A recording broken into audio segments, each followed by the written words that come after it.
Bruce Edwards is, John Hope, of course. Oh my God, John, what a role he played, I think, for really the Weather Channel. I mean, I think he set such a precedent in terms of what was expected and how to be compassionate about it on the air. And I never forgot that. And I always kind of latched onto that. But, back in the day, you had to load your own frames in what we had called a Quantel paint box. So each frame had a number, the current map or the Northeast map or the satellite picture. There was no there's a little animation here and there. There was radars that you had to dial up. I mean, we didn't even have 88D yet when I started. So, I mean, it was just a wild ride, man. But, John was very disappointed early on in my tropical updates, and he let me know that. And so one year back in 1992, I remember doing a tropical update because we always did them at 50 past the hour. And I had talked about, the prospects of this tropical system coming west through the Bahamas. And if it kept going, it was going to come in somewhere between the Outer Banks of North Carolina and the Keys. And so, yeah. And next thing I know, I get off the air because you walked off the air after you did the tropical update and the Michelin Drivers Report. And this guy named Wendell Pickens, who used to dial up our radars for us, he looks at me and goes, "Hey, Jim, Bob Sheets is on the phone." I'm like, "No way. Bob Sheets, the director of the Hurricane Center?" And I just said, "Yeah, right. You're just kidding me." And I started walking away. He goes, "No. Bob Sheets is on the phone." So I pick up the phone. "Hey, this is Jim Cantore. What can I do for you?" He goes, "Jim, did you just say that well, it was Andrew. Okay. I'm not going to screw it. If Andrew to be was going to keep going, it was going to come in somewhere between the Carolina coast and South Florida." I said, "Yes, sir, I did say that." He goes, "Don't ever do that again." I just had every emergency manager on the Southeast coast call me, and they were wondering what the heck's going on with this thing. So remember, back then it was only 3-day forecasts. It wasn't 5-day. It certainly wasn't 7-day outlooks. But I never forgot that moment. And John looked at me later on. He goes, "I'm not too happy about all that, Jim. But in retrospect, Andrew came in on a Monday morning, so it was within your window, so it was a good forecast." And I just never forgot that. That was just a great moment early on. Yeah, and you really forget about the rapid intensification that Andrew Oh my underwent. gosh, that's right. We talked so much about that today, but it had its own extreme case of rapid intensification. Yeah, I think we've seen enough of that lately. The one that I won't forget this year, guys, is Otis. Yeah, that was just That's just absolutely heartbreaking, unbelievable to Jim. me, what happened there. And I can't wait to hear kind of what would we miss, what the models miss, because God forbid that ever happens in the Keys or near Tampa Mm-hmm. or New Orleans or Houston, really anywhere on the coast. And we don't have time to get people out of harm's way. I mean, that remains today my biggest fear. But Absolutely. of course, No, Acapulco was a city of 1 million people plus, so that's a whole different animal. yeah, it's And very terrifying for sure. they just weren't ready. Jim, They weren't ready switching for gears for just a second, you mentioned one of my favorite Weather Channel people of all time, besides you, of course, and that's Gay Dawson. And I've never been able to keep up with her, but she was an early fixture on the Weather Channel, and I thought she was so good. Sorry, Bill. I just lost you guys for some reason. Yeah, did you pick us I don't back know up? what happened there. Did you hear the question? Okay. No, I didn't read the question. Something came in, and Yeah, well, I had asked you about Gay Dawson because she was one of my favorites. I think he's allergic to this question. His phone may be allergic to hearing about this. Let's see if we get him back here. And Rick and Kim, I'm coming to you after Jen. So I saw your notes. Jim, you got us back? No. Here we go. I got you, but unfortunately, I can't hear you. So you know what, guys? Let me. Can I call back in or something? Yeah, do Because that. now you can hear me, right? That sounds great. We love All right. that. I apologize, by the way. Yeah, what a treat to have Cantori in the first Operator part error. in the first part of our show here. Kim, you mentioned we hope that we get Ken Graham on here soon, but he doesn't come without his own set of disclaimers and things that we had to deal with. That's right. So the Weather Service comms office, I just chatted with them right before coming on this, and I see he's showing up now. Okay, great. Yeah. They thought he was going to be making it, and they went through the whole process of, okay, this is raising funds, so here's things you can say, can't say, and so he's ready. I'm excited to have him on the show too. Somebody's telling Ken Graham there's things he can't say. That's interesting. Yeah, we don't want to talk happy fun ball during this time, Rick, for sure. All right. Well, we're hoping that we get him and Cantore back, and I understand we have Mike Bettis. So we've got a powerful crew here along with our group. I want to mention that, Weatherbrains is going to, match any donation this hour up to our annual donation budget of $1,295. So if you are thinking about donating, please come to during this hour and help us get to $5,000. Total. That's what we're shooting for in this hour. We're in the process right now of getting them all into the broadcast at once here. That's what we're going to do. We got Mike Bettis, Ken, and Cantore. So let's move them all in here. Move them in, I say, and we'll get to talking here. Nothing like live television, right, Rick Smith? Yeah, it's to be expected. I haven't been able to watch a lot today, but this can't say enough how amazing this is. Just whoever put this together and pulling it off today. If we have a little glitch here and there, that's not too bad at all. I think this is an awesome experience, awesome opportunity that we got today. Yeah, Jen just pointed out it did go down the tubes after we came on. That's probably very true. Yeah. We bring our own level of entropy with us whenever we go. But next up on our WeatherPods Telethon for disaster relief today, we've got Jim back. That's good. We've also got Mike Bettis, a renowned meteorologist and storm chaser from the Weather Channel. And like Cantore, his extensive experience, dynamic approach to severe weather made him a household name in the field, and he joins us today. Mike, thank you so much for being here. Hey, good afternoon. How's everybody doing?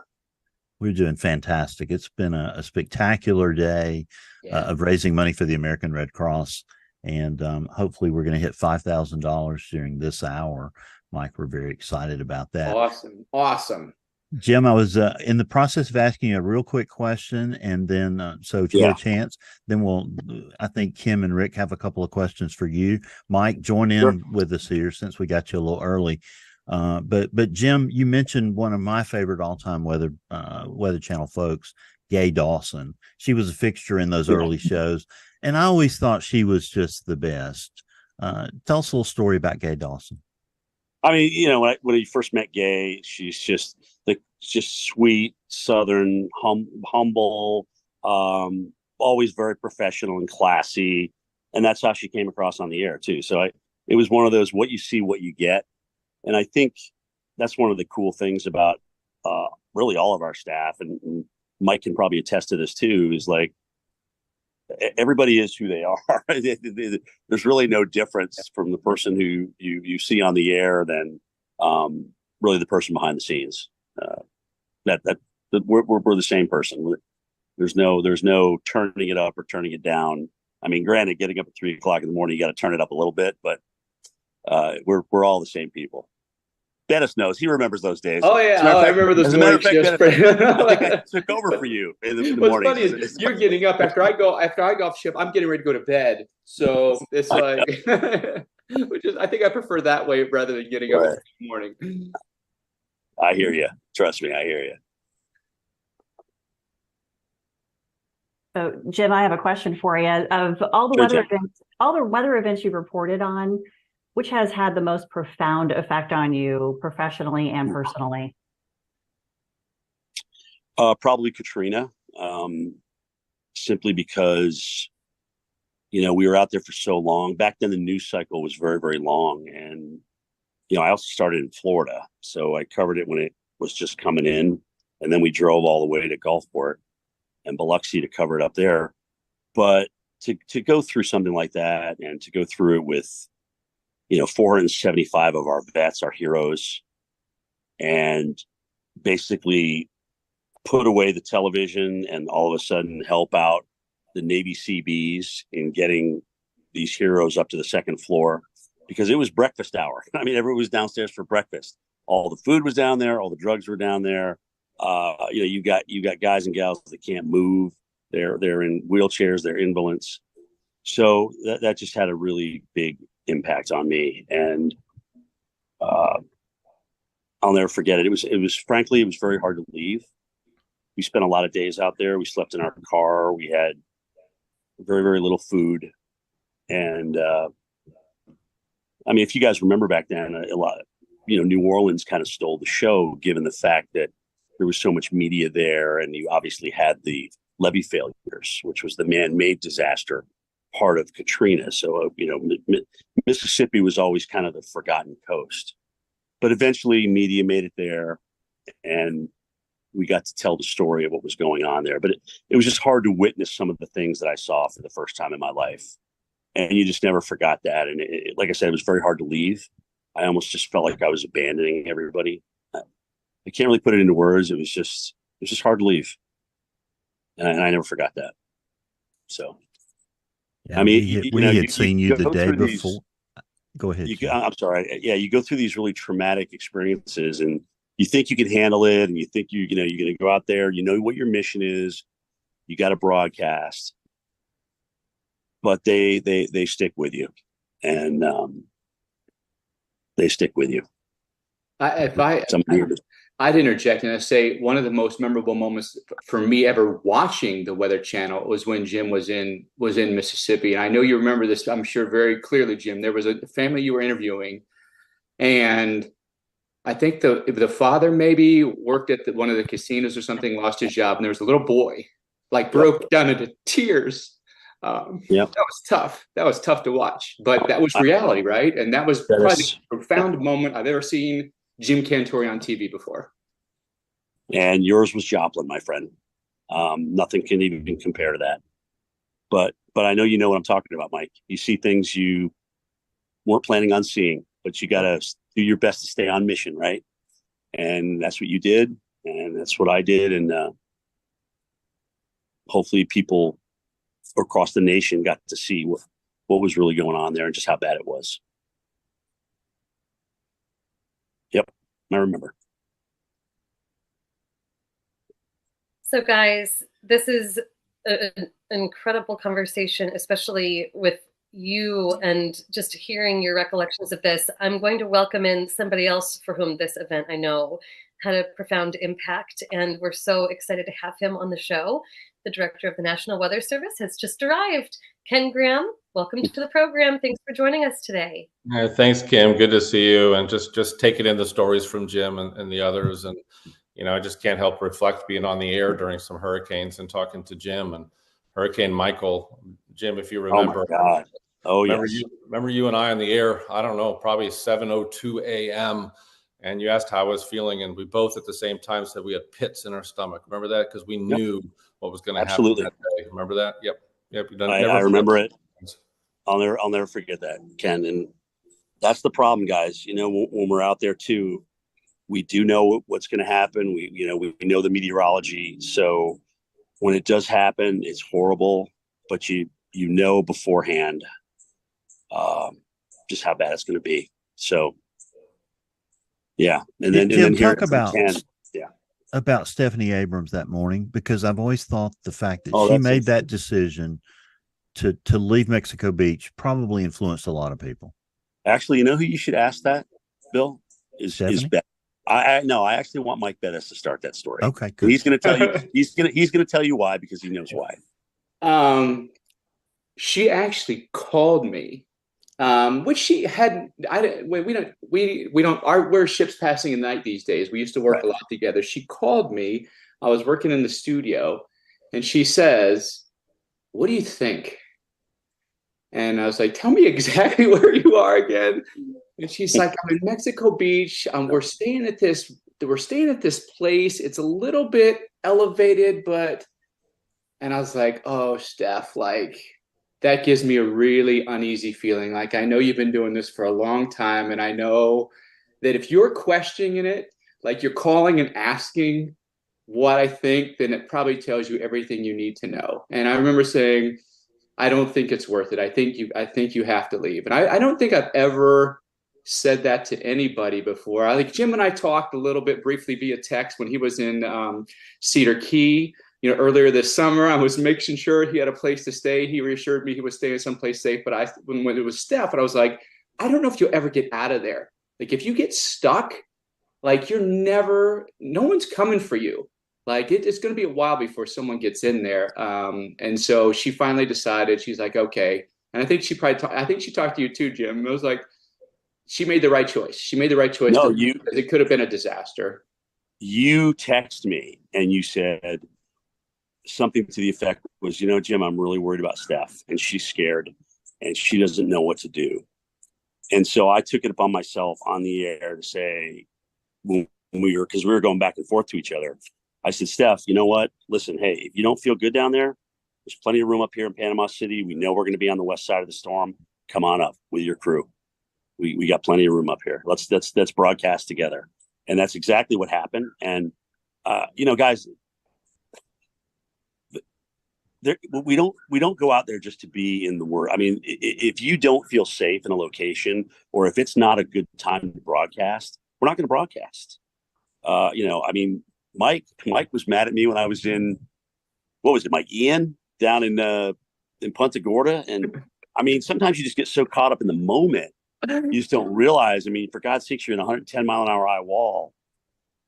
There was this funny moment. I recount a very funny moment, because I was in the studio. Jim was out to getting beat up by the hurricane, and literally the executive producers in my ear like, get him off the television. Like, scream at him and tell him to get off the television. So I'm literally like, Jim, I'm begging you, please, like, come in just for 5 minutes and take a break, because you're getting pummeled out there. Like, pieces of tree are hitting him and stuff. And he's just like, he's in the moment, right? And sometimes when you're in the moment, like, your brain doesn't function like it normally would. And so, like, someone needed to just like say, hey, stop for just a second, catch your breath, and let's regroup.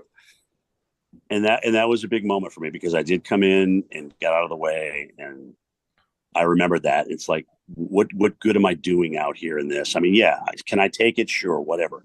But at the end of the day, I don't want to become the story. I just want to tell the story. So, basically on the backside of the eye wall, let's do it smarter. We're going to do it in the parking garage. I mean, that was no picnic, but it was definitely a lot safer place to tell the story. And so thanks to Mike, thanks to Nora screaming in my ear, that's what we did. I want to follow this arc of telling this story. And it's so good that we have such key communicators and a former director of the Hurricane Center and now Weather Service director. You can all come at this question in different ways, I think. And I'll start, Jim, with you. Okay. You guys did all these hurricanes that have very different societal outcomes and a lot of nuance to the way you're trying to communicate it. And you just have so much experience in the field. In your view, what helps us to make the outcomes better? How do we effectively engage the public and raise awareness about preparing and responding? How do you think that is most effectively done in your experience? I think one of the best things that we've ever done from a network standpoint is the first one I saw of it, and several of the OCMs have done on the Weather Channel, is show the storm surge animation in IMR, where Greg Postel was the guy I'm referencing, and he's standing, talking about how the water comes up, and all of a sudden it's a single story home, and it's at the top of the roof line. And as a matter of fact, Ken, you remember that, because you even said to me, Cantore, that was the best thing to do for storm surge that I've ever seen. So, and I agree. I mean, that kind of image, here's what your house will look like if you stay. Here's what it may look like. Think about that. Think about where are you going to go? You're going to sit on your roof. You're going to be in your attic. You got an axe. You got a chainsaw. Whatever it is, those kind of images, I think, And that kind of technology that we have at our hands today, Kim, is really great for what we are trying to do and get people out of harm's way. It's not going to get everybody out, okay, but it's going to definitely help. And I think that really helped. Absolutely. And Mike and Ken, would love your thoughts on this too. What do you think being really effective for helping to inspire action? I would say, you know, the storm surge thing is, I think, is really important. And the thing that we've done, at least broadcast wise, in the last couple of years, is we've put these unmanned cameras on telephone poles, power poles, whatever it may be, and it literally in real time will show you the storm coming in. And that was very effective, I think, during Hurricane Ian.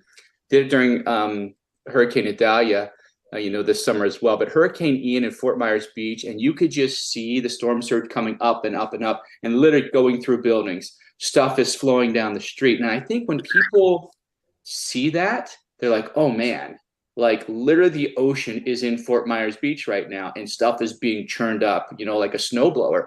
And I think those kind of very poignant images that are happening in real time, I think anymore, because YouTube, whatever, we've been inundated over the last 10 or 15 years by a million tornado videos or extreme weather, right? Like it really takes something to get people's attention, right? I think these live storm surge cameras really do a good job at pointing out the dangers of storm surge in particular. So I think that's one thing that's been very effective for us broadcast wise to show, to get people's awareness up and the understanding of what storm surge is. Yeah, Kim, can you hear me okay? Yeah, you know, it's interesting because, you know, all of us have talked about this for so many years about how to get the information to people, and they have to see it. I mean, they really have to feel it and experience it. And that's why the storm surge, you know, simulation was so powerful. But we're going to take it to the next level in the Weather Service. I mean, we're really looking at, you know, to really go into the depth of those vulnerable communities and see who they're listening to and who they trust. So we're experimenting with a few things, like up in Alaska with the University of Alaska Fairbanks, where we're going to be training local people to be meteorologists and hydrologists and scientists, and actually give them the equipment they need. And they're going to be in those communities that already trust them. We're going to try it in several different tribal locations as well, and get members of those communities trained and in those communities where they're trusted. And so we're going to try to take that to the next level and really try to be, you know, more nimble, flexible, mobile, eye to eye in the Weather Service in some of these vulnerable communities. And we know who's losing their lives. It's the elderly. And how many times do we all say, you know, if you need to have a plan, you need to have supplies. If you're told to leave, you need to do it. A lot of the people we're talking to don't even know where the next meal is going to come from. So we have to really start thinking about who's actually losing their lives in these storms, and thinking about how to really reach them more than ever in the communities. We're talking about revamping our whole ambassador program, the No Ambassador program with the Weather Service. You know, you have Storm Ready. How do we really activate ambassadors in those communities? How do we activate churches? There's incredible amount of people that only will listen to their priest or their pastor or whatever it may be, and how do we get them trained as a big amplifier of the message? So we're working really hard to really revamp our outreach program to really start getting into these vulnerable communities. That's great information, Ken. Appreciate that. Jim, I know you can't, I wish you could stay here with us all afternoon, but I think you've got to go here. I did want to catch you though. I mean, this is a telethon for the American Red Cross, and we've crossed paths. I've crossed paths with Mike out in the field after disasters, and we see the Red Cross out there. I mean, talk about how important the role of the Red Cross is. Organizations like the Red Cross, Salvation Army, others, how important are they in the disaster response from what you've seen out in the field? It's like, okay, somebody's here to help us. You know, you guys know, you go through the disaster. There's the shock of it the day after. There starts to be cleanup, you know, roads are starting to get cleared out by day 2. And then day 3, here comes the humanitarian effort. And the Red Cross, the Salvation Army, church groups, even people from outside that are watching this happening and go down, you know, a lot of them on our air are coming in, which we try not to have people do, because there's got to be some kind of organization to it. But you see that humanitarian effort come in, especially by day 3, and knowing where the Red Cross is, where they're setting up shop, where the Salvation Army is, where they're setting up shop. All these groups, it's just absolutely huge. So they're an integral part of what we do, and we are happy to be side by side with them, going through the storm and going through the mission. So, we're always on air with them to lend a hand. We're always talking to them. Jim, we're just so thrilled that you joined us today. You've really added to our hour. We thank you. We thank Phil Johnson for getting you on here. Anything else you want to add before you go and attend to your guests? Yeah. What did you say? You said you would match any donation during the hour? That's right. Weatherbrains is going to match any donation during the hour up to our total annual budget of $1,295. Well, put me down for 500, Bill. How's that? My goodness. That's great, right, Jim. Thank you so much. My pleasure. Make sure that congratulations to you on your fabulous career, and thank you for being an integral part of almost every American's household. Always. Wouldn't change a thing. Come back, see us sometime soon. Seriously, it really is an honor to do what I do. Yeah, I'm very proud to wake up every day. So that's awesome. Well, thank you, Jim. Stick around if you can, but we'd love to. But go take care of your guests if you need to. Thanks, buddy. I do. So thanks, everybody. Bye. All right. Good luck. Ken Graham, you've been in your role now for 18 months. A lot of people were really excited when you came into this role. Share some insights on the challenges and achievements that you think you've experienced so far in this role, and how do you see those experiences shaping the future of the National Weather Service? We've talked about it before on the show, and it's just really, we've got to change. We have to transform our agency, and we just had an incredible week with all our leadership that came into town here in Silver Spring, Maryland, where we talked about how to be able to do that. You think about, I already mentioned, how we're going to get in these vulnerable communities. We need to do things differently. We've been so plugged into the wall, so to speak, at our offices, which limits where we can go. So we've got some big decisions we're really looking at going forward in the Weather Service, and they're coming. And I think we actually have some of the earliest look at what our next operations model could be. And the first peak of it is looking at really being eye to eye in some of these emergency operations centers. They need our help more than ever. I mean, they're getting bombarded with so much information left and right. They don't know which way's up, and it makes it really tough to make some of these decisions. So if you're an elected official or emergency manager, you really need us eye to eye there to help with those decisions. If we could give another 6 hours on a timeline, 12 hours. I had a conversation with the state of California just a couple of weeks ago with the International Association of Emergency Managers, and they said 12 hours on a timeline, even 6 is an eternity for them. So we have to be able to be there in those emergency operations centers, helping with these decisions, and we're doing it. I mean, we've got the early look at an operations model, which is absolutely amazing. We're really trying to look at some, and Rick, there's a lot of culture in our agency that we're really holding on to the way we've done things in the past. And Bill, we have a 40-year-old operations model in the National Weather Service, and we're looking at how to do it differently, how to be more mobile, being able to deploy into emergency operations centers. And think of this for a second. It's amazing. We've already hired the first meteorologist to be in the White House. We don't need misinformation there. We need the real scoop getting to the president. We're hiring California, Texas, New York City, and the state of Virginia, getting our folks into those operations centers to be able to get the information right to the decision makers. We've got to do that because it speeds things up. That's how you save lives and you go forward. I did want to say, Kim, this. We've got to build a better business case for the National Weather Service. It's interesting. We're the biggest bargain in government. I don't know if you knew that, Bill. We're $4 per American per year. That's what it takes to run the National Weather Service. And we bring back trillions into the GNP of this country.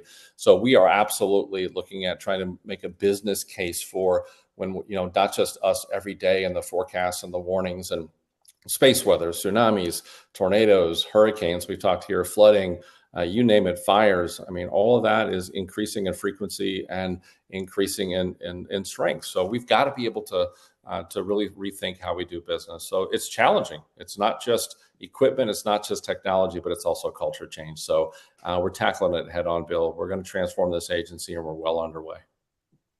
I've always said that it is definitely the best bargain in the federal budget for sure. Rick Smith, you've got a question for Mike. Yeah, just Mike, just kind of thinking, we're going to go back and forth here, but I mean, you've had a long career in meteorology and television, lots of experience storm chasing. Talk about what's been the most defining moment in that for you, whether you're out chasing, reporting in the field, or whatever. What's been the most defining moment, and how's that influenced or changed your approach to reporting on severe weather? Three moments stick out for me in my career, maybe one above the rest. But Katrina, like Jim Cantore had mentioned, was really one of those moments where you saw this extreme power of a hurricane and the longevity of it, and the number of people that it affected, and had never really seen that kind of devastation before in person like that. And that really struck me when it came to covering hurricanes. I categorize things, right? I think about severe season, and I think about tornadoes, I think about hurricanes, I think about winter weather. That's kind of how I categorize things in my mind.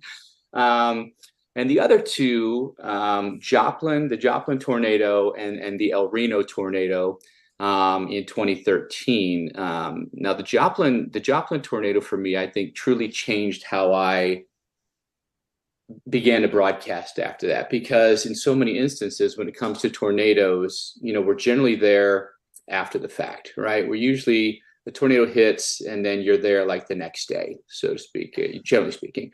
And we happen to be chasing that storm that day. And we went back and kind of did the reanalysis of it all. And we ended up being in Joplin literally 9 minutes after the tornado struck, right? And it was all incredibly fresh and chaotic. And, I saw things that I had never seen before, nor do I ever want to see again. And when you're in that moment, it's just like way different than when you were there a day later. And all that stuff is done, like all of the recovery, it is mostly done at that point. You're just looking at damage and showing people that, and then you're spewing out stats. This many people went to the hospital, or this many people ended up perishing in the storm. For me, just having been there and seeing literally like the carnage with my own two eyes as it was happening was really traumatic, honestly.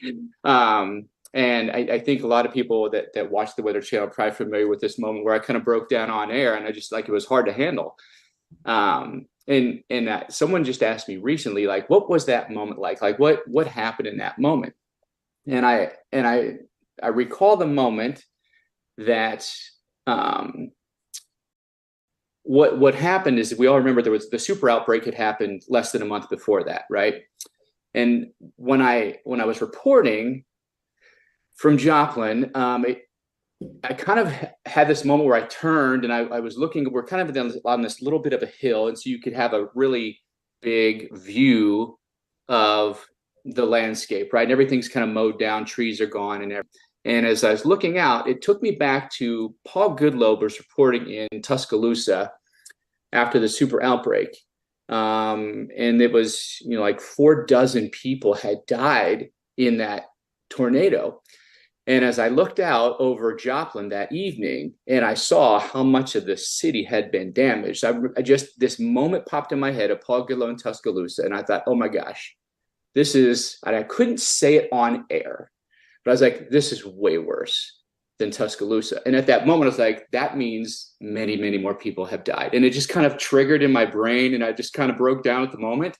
And then what kind of snapped me out of it was a gentleman that had come up to me. He's like, hey, can you help me out? Like, my neighbor's missing. Can you help me look for him? So it was then like, okay, my brain then re-engaged, and it's like, okay, there's still active search and rescue ongoing here. Can we help this guy find his neighbor? So anyway, that it was all these kind of very fast moving things that were happening, and the rawness of it all. Probably to me, Joplin was the one moment for me that stands out more than any. And how it changed the way I broadcast is, I found myself having a lot more empathy for victims of natural disasters and what they go through, because generally speaking, we don't know what they go through. In that moment, it's an incredibly terrifying moment for them. And to be there to witness that, and the rawness of that, and literally the gore of it, it was very life-changing for me. I think a lot of us kind of get chills when you're talking about that, because we remember seeing that live or after the fact. And I can't imagine that. Obviously that has a long lasting impact. Jim talked about it earlier, how these things just don't go away. And, we're scientists, we're meteorologists, but we're people too. So I know that the broadcast industry thinks about that a lot. Ken, the Weather Service is thinking about that more now. I mean, you've been very supportive of efforts that I've been working on, as a part of a large team, been working on. Talk about, you're all about taking care of the people in the Weather Service. And that includes the mental health aspect. That includes the kind of the critical incident stress side of that. Can you talk a little bit about, what we're doing to kind of take better care of the mental health side of things in the Weather Service?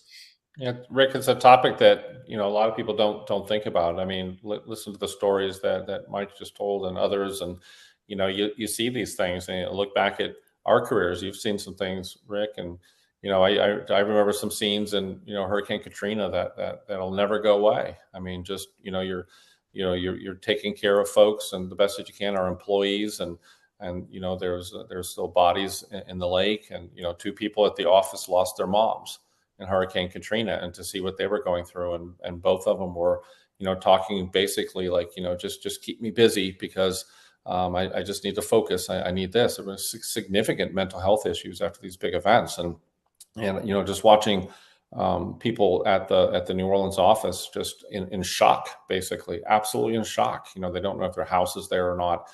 You see this over and over. So our folks see a lot of things, and you get the warning out, and all that science, right, Rick? All that science, you get an early warning out, and you're like, wow, I think I provided early warning, but then you start hearing over the radio that there's loss of life, and it's really tough on folks. So at the Weather Service, we really take that serious. And when I got the job, it was definitely a no-brainer. I mean, look, it's everybody realizes you got to have people first. We got to take care of our people, and so we have mental health experts that can go out to offices after big events and actually talk to people.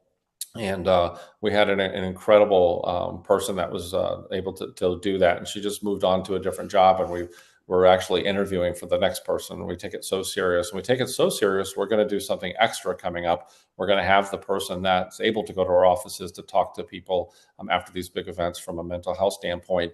But we're actually going to do more than that. We're actually got a contract that we're doing to actually have a significant, almost like a strike team of mental health experts that can go out to offices after these big events, Rick, because people need it. It's tough on folks. They lose their loved ones. They can lose their property, and just the stunning nature of going through that is significant. So we take it serious, and it's something that we have to talk about, because people don't think of the actual meteorologists themselves, whether you're on television, whether you're private sector in the Weather Service. You go through some pretty traumatic events, and you're going to be the next one. So we need to take care of ourselves in those big events.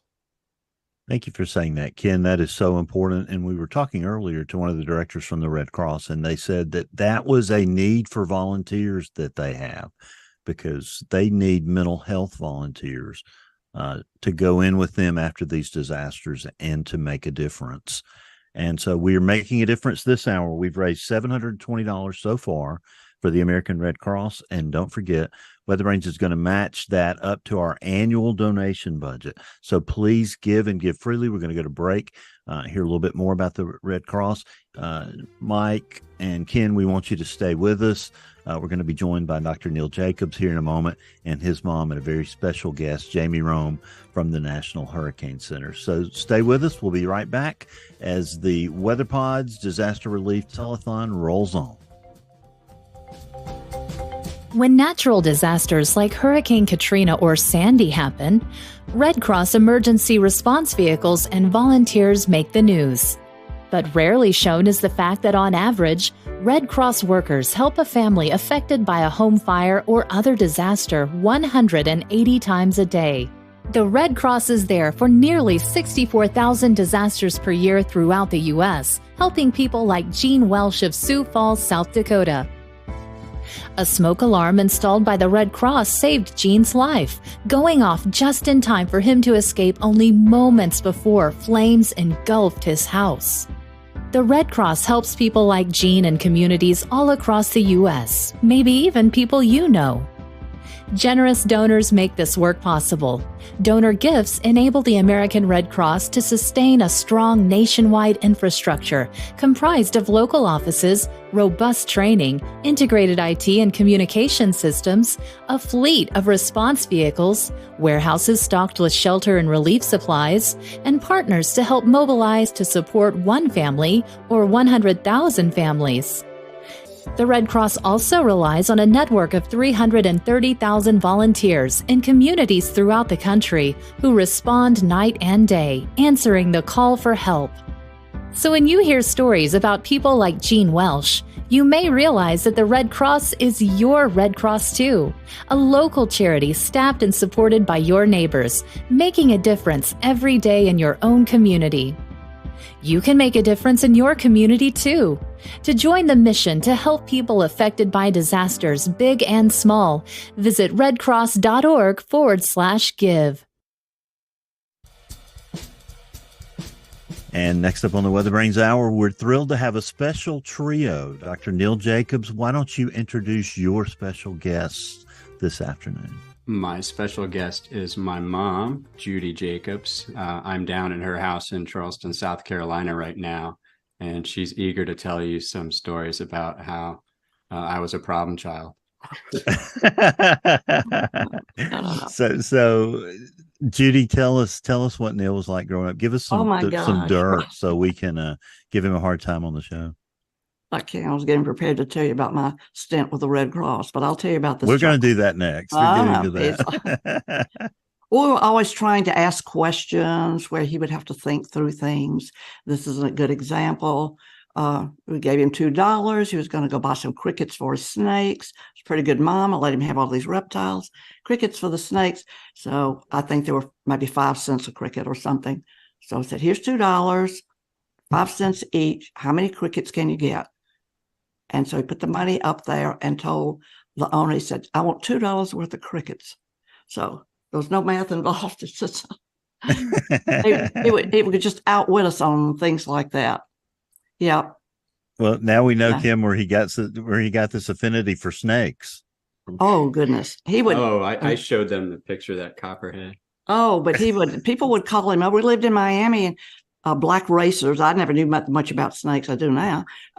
They would have him come over and catch them. I mean, he was 6, 7 years old. He was not fearful, quick. He was quick, and he loved nature, snakes.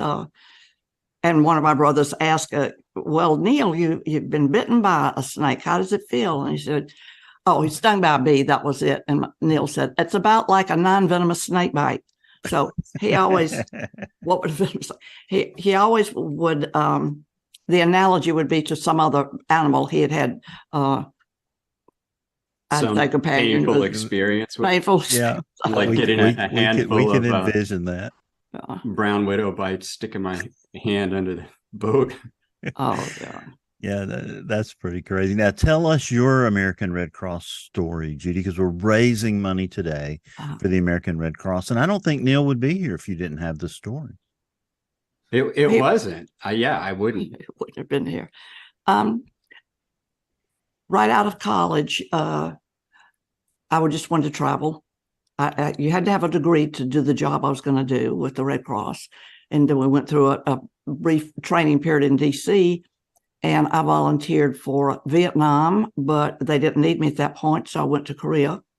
And I was at 2 different bases in Korea. Camp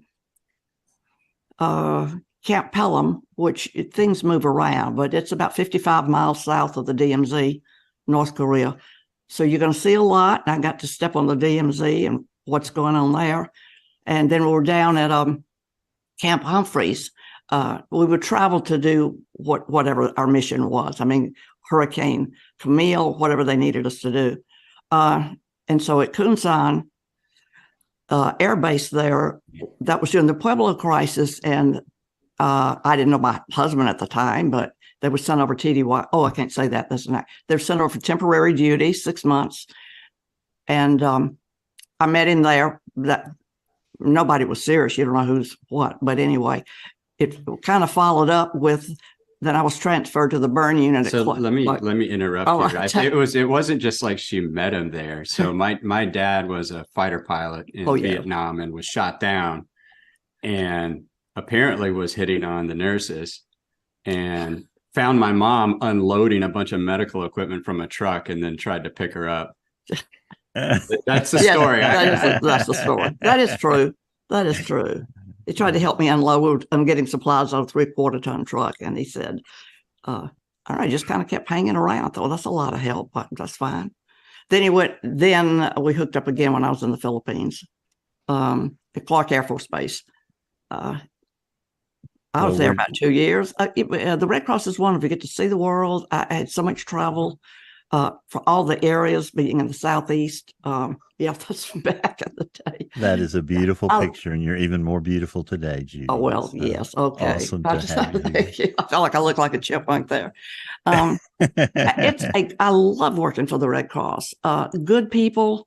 If you're overseas, you're taking care of. We were stationed with the military on all the bases. We just didn't live anywhere, but they took good care of us. We got to travel.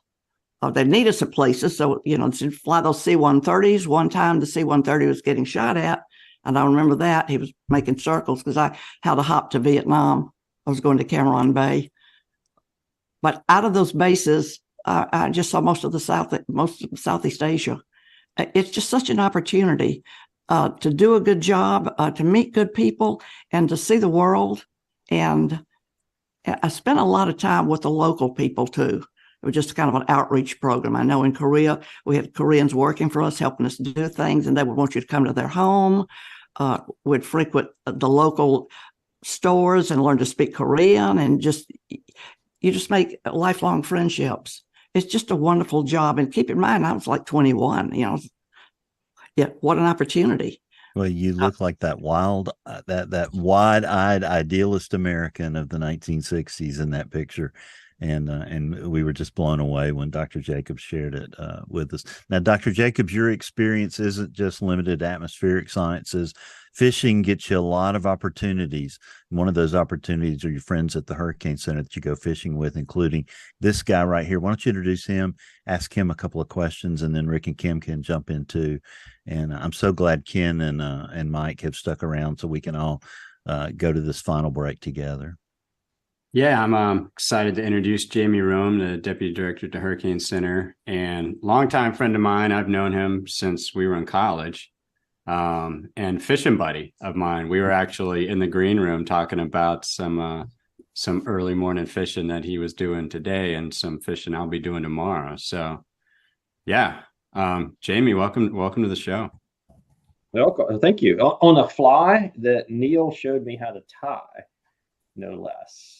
He showed me how to tie that fly for redfish. I don't think he expected me to use it for a peacock bass, but anyway, that's how it went down. So Jamie, we just went through Hurricane Otis, and it was a shocking experience for us all. Talk about that experience at the Hurricane Center. Take us behind the scenes and share some stories if you feel like doing that. Yeah, it's a painful for our forecasters. The best way to describe it for our forecasters is that, have you ever had that dream where you're screaming for help and nobody can hear you or help you, and then you wake up? That's how it feels sometimes for the forecasters when they're dealing with these things, because it feels like sometimes you're screaming and the word can't get out or can't get out fast enough. There tends to be about a 12, or Kim would know this better than me, about a 12 to 18 hour lag between kind of when you say something from a forecast perspective to when society kind of, resonates with it or sees it. Not everybody's watching the news or Twitter, every instant of the day. And so there's like a lag between when you make a forecast and when the world kind of reacts to it. And that's horrifying in a normal hurricane. And then to have a hurricane like that just basically blew up in 2 seconds. It becomes physically impossible, it seems like, to get the word out. And so it's a crippling experience for our forecasters. I guess if there is one thing we can take from that is, often in these hurricanes, we prepare for worst case.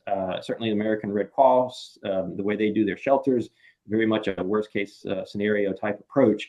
And I think a case like Otis shows why that approach is so necessary, and how that policy has prevented loss of life in this country, thankfully, especially of late.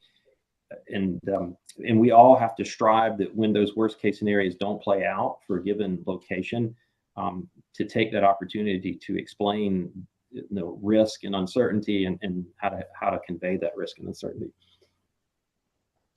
Yeah, the fabulous answer there, Jamie. We were feeling for you as you were going through that. You guys do such an incredible job at the Hurricane Center, and this is the worst case scenario that we've all been talking about for so long. Storm surge, obviously one of the most dangerous aspects of a hurricane, and Jamie, you're one of the world's experts on this. How are we coming in regard to forecasting and preparing for that very dangerous weather phenomenon? I'm going to give you a positive story and root it in data. If you look at mortality over the last 10 years, and let's be clear, the last 10 years have been very, very, very active. So we're not dealing with a sample size issue here. Direct mortality has come down precipitously, especially for storm surge. Now, indirect mortality, which is that which occurs on the backside or after a hurricane, unfortunately, is going up. But I think if we use mortality as our metric, we're doing a good job in storm surge. There's still room to do better. We need to get the lead times on some of our products and services out a little bit farther in time, or more lead time, especially to help these more densely populated areas like a Tampa or New Orleans or Houston, Galveston. They just need a bit more lead time in that regard. And we're endeavoring to do that. And then expansion of these products and services to old colonists. Now, historically, we've only had these storm surge services in the continental United States, Texas to Maine. We've recently expanded that to Puerto Rico and Virgin Islands, and now we're endeavoring to expand that into Pacific, to cover Hawaii and U.S. territories in the Pacific. That'll be a long-term effort, take a little while to get that done. But you can see it's not just increasing the lead time, but then bringing these services to all of our citizens.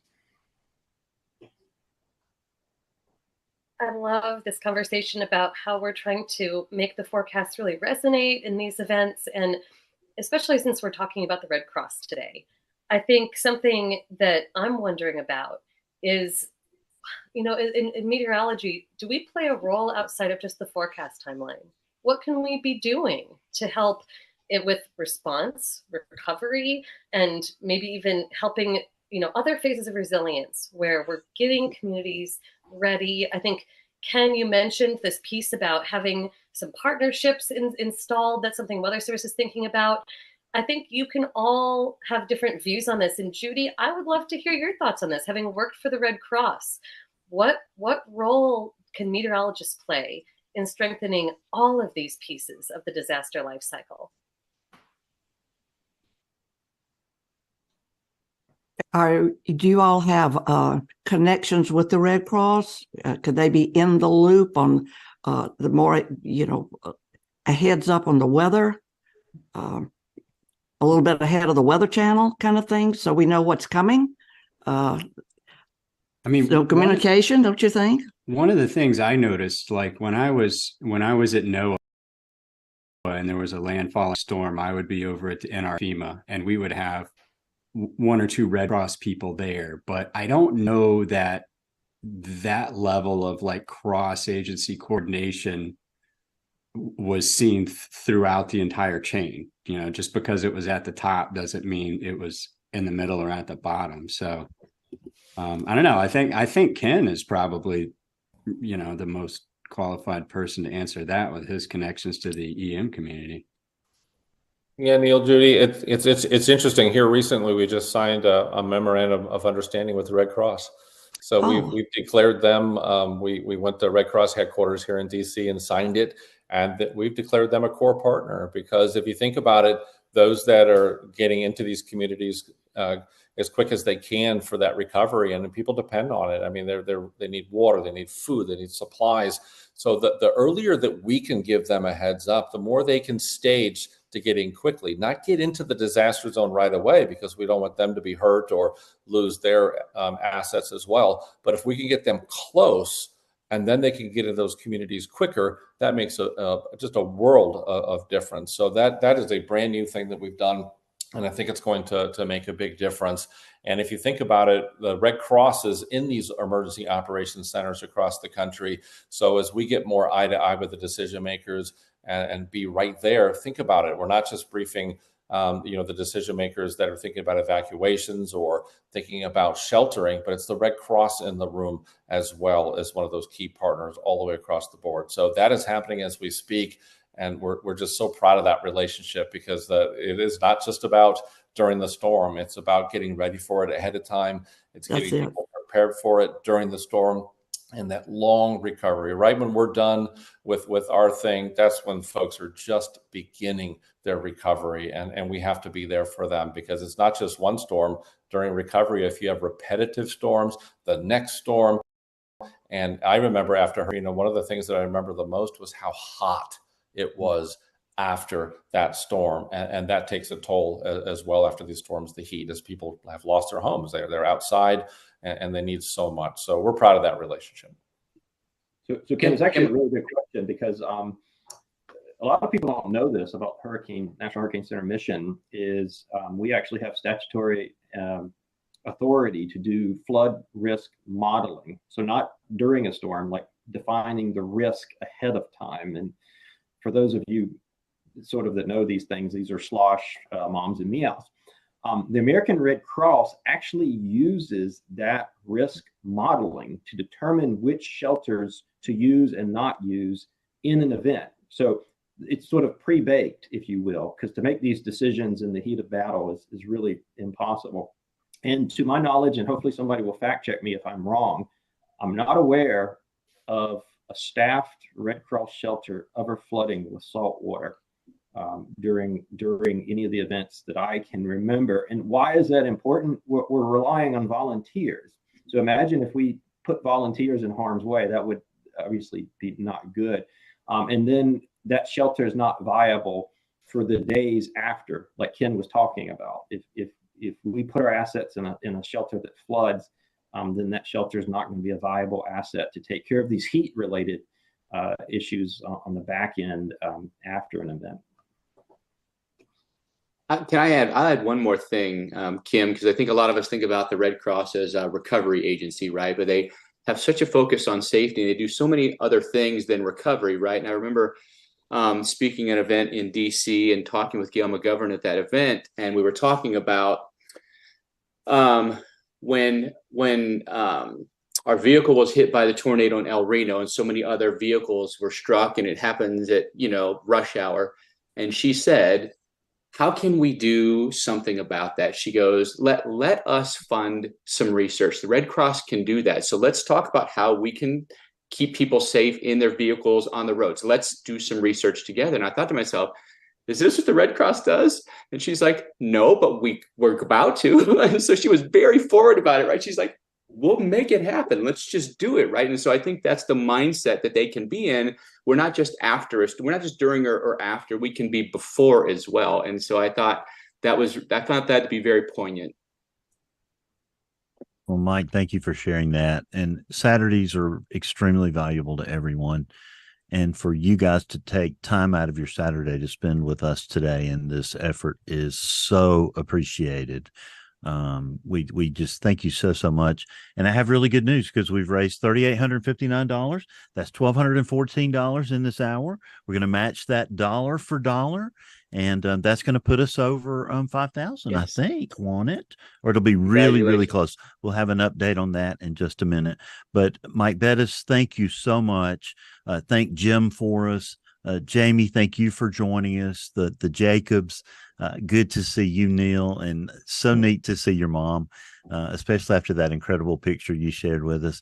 And Ken Graham, thank you for the incredible work you're doing at the Weather Service. We watch every move you make, and you amaze us. And I know Jen had a great question. She wanted to ask you if you want to stick around into the next hour for just a minute, Ken. Maybe she'll get a chance to do that. But otherwise, we're going to roll another PSA for the Red Cross and circle back around for our next great hour of the Weather Pod's Disaster Relief Telethon.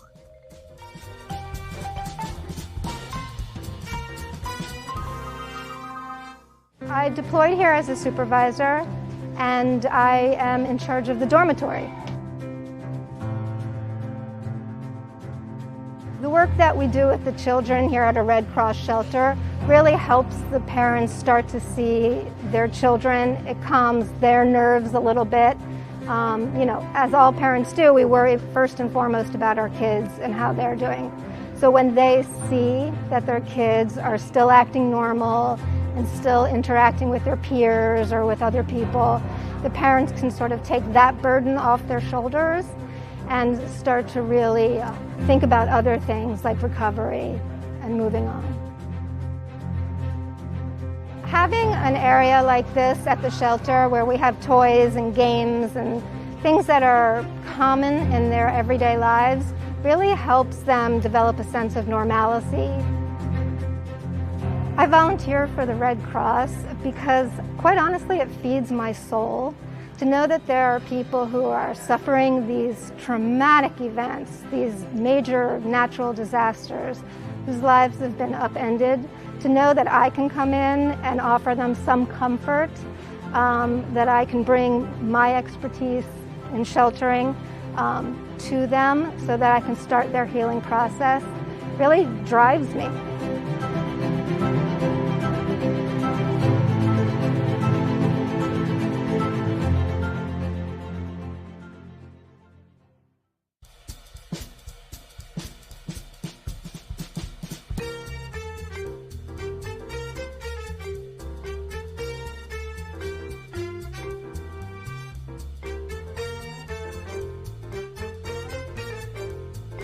All right, so are we back?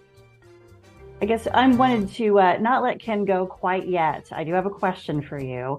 I want to talk about your surprise visits. You've been known to stop by a National Weather Service office and you just show up unexpectedly.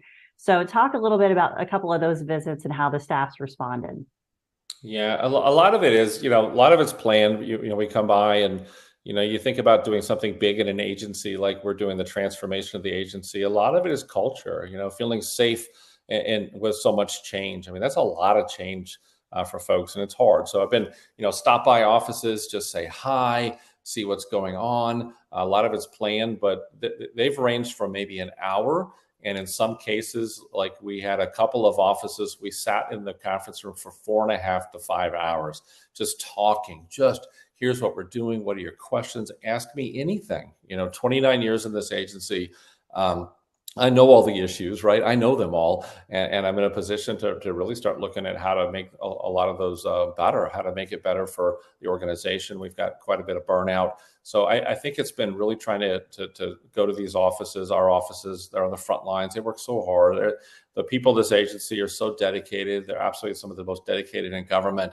And to be able to support that passion and be able to talk about this change has been priceless. And working 2 midnight shifts. I don't know if you heard that, Jen. So in Sterling, at WFO Sterling, I pulled 2 midnight shifts in a row, and it was an incredible experience to be able to talk, issue the forecast, put my name on the forecast discussion like the good old days type of thing. So it was spectacular, but it's all about being accessible, being the the first director that actually 53 years. So that's where it's been amazing to be able to interact with the offices, and hiring Michelle Mainelli as my deputy just recently. She was sworn in last week, which was amazing. She too went from a GS4 to deputy service.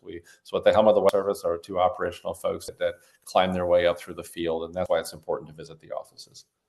That's amazing. And, you know, we try to say it as much as we can, as how much we appreciate and honor the work that the National Weather Service does. I mean, you have service in your name, and that's what you guys do. You do it with just, 24/7, and you'll stay safe and getting the forecast out. And we love what you do, Ken, and we thank you so much for all of your hard work and getting down to the trenches and really getting to know the culture and helping people. And we're just really excited about years to come here with you. That's exciting. People first. If you take care of the people, they'll take care of the mission. That's the motto, and it works. Awesome. Thank you. And Gabe's going to let me have just a brief moment here to say where we are in that hour. We raised $1,414. WeatherBrains will match $1,295 of that for a total of $2,709. We're now at $5,154. Thank you so much, everyone who donated during that time and during the State of Day. Your gifts are making a difference. And now we will get out of the way, Gabe, and let you have your fabulous hour. But thanks to Ken Graham for sticking around with us. Jen, thank you for being here. And take it away, Gabe. Well, before I let all of you go, I have to point out one very interesting synchronicity, at least interesting to me. So, Jen, you were asking a question about how Ken would drop in unexpectedly sometimes on the offices. And I can't help but be reminded of the fact that the other Bill Murray, not this one, but the other one, the less famous one, is also known to drop in unexpectedly at random events like weddings from time to time as well. So I just kind of had to mention that. Thought it was kind of cool. And I have my, well, actually it's upside down from that standpoint, but my Channel 9 microphone from Groundhog Day. Because I recently had to play Bill Murray in an event. So this is my official Bill Murray Groundhog Day microphone. That is awesome. And Bill, of course, it is so awesome to be here hosting this hour with you, also with James Spann, both of you from WeatherBrains. Just an absolute dream come true to be sharing the airwaves with you folks for a little bit. I've also got my homegirl, Carly Anna, hanging out here if you want to say hello. Hello. So wonderful to be here with you all. What pressure, Bill and everyone else I love it for the donations. What an incredible hour you guys had. I was absolutely enamored with the last hour. That was so wonderful, especially from someone who grew up with the Weather Channel and really admiring a lot of you folks. Thank you, Carly. That was a blast of an hour. I tell you, I think something was wrong with the clock. It was definitely running at 3 times speed. And to be honest, if we didn't have these two special guests with us right now that I'm about to announce, I would have been totally fine with you folks just running out the clock on my hour, because that was an absolutely fabulous conversation. So appreciative to all the guests today. And those two special guests I was just mentioning, we've got Cameron Nixon and Aaron Jayjack, two of my absolute favorite people, two folks that I've interviewed for the Chaser Chat podcast before. So Cameron, how you doing, man? What's going on? It's so weird, like seeing you in person when you're doing an interview. I know, every time you and I have talked, it's always been over Zoom with no video. I am a strict no video guy. As the people watching at home, you can tell why. I have a face for radio. So that's what they say about me. It's a privilege to see this now, though. And then my brother in beardom, Aaron Jayjack. Yeah. How you doing, man? Hey, I'm great, man. How are you? I was thinking the exact same thing as Cameron. I'm used to doing these things. Usually I'm driving and I'm talking to you and through my earbuds. So it's cool to see your face here. And Cameron, I got to meet Cameron for the first time this past season chasing. So it's good to see Cameron again. Yeah. Brief. What was that? Goodland? Yeah, it was on that cold core setup in Kansas, Western Kansas. Yeah. Fun day. Yeah. So James, Bill, Carly, feel free to jump in at any point if you have any questions for either of these two dudes. But I'm going to start it off, Cameron, with a question I have for you. Obviously, this is a disaster relief event that we are holding right now, but it is said that an ounce of prevention is worth a pound of cure. And I know that a lot of the work that you do in particular is actually helping people to plan for severe weather, whether it's your hail research. I think one of the things you brought up when I've talked to you before is about how hail is one of the costliest, if I remember correctly, the costliest type of natural disasters that occur that people really need to be able to plan for. And then also, of course, for storm chasers with your research into things like deviant tornado motion and the F word effect that I'm not even going to try to pronounce, Fujiwara, something like that. You've done a lot of great work. You've done a lot of great work educating storm chasers so that they can stay safe out in the field. So if you'd just like to talk about some of the work that you've been doing the last few years and how it motivates you to help people stay safe and also to protect their property. Sure. Yeah, I guess what I've been doing lately, it is a lot of hail. I've currently shifted to cell interactions, so that'll be fun. But I guess just on a more broad scale, I really love being kind of a messenger between both the research, the academic, the forecasting, and then the chaser kind of quadrilateral, I guess, if you will. And I just like being kind of a go-to person for new ideas between them. I think it's just really important. A lot of us in academia can kind of forget that, like, storm chasers are incredibly important for this field. And like the intuitions they get, the footage they document, all of these things are just really important for understanding what's going on. And I'm actually okay, yeah, no one was moving for a minute. Can you still hear me? You're good on my end. Are we good? Mm-hmm. Okay, that was everything glitched for a minute. I'm sorry about that.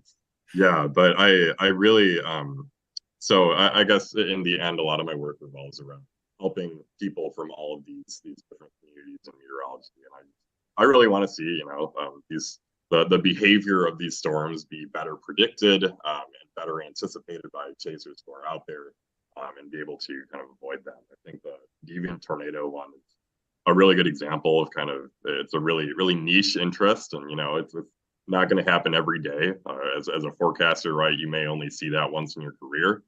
As a chaser, maybe once or twice, and it's a rare but really impactful kind of event that I really want people to understand. Aaron, I want to talk to you a little bit about your chase season for 2023 because it was extremely active, and you, of course, were there to document the Didsbury tornado, which I believe is one of the most significant tornadoes to actually occur in, if not Canada, then definitely Alberta in the last 20, 30 years. What was that like for you? Yeah, so it was it was the strongest tornado in Alberta since 1987, the F4 tornado that destroyed some buildings and killed some people in Edmonton area. And then I believe the last EF4 in Canada was around 2013, 2014 timeframe. So yeah, it was a significant tornado north of the 49th parallel. You know, we were very active down in the States, and you know, I chased down in the States this past spring as well. But I kind of I took a break and didn't chase for pretty much mid-May until the next time I was in the States chasing was August. I decided I was going to focus on Canada. There's plenty of boots on the ground in the States right now, plenty of chasers out there. So I was trying to spread myself out a little bit. And so, yeah, I targeted Alberta on July 1st. It was Canada Day here in Canada. You know, I'd seen days in advance that there was some severe weather coming to the Canadian Prairie, starting out west. You know, it's like the high plains out there. So it's like chasing Colorado, chasing Wyoming. And, you know, I knew that there was a chance for tornadoes, but I didn't know I was going to see it as a significant tornado as I did. But I headed out there the day before on the Friday. That was the day before Canada Day. Got out to Alberta. I was driving along. There's a highway between Calgary and Edmonton. I was driving along right along the foothills there, looking out to the west early in the day, and I started seeing development out there. And I initially was targeting a little further north from where I actually intercepted the tornado. But you know, one of the things, I was watching surface observations that morning, and I was kind of targeting this tongue of moisture, 60 dew points pulling up to the east of the foothills. And like I said, it's like the high plains. So when you get 60 dew points in those high plains, you're going to get some pretty good storm action there, and the good chance of seeing tornadoes. You got the right wind field and whatnot. We had strong northeasterlies at the surface, feeding into a storm. I saw it start developing, and out of nowhere, it just blew up. and I was tracking it for a while, and it was actually, it had the look of. I even tweeted out that when the storm hadn't, wasn't producing a tornado yet or anything, but I tweeted out, like, I could just tell, looking at the storm, that this was going to be a strong storm. It was going to probably potentially produce a tornado. But it looked like it was struggling. It didn't have enough moisture. But I was texting my wife, Michelle. I was like, she follows along the chases with me, and I'm texting her kind of a play-by-play what's going on. I'm like, man, these 60 dew points are just to my east. As soon as this thing hits those 60 dews, I think it's going to go bonkers. And that's exactly what happened. It hit those 60 dews. Thing went nuts. Tornado on the ground for 30 minutes. And I tracked it the whole time I was there before it even was tornado warned. It was down the ground before it was tornado warned. I was tweeting it out. That's one of the things I'm out there trying to do, right, is be those eyes on the ground, being able to see what's happening at the surface, which radar can't necessarily see, and getting those warnings out early. And I followed that thing the entire lifespan, and I was waiting for the right moment to punch in right up close to the tornado. So one of the things I'm doing is I've got 360 cameras on my vehicle. I'm trying to capture 360 footage, and to get really good 360 footage, I mean, you got to get right up into the teeth of these things, right? But I wanted to wait until the right moment, because it's just intuition told me it was the right moment, and that's when actually, unfortunately, it destroyed 2 homes right as I got right up next to it. I was like 100 feet from the tornado. I even had to back up because it was starting to do deviant motion, and it was starting to turn to the left a little bit. At the same time, it was widening out and strengthening, and that's when I hit those 2 homes and started coming my way a little bit. But yeah, it was a significant tornado. I've been giving the people a hard time on Twitter the last couple of days about there's all this tornado of the year discussions and no one's talking about Didsbury. So I had to do a little mic drop, and I'm like, I don't know what you guys are forgetting about Didsbury, because that was definitely the tornado of the year. So little forgot about Dre moment there. Yeah. Cameron, this is Bill Murray. I love your website. I think it's so cool. Thank you. And a lot of us need to go there and see it if we haven't already done that, because you have your blog. You've got some great tools on there, some helpful videos about photographs and soundings that I know that folks that are trying to learn about that will really, really enjoy. And then there's this incredible Chasers Atlas. I hope lots of people will go in there and help add that, add to that for you. Your snarky descriptions, I think, are fantastic. But I think that is just one of the coolest things on the internet. Appreciate it. Yeah, no, man, that's been 5-6 years since I made that. I do want to make something that's like open source. Like, I don't, that was such a work of art for me that, like, I don't want to share that because, people can just like start deleting it. But like, I want to make like an open source version where like people can like add like their favorite places or like, etc. Like, I think cool. I think that's outstanding, and I just wanted to compliment you on that. So that was my question, Gabe. It really was more of a comment. Going back to Aaron for just a moment, I know you chase hurricanes as well.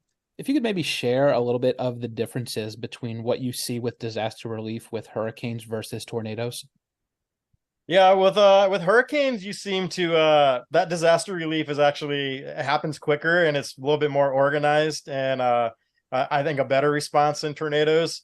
Hurricanes are in the news more. I think there's more people following hurricanes, even if they're not, in the hurricane. They either know someone that's there, or maybe they vacation there. But by far, hurricanes get a lot more media coverage than severe weather outbreaks do. And this, I just chased Idalia in Florida in September or late August, I guess it was. And immediately following the hurricane, with the hurricanes, you got days in advance, it's coming, right? Generally, you got, and rare occasions like Otis, there wasn't much notice there, but for majority of hurricanes, there's a lot of lead time before the hurricane actually makes landfall. I know even the government agencies are preparing for disaster relief. But I actually met the mayor of I think it was Homestead, Florida.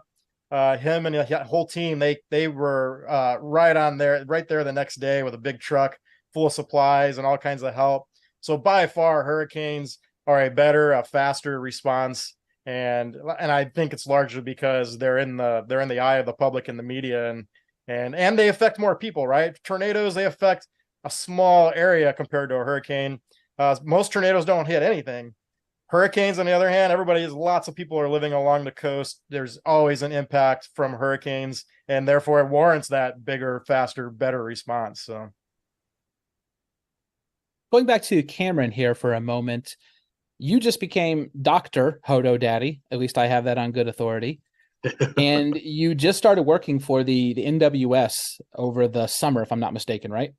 Yeah, the Storm Prediction Center, actually. The sun is really doing weird things with my face. You look lovely. No, you look lovely. there we go. No, So, but I yeah, so I was just wondering, what kind of work could we expect from you in the future? Obviously, things like deviant tornado motion, how to predict large hail. That's the sort of stuff that we are all very interested in reading about. And, seems like the sky's the limit now that you've got all the credentials you need and you're at a place that's presumably going to give you the full weight of their resources for you to conduct research. Yeah, absolutely. It's so what I'm doing right now, I'm working for the Storm Prediction Center's Science Support Branch. I'm being funded by CIRO, which is a OU research group. So what my first real, I guess, project that I want to do there is help create a better sounding analog system. You know how if you look at a sounding you pluck on like the wrap or something on the bottom, you'll see like that May 3rd 99 analog show up. And a bunch of other like SIGTOR analogs. I want to make that better because we could use a lot of different model data, right? We could use like hourly model data. We could better match these analogs with like machine learning or more robust kind of techniques. So I really think that there's a day where you could pluck a sounding and see really detailed analog information, and so it'll spit out like, okay, we have a heightened probability of tornadoes versus hail and X probability of a significant tornado given past events. I think that's kind of where we're headed. I also have this theory that your composite parameters like your SIGTOR, your supercell composite, that kind of stuff. I think they're going to start to lose their relevance as we figure out how to better analog data. Because with analogs, we're using the full profile and getting kind of a historical look at what has happened in the past. And I think that's going to be really valuable compared to the parameters of just taking a couple different ingredients. Well, I know that I, for one, cannot wait to see what it is your brain comes up with, mad scientist over here. So super excited. Thank you. Aaron, I have one last question for you before I let you and Cameron go. It's about LOCAR. And if people haven't experienced the wonder, the majesty of that, they have to check out your social media accounts, specifically your Twitter account, because you might take the cake for the most beat up storm chasing vehicle in the entire industry.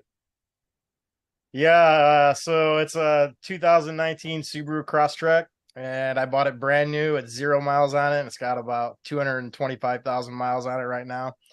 And it's got LOL on the side of it. So I'm sure you want to hear the story of where that came from.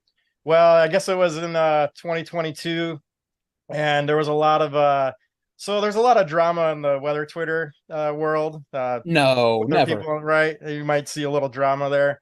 And I tend to stay out of the drama. And there's a lot of haters and stuff on there. I'm not a hater, I'm a lover.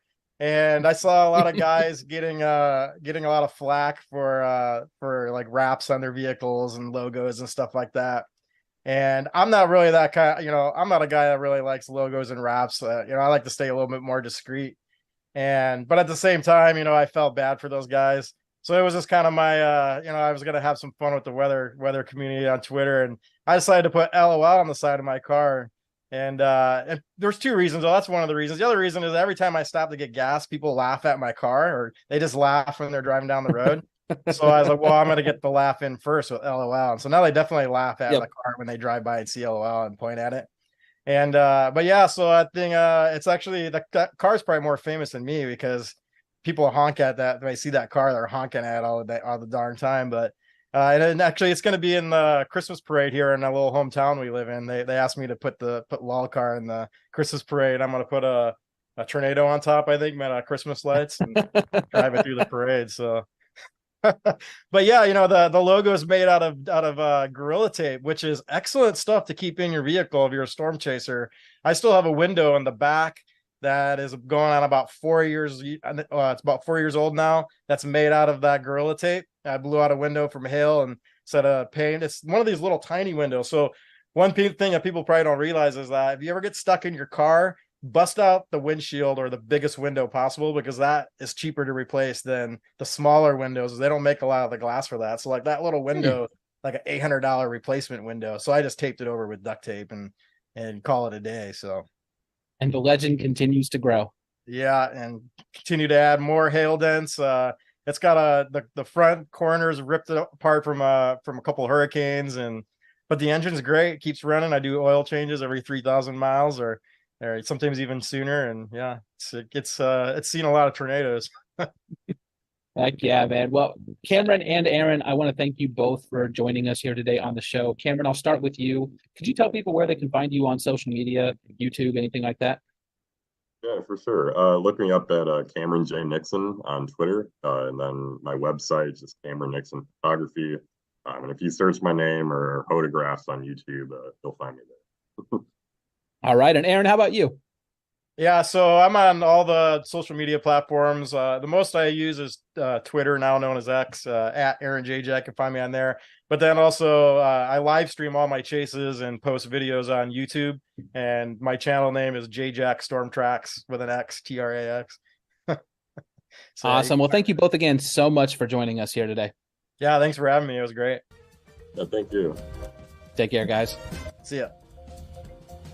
All right, Carly, before we go to a break here and watch a video from the Red Cross, could you give a shout out to all the people who have made donations in the past hour and a half or so? Yes, absolutely. And just real quick, I want to give the viewers a funny little joke we have behind the scenes right now. A couple times during the live stream, Gabriel's headset has gone a little wonky. So we've decided that every time that happens, we're going to say robot. So I'm looking right now. We've got 5 or 6 people going robot, robot, robot behind everybody in all the chats. Robot, it's robot, so robot, funny. robot. So I appreciate it. I need the heads up. Anywhere I look, I know I'm a robot. Yeah, but let me shout out. We just want to say thank you again so much. We had a powerhouse hour last hour with everybody. So Melody Little with the 50, thank you so much. We had another $10 anonymous donation. Thank you. Stormfront Freaks with 100, thank you so much. Patrick Allen, 25, thank you. Another anonymous 10 for 2. Then we've got, let's see, Dina Knightley with a 25. Thank you so much, Dina. Jim Cantore with 500. Joel K, I don't want to mispronounce your name. I apologize, with 25. Another anonymous 110. Gene Schaefer, again, thank you so much. Liz and Tom with a 25. Thank you. Bill and El Murray, thank you so much for the 500. We had a huge hour. Another anonymous 10. Mark Johnson with the 50. And then Weatherbrains, of course, with the largest of the day, $1,295, $1,295. What an incredible hour we've had. Carly and a rap god. Who would have thunk? Sorry. Yeah, thank you. We'll be back in just a minute, folks.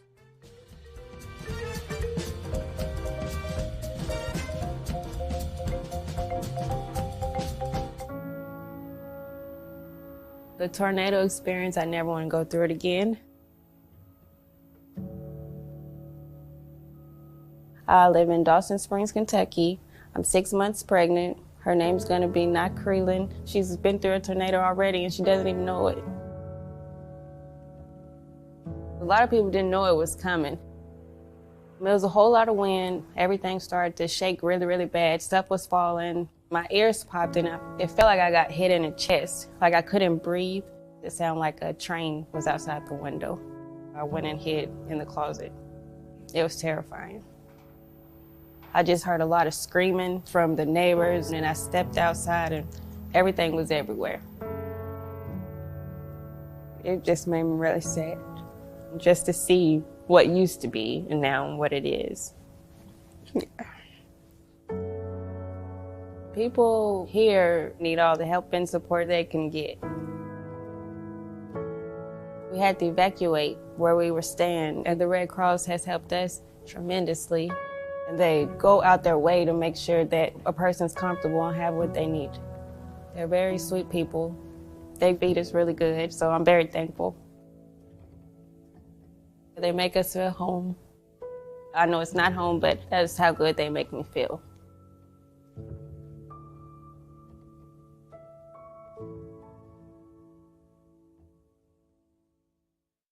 Howdy, folks. My name is Gabriel Harbor, and I would like to extend an invitation for each of you to listen to the Chaser Chat podcast. Chaser Chat has interviews with storm chasers and other weather-adjacent personalities, big names, small names, names in the middle. I talk to all of them. I've also got recap episodes from significant meteorological events, special topic-based episodes, and my personal favorite, some of the more fun, edgier content like WX After Dark, and the WX Drama Report. You can find Chaser Chat anywhere you get podcasts, so subscribe now. Okay, bye.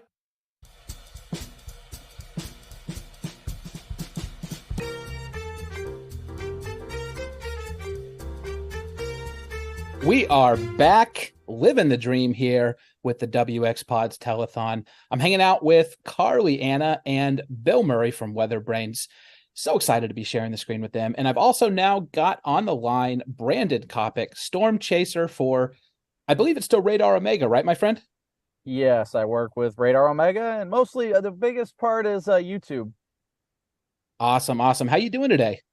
Doing great, making my way down to Oklahoma for tomorrow's really not that great severe threat. More trying to get in position for Monday's severe threat down in Dixie. Really appreciate you taking some time to chat with us here this afternoon. I see that you are parked along the side of the road somewhere, presumably, and so it's awesome that you were able to carve out a little slot for us.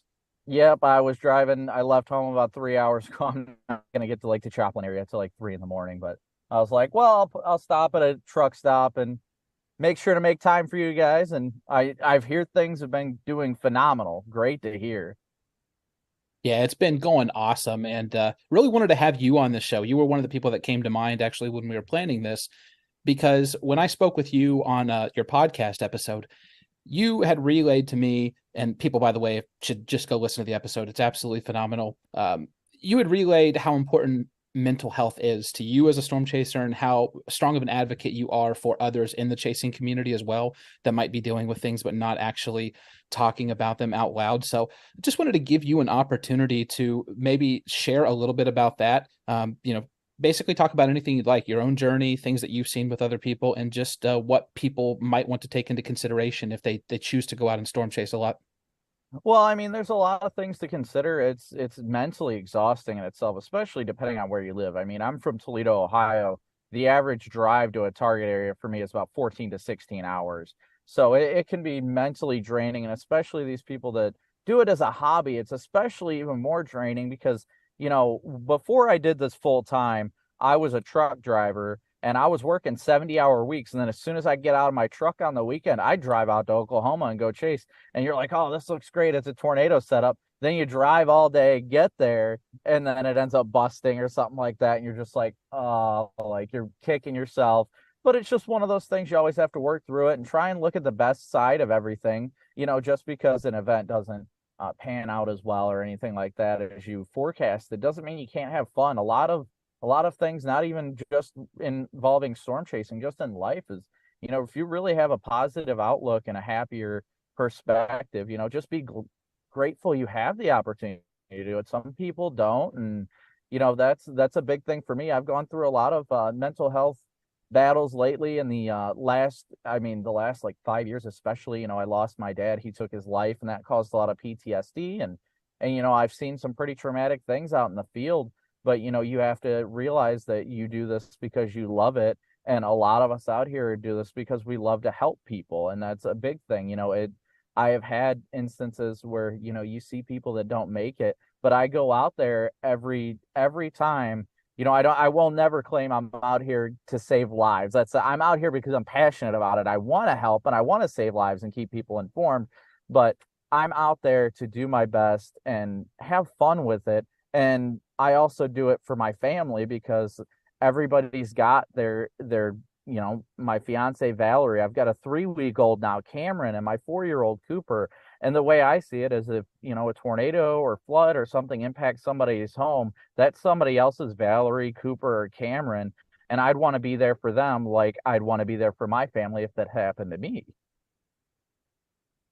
Yeah, totally understand that. And I think Carly has a question for you here. I'll pass it over to her. Yeah, well, I have a comment first and a question. And Brandon, this is something that we've kind of talked about, but I just want to speak on it a little bit. One of the biggest things about advocacy, in my opinion, especially when it comes to mental health, isn't just talking about being an advocate. It's about actually taking action. And I want to say about Brandon. Brandon is one of the leading, if not the leading person, in my opinion, in the community, especially with chasing. That's the first person to actively reach out and be there and message you and make sure you're okay and take up for friends when needed, which is so important. So I just want to say that, Brandon, you are such a true advocate in my opinion, which is so important. And then to go in the same vein, I also kind of wanted to ask you about your experience with providing relief after storms, kind of, and you don't have to go into anything you don't want to, but why mental health is so important within chasing with disaster relief, and maybe if there's any tips or things that you've learned along your journey about how to cope better with things when you do have to inevitably go through those tough parts of chasing. Well, the most difficult part, of course, is when you chase long enough, let's be honest, you're going to see things. You're going to see things that really hurt and that stick with you. A big one that stuck with me was the Mayfield tornado night. I was on the supercell before it crossed the Mississippi when it hit I-55 and Haid Tie. I believe it's 55 or 57, but that interstate there, before it crossed the Mississippi, I happened to be on scene immediately after it crossed, and it had hit some vehicles, and then it actually hit a semi truck. They never found the trailer for the semi truck. But it hit a semi truck. We were checking on semis that had been flipped. Everybody was okay. I was working with a local cop, Caleb, of the Hayti Police Department, and they had pretty much assessed and did search and rescue, and everything was fine. But me being a truck driver, I recognize things involving trucks and like how they're built and things like that. And we were standing on I-55 with the state troopers and the cops, and I had glanced over in the field about 200 yards off to the east of the highway, and I noticed what looked like equipment of some sort, and it had happened to be a semi truck. But I asked the officers, I was like, "Hey, do you know what that is?" And they're like, "Oh, we think it's just farm equipment. That's a farm field." And I grabbed the officer Caleb. I was like, "Hey, just come with me. It's a little ways out. I don't have a flashlight on me right now. Let's go check this out." And he was like, "All right." He was a fairly new officer. And he came out with me, and it ended up being, they thought it was farm equipment because it was a full semi truck, like the cab and everything, a bobtail of the truck, that was smashed all the way down to the frame. Like it had landed upside down in the field and was pushed down.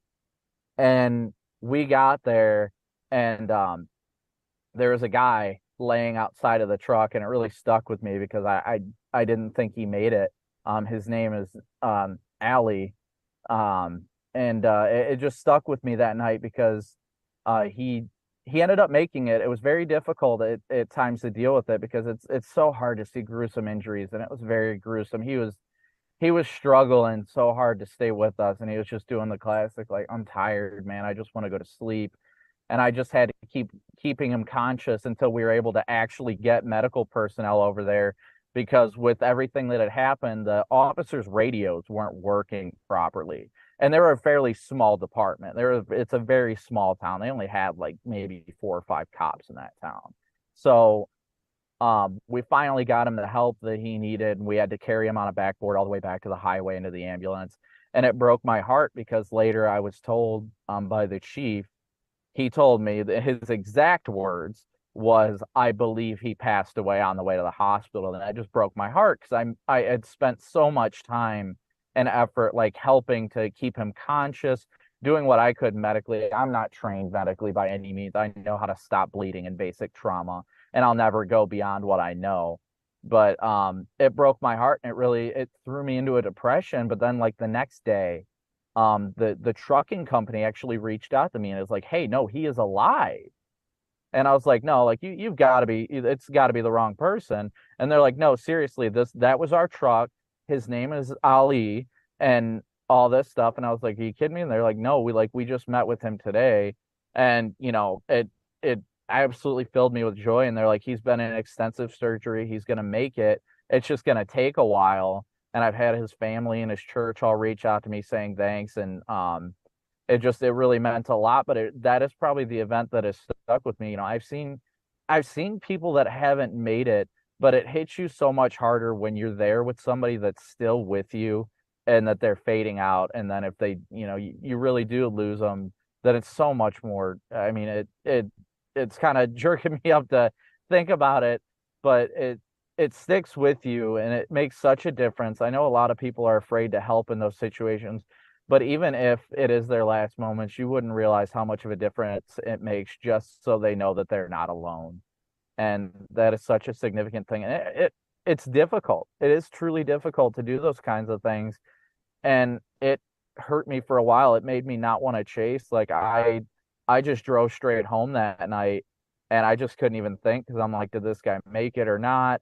And the cop ended up getting an award for his heroic efforts and helping to find him and all that stuff. I had recommended him to his department because he went above and beyond when they had essentially completed search and rescue and were calling it.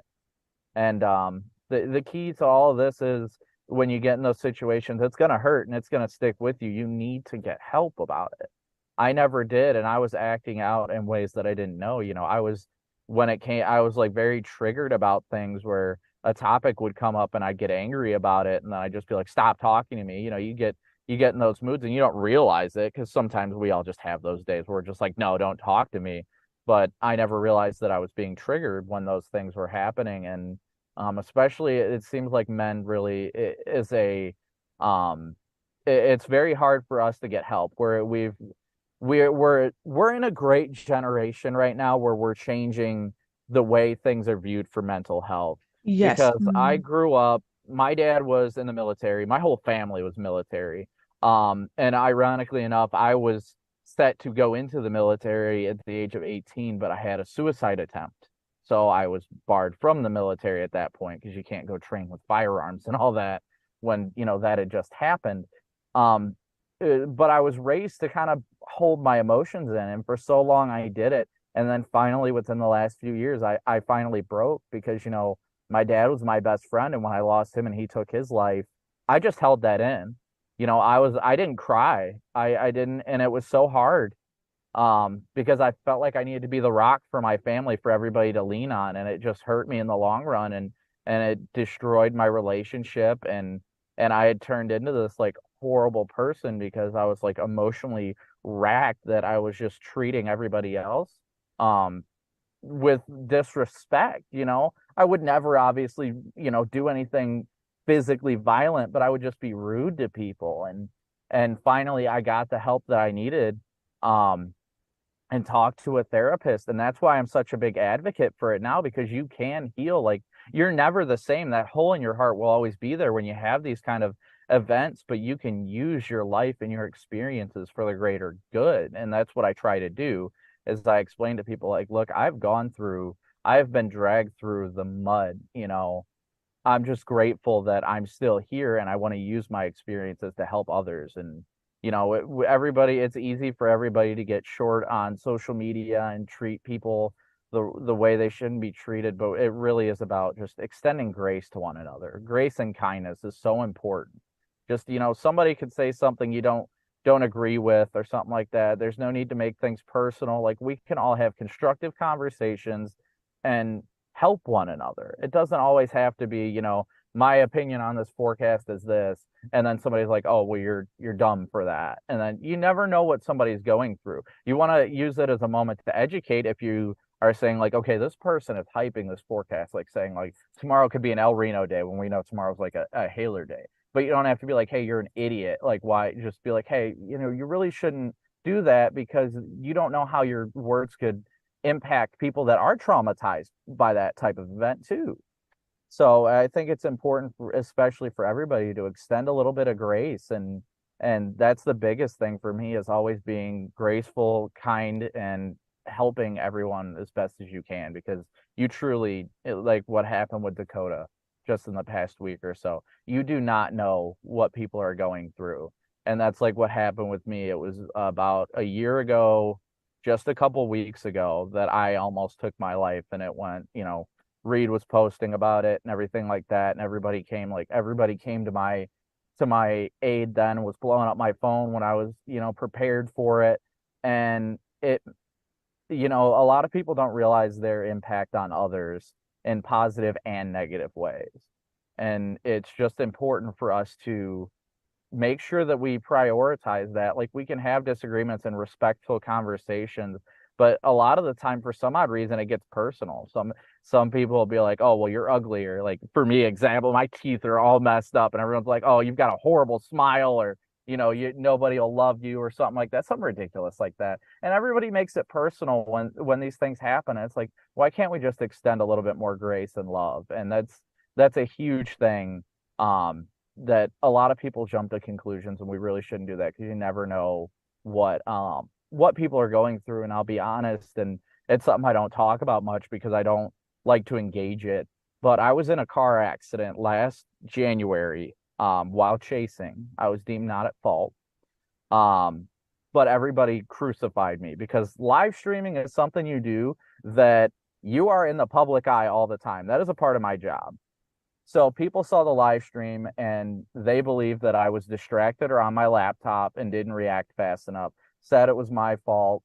And the guy had lied to the police and said that he was driving. Thankfully, my live stream was on and my dash camera was on.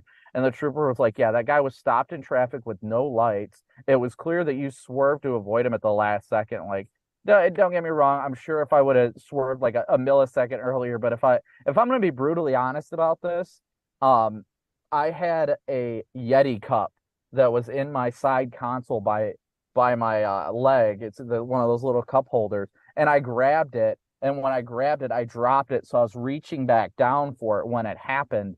And obviously that likely slowed my reaction time, but I was deemed not at fault because this guy was stopped in traffic in the fast lane without any lights, any warning. And then he told the cops. Vince Welty was with me when that happened. And I got trapped in my car. I had to kick out my car. Kick out my door. I grabbed my medical bag to go check on him. And Vince had told me, and I had smelled it too, but I wasn't thinking about it. He smelled alcohol on the guy's breath. He was 18 years old, or 17 or 18. He was a kid. And I got crucified for that. And that really put me in a dark place where I just wanted to give up, when in reality, the police report's public. Even the video from my dash cam's public. People can go get that.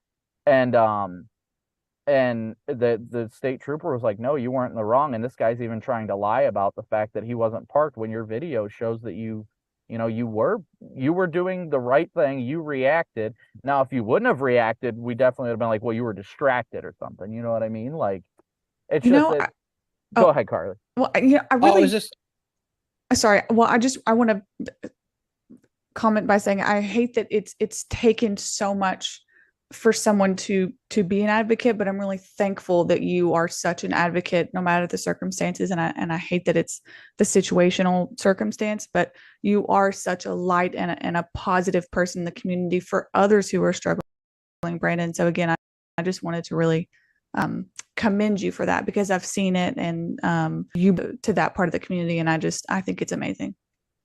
And Brandon, I really appreciate everything you've shared. I wish I could keep you on for the rest of the evening, but we actually just had Simon Brewer jump on the show. So the next guest is up. But before I let you go, I would love for you to share where people can find you on social media, because I know that you're interested and open to having these types of conversations with people if they want to reach out and share their experiences with you. Yeah, so you can follow me on Twitter at Brandon Kopic WX. You can find me on YouTube. That's my largest platform. You can type in Chaser, like Storm Chaser, WX.net, and that will take you to my most recent live stream. I'm actually live streaming right now, and everybody's looking at a gas station sign. But they can go to that or look up my YouTube channel. Just look up Storm Chaser Brandon Kopic. I'm glad to be a part of this. You guys are doing great things, and I'm just proud to be a part of it with you guys. Keep up the great work. Simon, have fun. You got a great group here. Thank you so much, Thank Brandon. you, Brandon. And Simon Brewer, how you doing today, man? Good. How you doing? I am doing wonderful. Hoping that we could start off the conversation by talking a little bit about your 2023 chase season, because boy, did you have a doozy out there with your partner, Justin Drake. Yeah, it was pretty decent. Saw some spinny things. What were some of your favorite chases out there? Probably my favorite chase was on June 21st near Akron, Colorado. There's some other pretty good. There's just a lot of good ones. This was a good year, very active year. There was just stuff to chase the entire season. Really, I mean, starting in January, there was stuff to chase, going all the way into August. So it was a very busy year. What have your experiences with coming up on damage after you're done chasing been like? Well, most of the time I'm in front of the tornado, so I don't come up on damage very often. Usually when I come up on damage, it's after I've dropped the tornado and I'm like heading after another storm, then I come across the damage path. And by then, usually emergency responders have already gotten to the area and I stay out of their way. There's been a few times where I come across damage and check to see if people are okay. I've never had any kind of situations where I've come up and had to well, actually, that's not true. In hurricanes, I've had to take people to the hospital, but in tornadoes, usually I can't think of a single instance where I've had to take anybody to the hospital or perform CPR on anyone in a tornado situation after a tornado's gone through an area. If you could actually share about what it was like helping people after a hurricane, I'd love to hear that. Sure. I mean, quite a few hurricanes. So unlike tornadoes, you're not, I'm not trying to get hit by the tornado. Every once in a while you get in a bad situation. Just the circumstances end up getting to a point where you get hit. But in hurricanes, your goal is to get in ground zero. So you're just surrounded by the worst of it if you're a successful hurricane chaser. And depending on what the situation is, you're just going to come across a lot of people that need help in various ways. Some of the most simple things you can do is just see how they're doing, ask what their current shelter is, what their plans are, and if you can help them out with any of that. Some of the other things you can do is give people water. A lot of people are kind of in shock. Most people I've encountered in hurricanes, they didn't realize how bad the storm was going to be. In almost every situation, they just didn't realize how bad the storm was going to be, whether it was a Category 1 with a huge storm surge or even Category 5 Michael. Well, most people in Category 5 Michael, they thought the worst they were going to get was a Category 3, and they wake up and the storm, wow, lights just went out. Sort of fitting to be talking about disaster relief, and then you have the power go out on you. Yeah. I guess it's that clear air storm that took out the power. But I got plenty of power on the laptop, so I'm good here. So it sounds like just giving if I'm hearing what you, I was going to say, if it sounds like from what I'm hearing from you, it's a lot of basic stuff that people might take for granted. They might think they need to have some fancy response plan or be really trained in search and rescue and that sort of thing. But just having water and being willing to be a friendly, smiling face to somebody who's just experienced something traumatic can make all the difference in the world. Oh, yes. Yeah. If you come across anybody in a hurricane situation, first thing you should be asking them is how they're doing, where their shelter is, and what they plan on doing over the next couple of hours or even the next couple of days. Because a lot of cases, they really don't know what they're doing. They really don't. Yeah. They're just kind of in shock. They're looking at their property, which is usually severely damaged or destroyed, and they're just kind of in shock and they don't really know what they're doing. Now, I know I sent out the invitation to your partner in crime, Justin Drake, as well. I was hoping he'd be able to make it here, but unfortunately he's not. I would like to know, how did you two get connected and start storm chasing together? Because you're kind of a legendary duo at this point. So I was on the 9-year plan at the University of Oklahoma to get my bachelor's degree.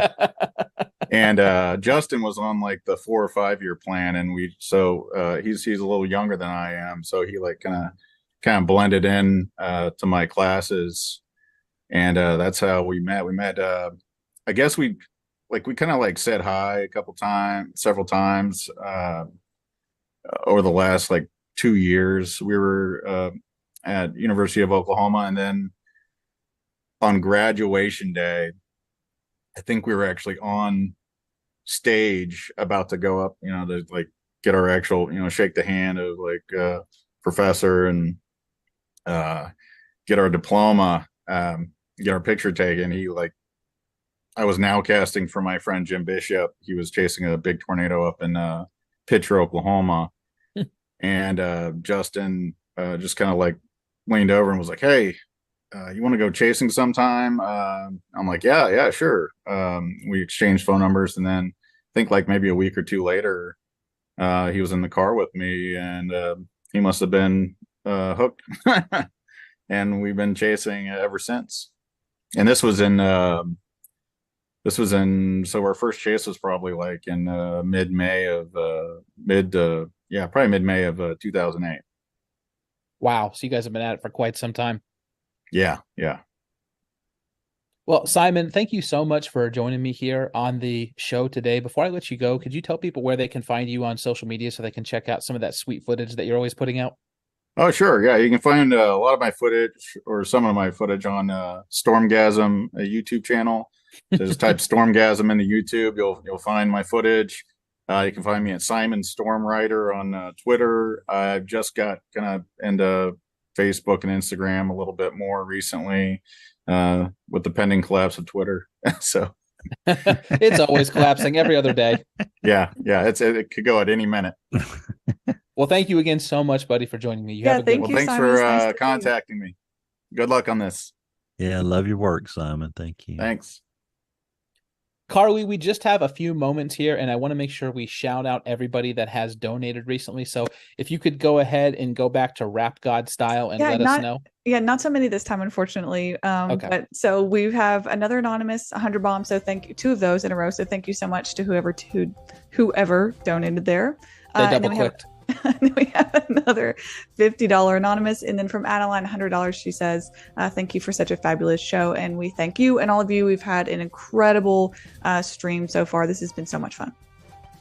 Absolutely. And one last thing before I send this back over to break, Carly, we have been running a giveaway all day for your Two Storms apparel brand that is also closely tied in with disaster relief and mental health after the storm. So could you just tell folks what they can do if they would like to have a chance to win one of those 2 free t-shirts that you're giving away? Yes, so we're going to be giving away, as Gabriel said, 2 free t-shirts and some accessories, stickers, and things. So we're going to pick 2 winners. All you have to do is 2 things. So if you want to win, you need to, 1, make a donation today to the American Red Cross. And the second thing you need to do is to take a picture or a screenshot of your donation that you send in and send it to me on Twitter at 2storms_. So that's TWOSTORMS_. If you want to win one by the end of the day, we'll pick 2 winners.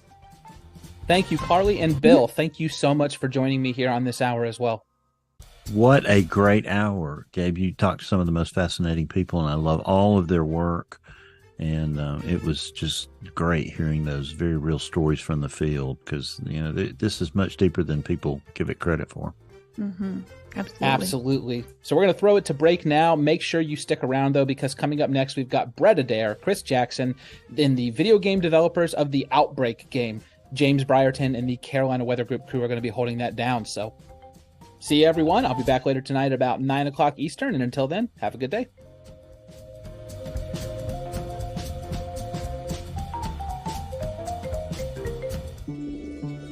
Everyone. Todos. الجميع مرحب بهم. 欢迎. مرحبا. At an American Red Cross shelter. Cuando se produce un desastre en su zona. The Red Cross may open. يفتح ملجأ. Where you can sleep. 用餐.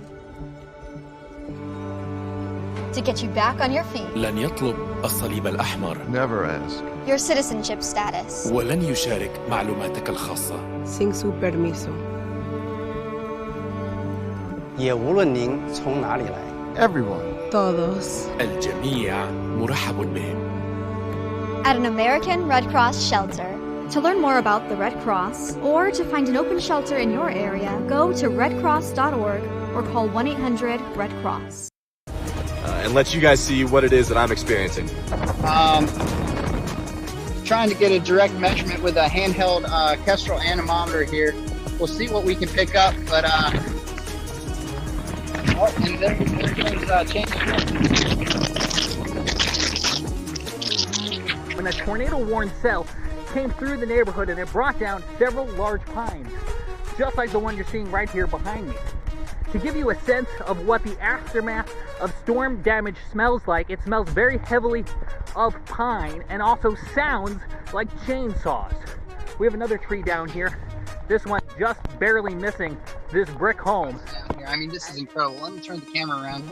Get us back into kind of a dry view. And I get up here, and all of a sudden, the storm surge started. And all of a sudden, I ended up in about 4 feet of water. I'm Scotty Powell here reporting just outside of Sparta, North Carolina, where you've seen a lot of the earthquake damage. Again, a 5.1 magnitude earthquake rocked Sparta, North Carolina earlier this morning, just after 8 a.m. If you go look at the footing of that, you'll see where it was a twist. Very severe wind that caused these structures. From Gaston County to back here in Mecklenburg County, those were just 2 of the tornado warnings that were issued here for the greater Charlotte area. I'm not one for hyperbole, but it's countless at this point. There's trees on houses. There's a lot of roads that are blocked. We're just trying to get cleaned up so people can get through. Have you ever seen the Dan River like this before? No, not that I can recall. I mean, I've seen it fairly flooded before, but I've never seen it to where we're now kind of asking ourselves, okay, a couple more feet and it might get over those bridges.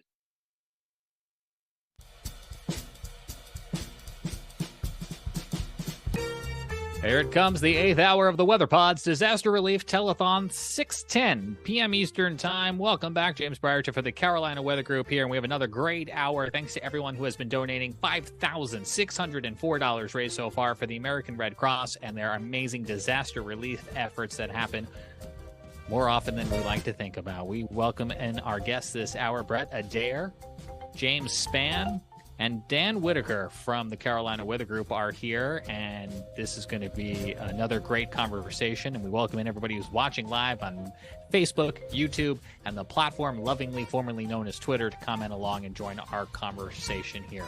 We're going to get to Brett in just a second because I know he's probably looking forward to maybe having dinner or resting a bit because I know you're feeling a little under the weather.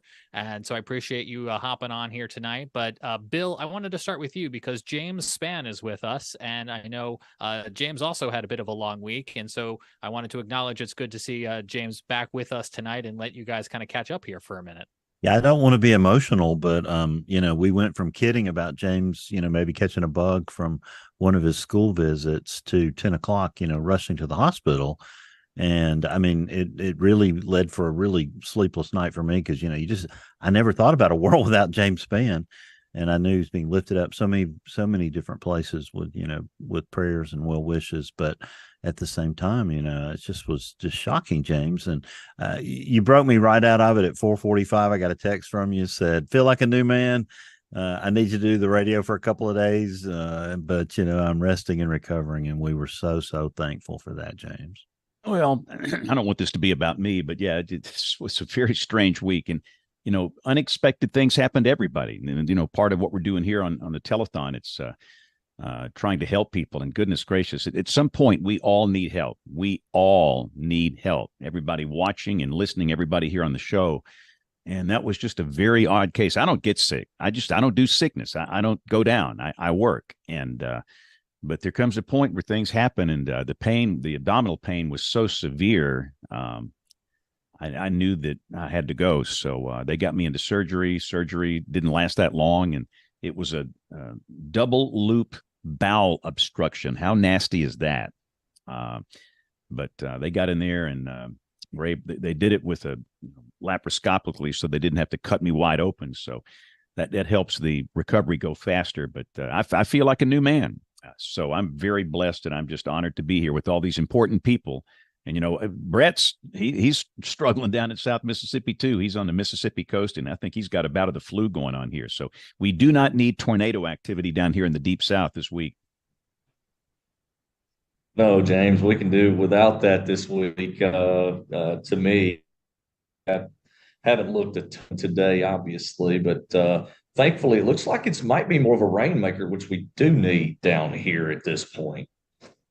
Yeah, just looking at it, where we are, Mississippi, Alabama, looks like it'll be a late night, Monday night, Tuesday morning initiation when the air is kind of stable and the dynamics kind of pulling away. And hopefully it's just going to be a good beneficial rain. That's the best possible scenario for everybody. So we can certainly live with that. So fellas, ladies and gentlemen, how's the telethon going? Give us an update here. It's going amazing, James, and we have to, continue to spread our love for you because, as it says on the screen, the top donor right now is the Weathers Brains podcast at $1,295 because you guys put together such a great, epic panel of guests in I think it was the 4 p.m. Eastern hour. Mr. Jim Cantore of the Weather Channel donated $500, and then you guys went and doubled up everything that came in during that hour. So it brings our grand total now to just over $5,600 and counting, with about 4 hours left in tonight's program. Brett, let me ask you, because we have seen your footage on network news, on local news, on the internet.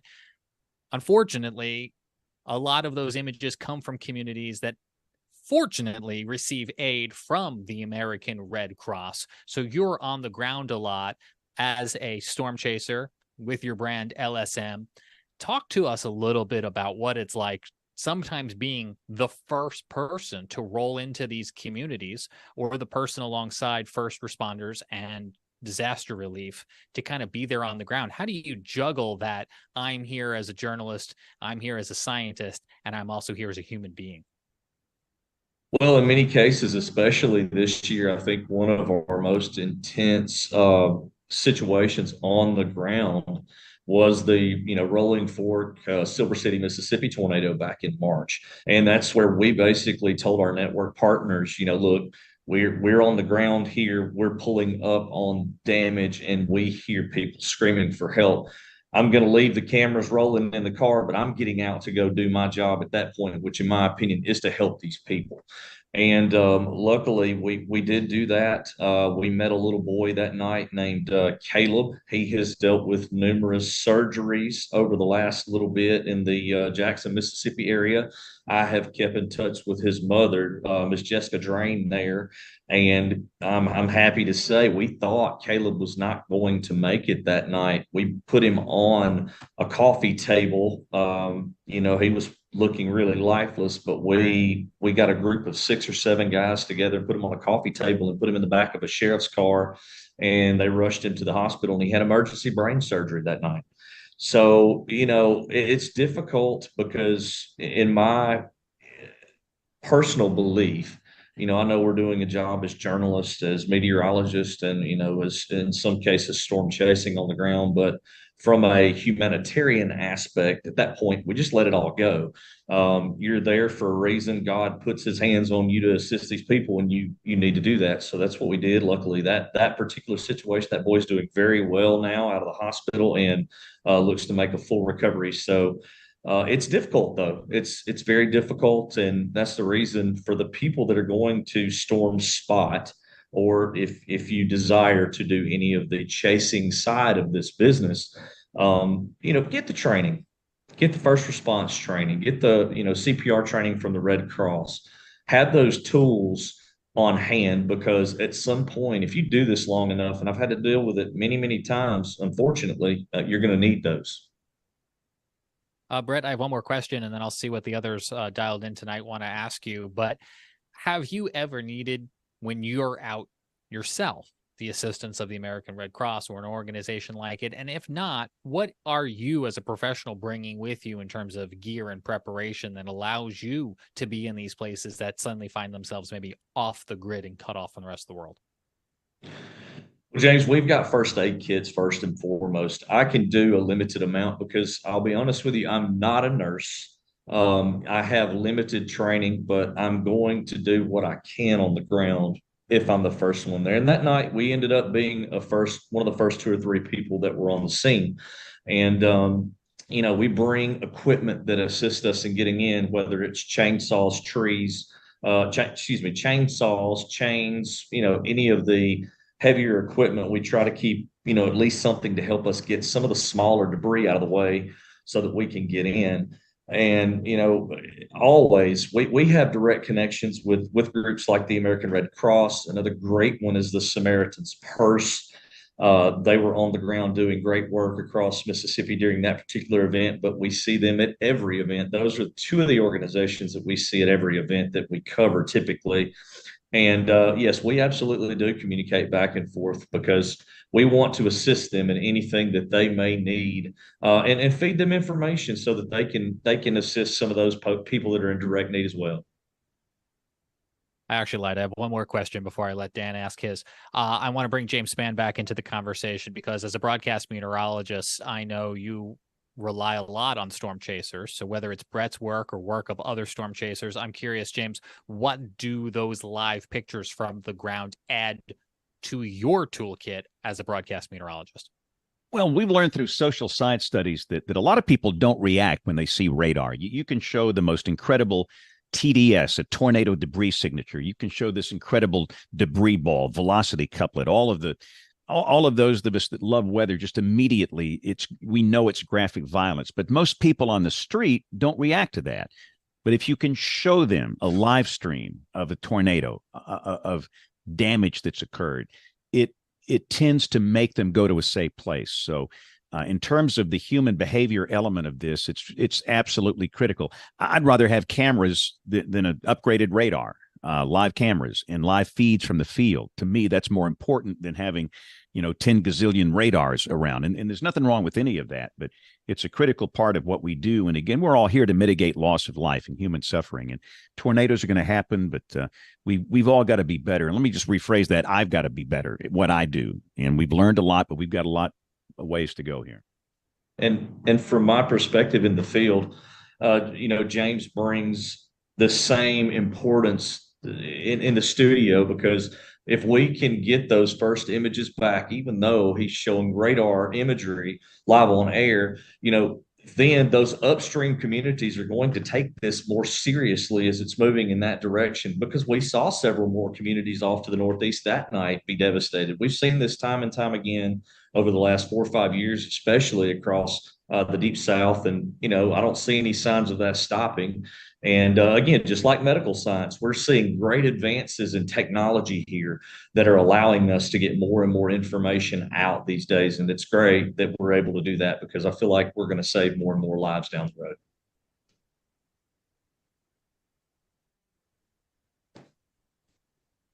So we're closing in on $6,000 here for the telethon. So go ahead and use the QR code on your screen here to go ahead and donate and bring it in. We're getting very close. Was that a little less than 250 left? So let's keep it coming.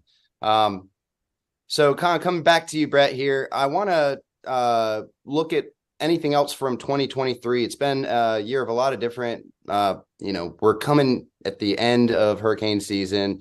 Obviously there's some question of if anything else will pop up or not. It's looking unlikely. However, what are some big takeaways, or maybe another big takeaway from 2023 and the storms we had this year?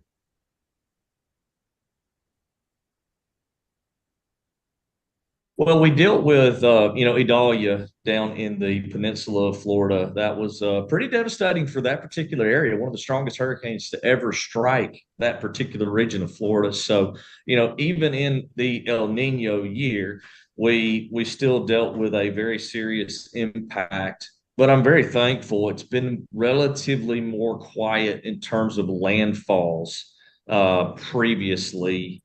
In previous years than this one. I think that's one thing that we're all just glorified for. But in terms of severe weather, it seems like we've had a bit of a break, but we flipped from one big extreme to the other across portions of the South, particularly, and we went into a big drought. I mean, I don't know that I can ever in my memory recall having wildfires across coastal Louisiana. That's just something that's almost crazy to me to think about. And I know that you guys up toward the Appalachians have been dealing with some of that up in the Carolinas and Virginia over the last couple of days even. So it's just been one extreme to the next. And it's interesting how our environment and our science, we seem to see that quite a bit, at least in my time here over the last 10 or 15 years. It's one extreme to the next. I actually just got up from my chair within the last few minutes because I was smelling smoke. And I was trying to figure out where I was coming from, because we have a burn ban here in Charlotte, as to 30 some odd counties in North Carolina because of the drought, because of the fire danger. Somebody either has a backyard fire going or they're burning leaves, whatever it is, should not be happening right now. And that certainly caught my attention. And it's unfortunate that is happening right now. But Brett, let me follow along the fire angle. There's a lot that happens with Mother Nature that it's not always purely air quotes, weather. People think about tornadoes, they might think about hurricanes, but we've got earthquakes, we've got fires. There's a lot happening in the globe. How is that playing into your response, how your business evolves, and kind of that big picture of all of the things that you might find yourself at the footstep of? It's interesting. It's watching the evolution of what we've done in our side of this business over the last few years has been interesting. And especially, Dan can attest to this, the work of drones has been something that has taken this to a whole new level.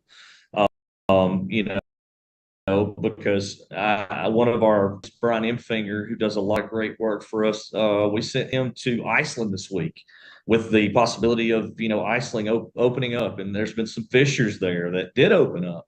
So one big thing is when we're not doing things across the lower 48, you know, as much, if it's not as busy, we're traveling abroad. We had a group that went for the big cyclone that hit Paris, you know, 2 weeks ago, and they had some hurricane force winds. So it's something we're having to evolve with Mother Nature. You know, the changing patterns and the changing of the seasons are occurring now, and we're really just having to move around with it. But it looks like we're starting to get more active across the deep south. So, you know, that's secondary, or really even our long severe weather season from November to, you know, the end of May here is really just beginning. So I think that we're going to start getting more active, and we're going to be more active on, you know, some severe weather and, you know, flash flooding. I think that we're going to go from drought. I think we're going to see some flooding elements come into play as well, as this jet, the subtropical jet, should begin to set up some over this winter. I'm anxiously awaiting some El Nino effects and maybe some more precipitation here in the Southeast, because we need like 6 inches to get back caught up by the end of the year. We've just hit $5,800, thanks in part to $46 from Sound by the Pound AV Services, whose work you've been hearing today because he's sitting right over there. So thank you to Tim for getting us over to $5,800. Do appreciate that. Dan, you have any questions for Brett before we let him get some rest? Because I know his weekend, he's feeling a little under the weather here. I guess every year there's new things that are being done for pinpointing kind of how to get the best hurricane footage at LSM. I know that you're always working on some sort of new project. I just kind of, with Adalia and kind of some of the hurricanes that came across this season, were you able to kind of work on any of those new projects? We were able to work on a couple of new pieces of equipment that we're, you know, wanting to deploy hopefully some point during the winter season. It's no secret, I had my close call during Hurricane Michael back in 2018, and if you've been in this long enough in the field, you're going to have close calls. So we've been working, and you've seen several of them, but we've been working on storm surge applications in particular with mobile remote camera systems. And we're actually working and nearing completion of a product that will have remote cameras on a location. We will have the ability to do some panning, tilting, and zoom with a high quality camera. We will have the ability to do storm surge measurements, calibrated storm surge measurements from a site that is housing one of those units, as well as, you know, having some live weather data come back with that. We're not trying to rush that particular piece, but we did some testing this year, and we're excited to see where that's going to go, you know, as we enter next year. And we've also started working on some new software. We've got a whole development team now that's building things, and we're building a broadcast and emergency management software to assist with some of the notifications that are going out there. And we're getting into the tower camera system game right now. Everybody wants cameras, as James said. Cameras are, you know, the eagle eye to the sky, and people pay attention to those. And you can literally go. I attended McDEMA this week, which was an emergency management conference here Tuesday through Thursday on the coast. And if you talk to any emergency manager, the one thing that they can never have enough of is cameras. I want to throw out there that I just got back from the Mid-Atlantic severe weather conference in Virginia. I guess it was a week and a half ago or so. And one of the social scientists from the National Weather Service was there presenting about how important that visual imagery was. And when you put the science up against it, people just need imagery. They need pictures. They need real time imagery in order to react. And especially with a vague concept such as storm surge, you can't imagine 10 feet of surge water. And so I think it is so important that we're going to hopefully use technology and a little bit of a, good effort to get that going. And I'll just add the Mid-Atlantic Storm Chaser Conference was our first triple-digit donation this morning. So we appreciate their support.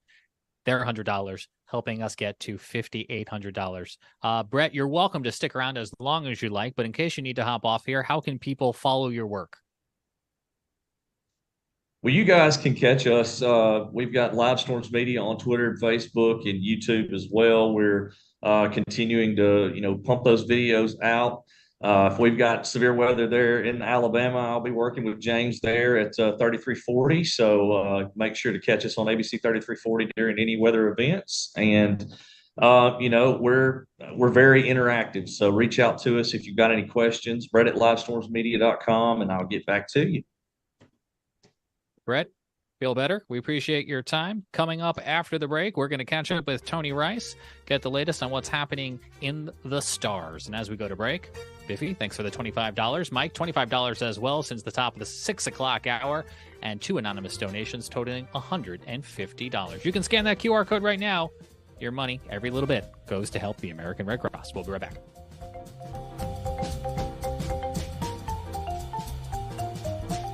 Hi, I'm Jay Bonifeed with the American Red Cross. I'm here in Campton, Kentucky. Behind me is Wolf High School, which has been a shelter for folks from eastern Kentucky evacuated after devastating flooding last week. Right now, we still have over 500 people who are spending the night in shelters like this, Red Cross and partner shelters. Behind me, you can see an emergency vehicle that just arrived to bring some of the needed supplies for these families that had nowhere else to go and may have lost everything in this devastating flooding. We lost everything. We didn't lose no lives, and we're grateful for that, and grateful for you guys for sure. They've made sure we've had food. We've came in here without shoes. They've got us shoes. They've made sure we've had clothes. I've got 2 little boys. They lost all their clothes. They got them clothes. It's been a tremendous experience. Since we've been here, my kids have been able to stay like their daily life, been able to play, have fun, and you've got people that come and play with them. And it's been awesome. Thank you.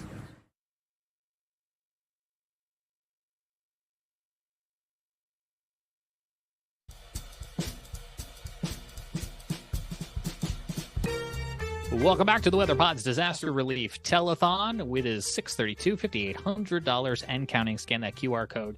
Every little bit helps the American Red Cross. Joining us now, NASA Ambassador Tony Rice, who is a friend of the Carolina Weather Group. He is a friend of the Weather Brains. I think he's a friend of every broadcast meteorologist from coast to coast. So, Tony, we're very glad you're able to hop on with us tonight. We have a lot we want to talk about, but I need to ask you first about SpaceX, Starship, and I'm going to read this tweet. I'm sorry. I'm going to read this X. I got to get it right if it's Elon we're talking about from this morning to make sure I understand exactly what happened. The booster experienced a rapid unscheduled disassembly shortly after stage separation, while Starship's engines fired for several minutes on its way to space. Is that the PR way of saying oopsies? That's the PR way of saying that it blowed up real good.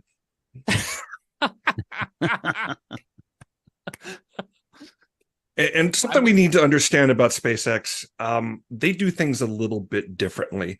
A lot of space companies, you talk to SpaceX fans, they'll call it the space old guard or something like that. They tend to break their testing up into individual segments and then bring it all together for kind of a final plugs out or whatever test. SpaceX doesn't work that way. They want to test as much as possible. So this unscheduled disassembly was kind of expected. I don't think they expected to get fully to orbit. I don't think they expect absolutely everything to work. And all that being said, every test has got to have a series of objectives. And my understanding is they met all of those objectives. And simply by having an intact launch pad post-launch is a great improvement over the last launch, where literally those 35 Raptor engines literally tore that pad apart. So they learned a lot from that and they corrected that. So, hats off to them. It is quite literally rocket science, and I say that non-ironically because it is hard. Every space program in the history of human existence has had its own unscheduled disassembly of rocket parts. And so SpaceX is trying to do something new here. They obviously have done a whole lot with their crewed missions, their uncrewed missions to the International Space Station, and of course Starlink, which I got to tell you, at work I wrote one story that says, what are those dots in the sky? And then we explained it. Every time someone in the country somewhere sees dots moving across the sky, you can see that web article suddenly blip back up onto the board of clicks, because it is quite a star show. Continue to get questions about that from everyday folks to broadcast meteorologists with PhDs. So if it's not something that you're familiar with, it can look a little odd. It looks like, a bright dots, mother duck and her ducklings falling along behind it. But on the unscheduled disassembly, kind of to circle it back to weather, a really good follow on Twitter. I'm not calling it X. Sorry. I'm going to continue calling it Twitter. A really good follow on there is the NWS Spaceflight Twitter account. They tweeted this morning a really cool image from the GOES satellite showing that debris field in the atmosphere, and it's true pretty far, but you can actually see it from geosynchronous orbit from the weather satellites. And we often see that with launches, either the heat plume or actually rocket fuel when it's burned tends to create at least in part water. So a lot of the water vapor products will show the launch pretty clearly. Well, we'll talk next hour about the Carolina Weather Group, Kennedy Space Center, and Crew 7 launch and some of the behind-the-scenes content we got there. But you reminded me that we saw that launch from weather satellites as well, too. So it's amazing not only the role that weather plays in, obviously, the launch, but actually the way the tools and everything can pick it all up. Tony, let me ask you about this. We've got another show in the sky for folks who are maybe lucky enough to see it. We've got a meteor shower going on. Give us the truth. Who can see it and who can't? Yeah, so Dr. Span has his rant points, and I do too. So I appreciate you bringing this up because this is one of my rant points. And I believe there's a certain meteorologist there in Charlotte as well who gets on his soapbox about this. He's scheduled to get on that soapbox on this broadcast at 8:00 tonight. Wonderful. Bring it up with him and you'll wind him up just like you just wound me up. I hate when people get excited about something that's only going to lead to disappointment, because nothing good can come out of that. Yes, I love people to go outside and take a look at the night sky. Yes, I love, especially for parents, to take their kids outside. That's such a special time when you can show somebody that you care about, this something that up in the sky that you care about. And when we, as science communicators, and everybody on this broadcast here is that, go about it the wrong way and try to overhype for whatever reason we're doing it. Sometimes we're doing it for good reasons. We want people to get excited about this stuff. Sometimes we're doing it for clicks, and that's absolutely the wrong reason. But when we get people too excited about an event that is just going to lead to disappointment, that's not a great thing. So let's talk about those meteor showers. The Leonids are peaking tonight. Absolutely true. And if you go in and you look at the meteor shower calendars, and the American Meteor Society is a great place to go look at that. They've got it filtered out. They've got absolutely all of them there. There is literally a meteor shower going on at just every day of the calendar year. Not a lot of people realize that. There's some that are stronger and there's some that are weaker. This one's a little bit weaker, but if you go on that calendar and you go and try and figure out how many meteors per hour you might be able to see, you're going to see a number there. You're going to see a number like 15. If you go and Google Leonids at 15, you'll get a ton of news reports.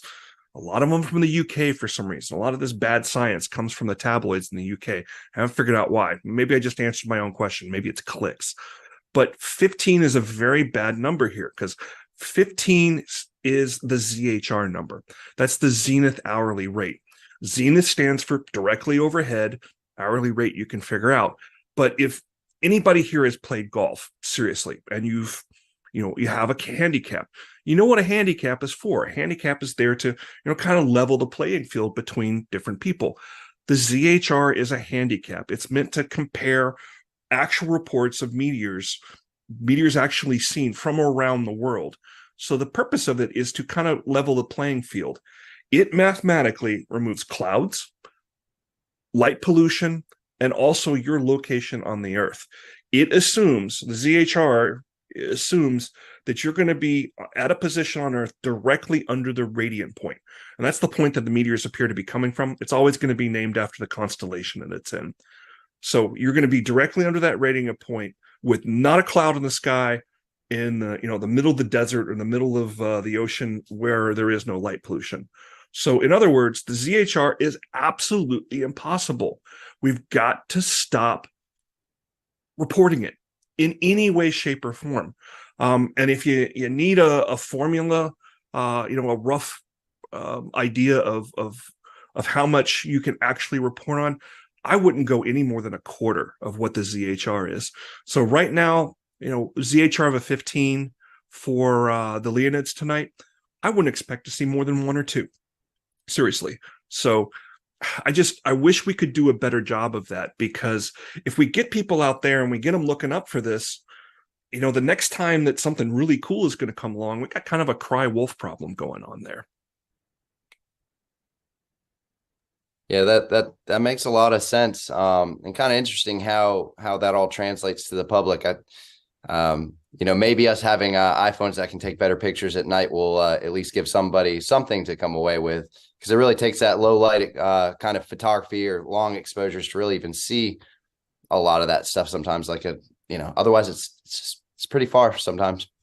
You're absolutely right. And the same's true of aurora. We've been having a lot of auroral activity lately, and that's going to continue too, because we're heading towards solar maximum. We're heading to that point in the solar cycle where we're seeing the most activity on the sun's surface and the most coronal max ejections that are sending that energy out that's going to create those aurora. So we're going to see a lot more of that.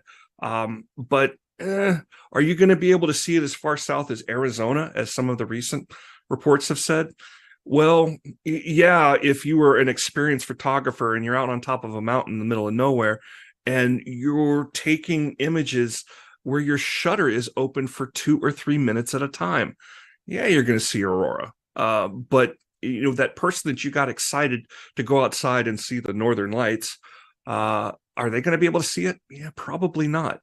Even in Iowa, up into Montana and such, the pictures that you see people sharing around are gorgeous, but that's not what you're going to see with the naked eye. So there's my soapbox for the day. I just wish we could do a better job of that, because there's so much cool out there to see. There's no reason to hype it. Well, Tony, here's something that I know we're happy about. Happy 1-year anniversary since the launch of Artemis 1, and NASA's working their way towards Artemis 2. So for anybody who's missed the memo, we're trying to put humans back on the moon. Do you have any of the latest and greatest details with regards to that mission that you can share with us? Yeah, so that program is marching on. Things are a bit delayed, as you might have seen. One interesting thing that's come out of it, Artemis 1 you mentioned, and I was just working on this morning, getting it set up for a local middle school here in Durham, North Carolina. One of the things that was aboard Artemis 1 was a set of seeds. And it's a variety of different seeds that were specifically picked so that they could thrive throughout the country. They were sent up there in honor of Stuart Russell, who was an astronaut back in the Apollo era, but he was also a smoke jumper. So he would go in and fight forest fires before, he joined on with the astronaut corps. So long story short, they sent a lot of seeds aboard Artemis 1, and it went around the moon. It is actually the spacecraft, the man capable or crew capable spacecraft that has gone the farthest from Earth. So it has traveled out there beyond the moon. Artemis 2 is going to take actual humans on that trip. But those seeds have returned, and they're being curated by the Forest Service. And they're providing seedlings to anybody that can fill out the form and take care of them and put them in a safe place and make sure they're going to grow properly. So they're really looking to have them placed in public parks, schools, and things like that. So I'm working with a local school here to get a moon tree out in front of their school. That's very cool. I have to come after that arrangements are made and come see this.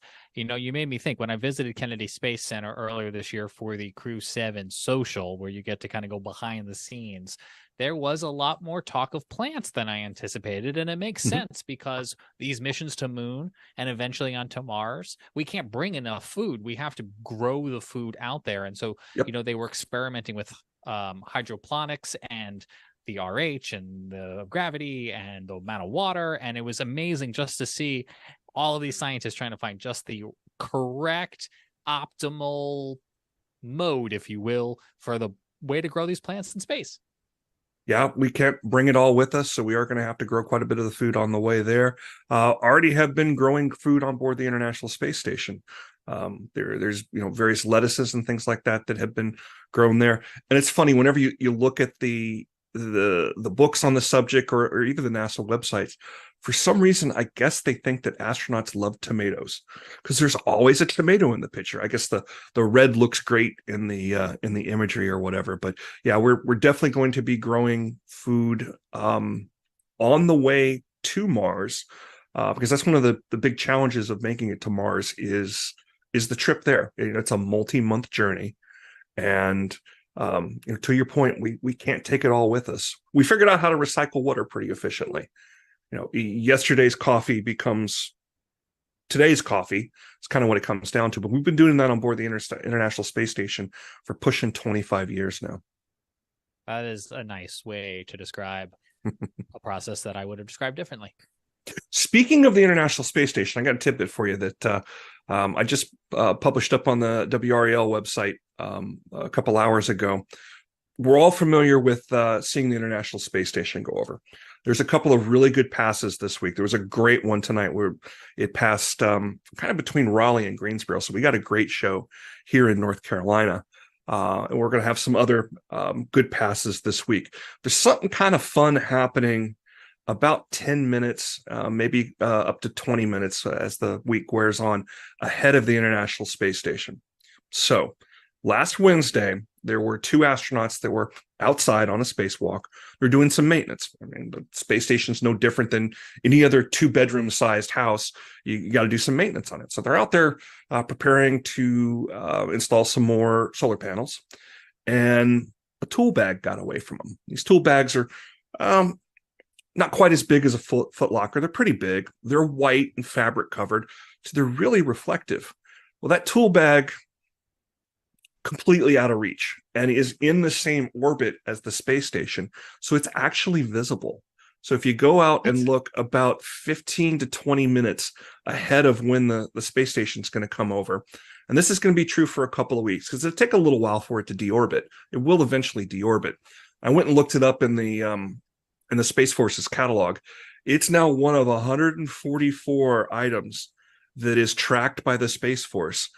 This cataloged as ISS debris, and it's a tool bag. So it was visible tonight about 20 minutes ahead of the space station. You need binoculars because it's magnitude 6, which is right at the edge of visibility for the naked eye, and you've got to be out in the middle of nowhere, a really dark site to even be able to see something like that. But if you got a decent pair of binoculars, you should be able to see it. And the neat thing about it is it kind of flashes, and that's because it's tumbling as it moves through space. But as the Earth's gravity grabs onto it, it's going to slow down a little bit. That upper atmosphere is really lumpy and varied in density. It'll slow down, and in a couple of weeks, it'll burn up like everything else has. I did not anticipate being able to see it. And there are lots of reasons why I could never be an astronaut. One of them would probably be I would have lunged for it, and that would have been bad. Well, then you have 2 pieces of debris, one of them being human. Yeah, that would be number 145. Yeah. Dan Whitaker, you were the man who was on with Tony and I probably a year or so ago when we had a launch out of NASA's facility in Wallops, Virginia. And that was spectacular because we were able to see that launch. They were doing a sounding test. There were all sorts of really cool colors in the sky. Dan, I'm just wondering for folks who haven't seen that broadcast, if you can kind of recount being out there on the Outer Banks and what that was like. Yeah, for sure.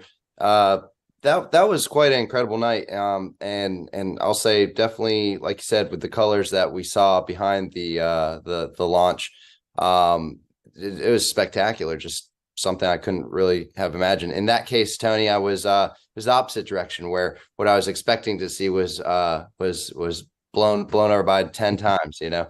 And I was able to live stream and photograph the whole event with 2 cameras. So it worked out really well. Yeah, basically, you know, got to see what appeared to be kind of a V going up into the sky, and started out low. And then as it traveled upwards, you could see it fairly evidently. It was very obvious something was happening, and it was darker out. The sun had set probably half an hour to an hour previously. And as it got higher up in the sky, the V spread out. It almost looked like a cloud came from the back of the rocket. And then this kind of fluorescent color started to plume out to the sides as almost a circular kind of plume that formed around the V. And then it changed kind of colors again and changed the plume change. And then it kind of went up and went away a little bit. But there was a moment. Beautiful description, Dan. Yeah, tried to do my best. I guess the coloring itself would have been reds and yellows, or not yellows, purples. It's been a little bit since I've watched the video myself again, but I remember the feeling of kind of seeing it and then being just so blown away that something like that was happening in the sky, and it did feel like a very special moment. Yeah, what you're seeing there is some of the interaction with the upper atmosphere that the aurora does as well. So the solar energy that's hitting the Earth, it's being funneled into the magnetic field lines that are running around the Earth. The best way to think of the shape of that and what's happening up in there in the upper atmosphere is it's the magnetosphere. It's that magnetic shell around the Earth that is protecting us from a lot of that solar radiation, but it's shaped like a donut. So those upper atmosphere tests are there, many of them, and I'm sorry, I'm not recalling the one that you're talking about, what exactly the altitude was, but oftentimes they're searching for a better understanding of how that energy interacts up at that upper part of the atmosphere, and in large part how ozone is created and can channel down there through. So the sounding rockets aren't quite as sexy as the ones that actually go orbital, but they are so very important in that upper atmospheric research. And a lot of it happens there at the Wallace Flight Facility. They're just south of the Delaware border on the Outer Banks of Virginia. Well, as amazing as Dan's description was, here is Dan's footage from that day, so you can see it with your own eyes. And that was just an amazing opportunity to be able to stream that, Dan, and for you to be able to see it out there on the Outer Banks of North Carolina where the conditions were prime. And we can sometimes see those launches as far east as Raleigh and Greensboro, and even sometimes in Charlotte. Yeah, it's an amazing opportunity. Well, we're coming up on the top of the hour, and we are at $5,900. Would love, with your support, to get us to $6,000 by the time we close out this 6 p.m. hour. Let me ask James Spann or Phil Johnson from Stormfront Freaks if they have any questions or any comments for our friend Tony Rice before we let him go on this evening. So let me just say, Tony is one of my heroes. The information that he provides us, it's just so useful. And every CPU cycle in my brain, I have to deal with weather. And by Tony's information, I look like an astronomy expert. But you know the deal, Tony. I have one favor from you. I want you at some point to get me a meetup with either Gene Kranz or John Aaron. I'm the only guy on this show old enough to remember these men and what they did in the 1960s. They got manned to the moon. These were young engineers that didn't know any better, using slide rules in the trench. And what they did was just astounding, Tony. And to this day, I love that documentary. Failure is not an option. I watch it over and over. So they're role models for me. And your goal one day, I want to meet one of these guys. Yes, sir. I will do my best to do that for you. It's funny you mentioned those slide rules. So the 50th anniversary of the Apollo 11 landing, many places around the country had celebrations and a lot of history museums and such. The History Museum here in Raleigh, they called me up and they said, well, what do you want to do? I said, I want to set up a booth and I want to teach kids how to use a slide rule. And we did exactly that. I think I had them break 3 or 4 of them, but we kind of demystified it, and also made a couple of engineering students that were wandering over from NC State a little bit glad that they were graduating when they were graduating, didn't have to deal with that. Also got across some information or some thoughts about precision. And I think we get a little over precise sometimes, even as science communicators, we do it. The precision in those slide rules was not all that great. You know, there were different kinds, of course, and you can take them out to certain decimal points. But the kids learned about, you know, what a slide rule was and how it works, and some of the engineering students learned that, you know, maybe I don't need to take things out to 15 places. I'm just kind of showing off there for no good reason. Yeah, I wonder how many people actually watching this show right now have worked a slide rule in their life. I did as a youngster. I'm that old. When I was in high school, the calculators were brand new and they were very expensive. I mean, it would cost $150 for basic functions. And so most of us could not afford that. So we used slide rules into high school back then. So that is just outstanding. My dad was an electrical engineer, and he would not let me touch his. Would not let me. He would let me use the slide rule. He taught me how to use the slide rule, but not that Texas Instrument calculator. Yeah, they were very expensive. And goodness, the day I finally got one, I think I was a senior. I felt like I was on top of the world. It was amazing. I remember in high school, I had a graphing calculator, and I lost it, and I was embarrassed to tell my parents, who are probably watching right now. And so we were flipping the house upside down trying to find it because they were so expensive. Still are. Yeah. Well, and your phone can do it now, but that's a whole nother separate conversation. Well, Tony, it's always great to see you. Where can people stay in touch with you? I'm always available on RTP Hokie, Hokie. I'm watching my Hokies get beat by NC State right now, unfortunately. Didn't go as well this weekend as it did last. On Twitter, and also I am a regular fixture on Weather Brains. James has been kind enough to let me rant my crazy once a week and share something cool in the sky, and I've learned so much from them and so much from my other meteorology friends that is useful to us in the space enterprise as well. So thank you for having me. Always great to see you, Tony, and we'll look for you on Weather Brains, on WREL, and there on the platform we all lovingly call Twitter. As we come up in the 7 o'clock hour, Phil, thanks to you and Jill for another $100. We're closing in on that $6,000 mark, and we're looking forward to hitting that. Hey, if you like space and you like what we're talking about, stay tuned. We're going to take you behind the scenes of Kennedy Space Center when our telethon returns right after this.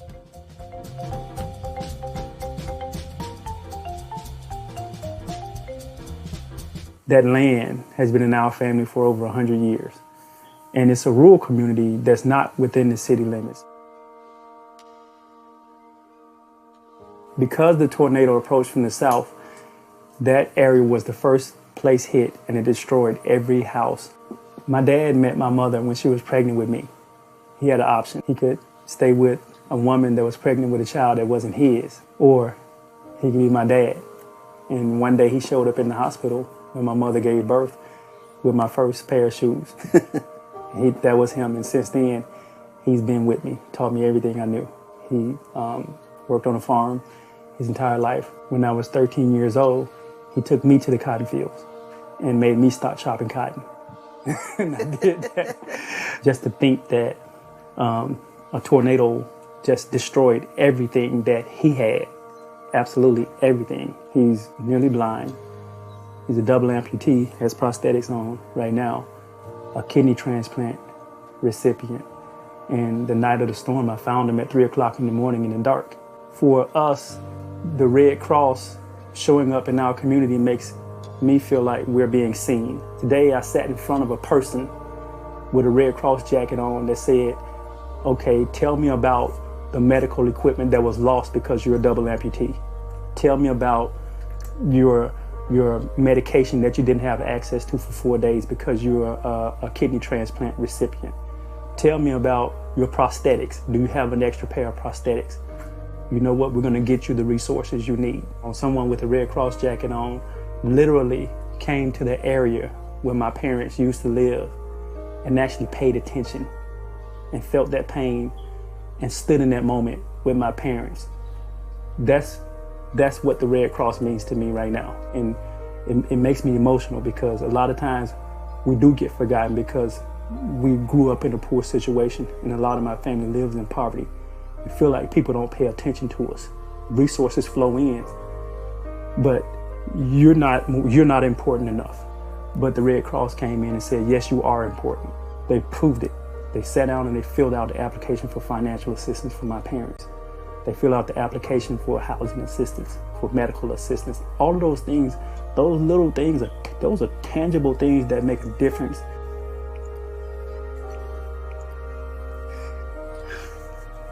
Because you don't know what you got until it's gone.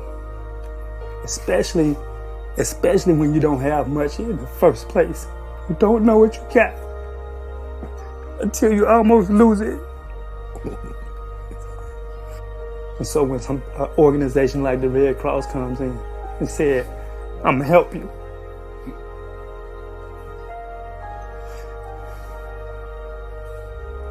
It means something.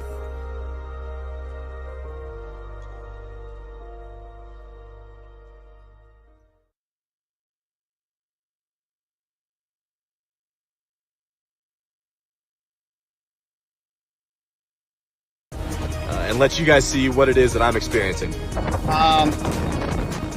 Trying to get a direct measurement with a handheld Kestrel anemometer here. We'll see what we can pick up, but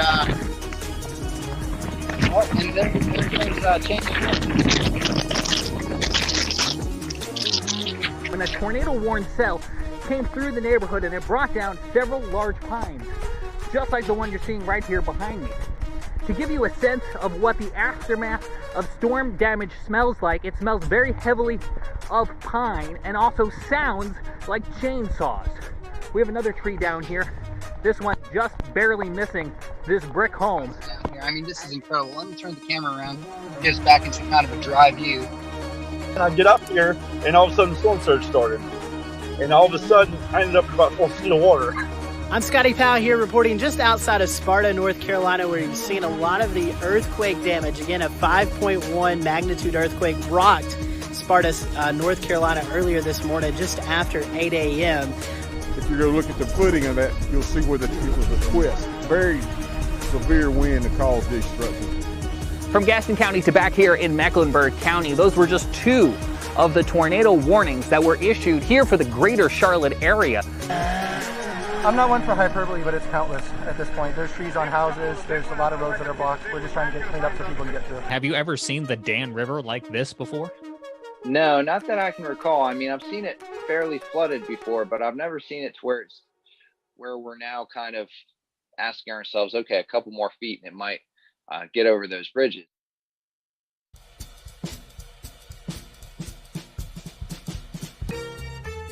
It's 7 o'clock Eastern Time. WeatherPod's disaster relief telethon supporting the American Red Cross is back for another hour as we are just a few dollars away from that $6,000 mark. You can donate right now by scanning the QR code that is on the screen. And if you're not able to give, we understand. We just hope that maybe you'll share the link to a friend or family member who might be interested in watching. We're going to continue our space theme going here as we roll into the next hour of our weather podcast. I'm James Brierton from the Carolina Weather Group in Charlotte. Our show had the opportunity to visit Kennedy Space Center earlier this year. We were invited down for what's called a NASA Social, where they invite content creators behind the scenes of some of the really cool things that NASA is doing. In this case, it was the Crew 6 launch to the International Space Station as 4 humans were heading up to that orbiting space laboratory to continue all of the great efforts that are going on there right now for active science, current experiments, and things that will, as you just heard, help us get back to the moon and eventually onto Mars. So here's a little bit of the behind the scenes that our viewers in the Carolina Weather Group got to see when we went down to Kennedy Space Center earlier this year. Hope you enjoy. They told us we have about 12 minutes that we can walk around here at the press site, and we can use this time to create content, which is what we are all here to do. And I think this is the first time of many times during this trip where I'm going to have a small window of time to get my words right, to figure out what to say, and I just can't get over the view. I don't know what to say. What are you supposed to say? But I guess what I can manage to say is we are in the presence of some historic places, structures, roads, lands. This building behind me is the Vehicle Assembly Building.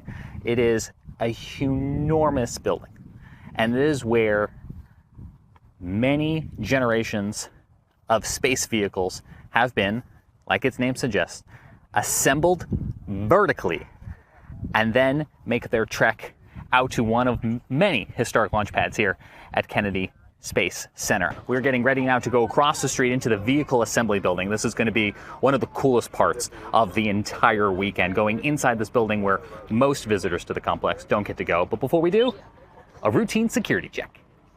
So how tall is the Vehicle Assembly Building? About 530 feet tall. Wow. So this is the building where we stacked the Artemis 1 moon rocket and where we'll stack the coming Artemis missions. But this is also the building where all the Saturn V's for the Apollo program and all 135 space shuttles were stacked in here. So some people refer to this building as the Space Cathedral because there's a lot of history in here. As we're making our way down the building, I'll try to point out some of the original components that were used for Apollo. This is kind of their testing and checkout cells, right? So before you stack all the pieces on top of each other, you want to make sure that they're all going to fit together and they're all ready for launch.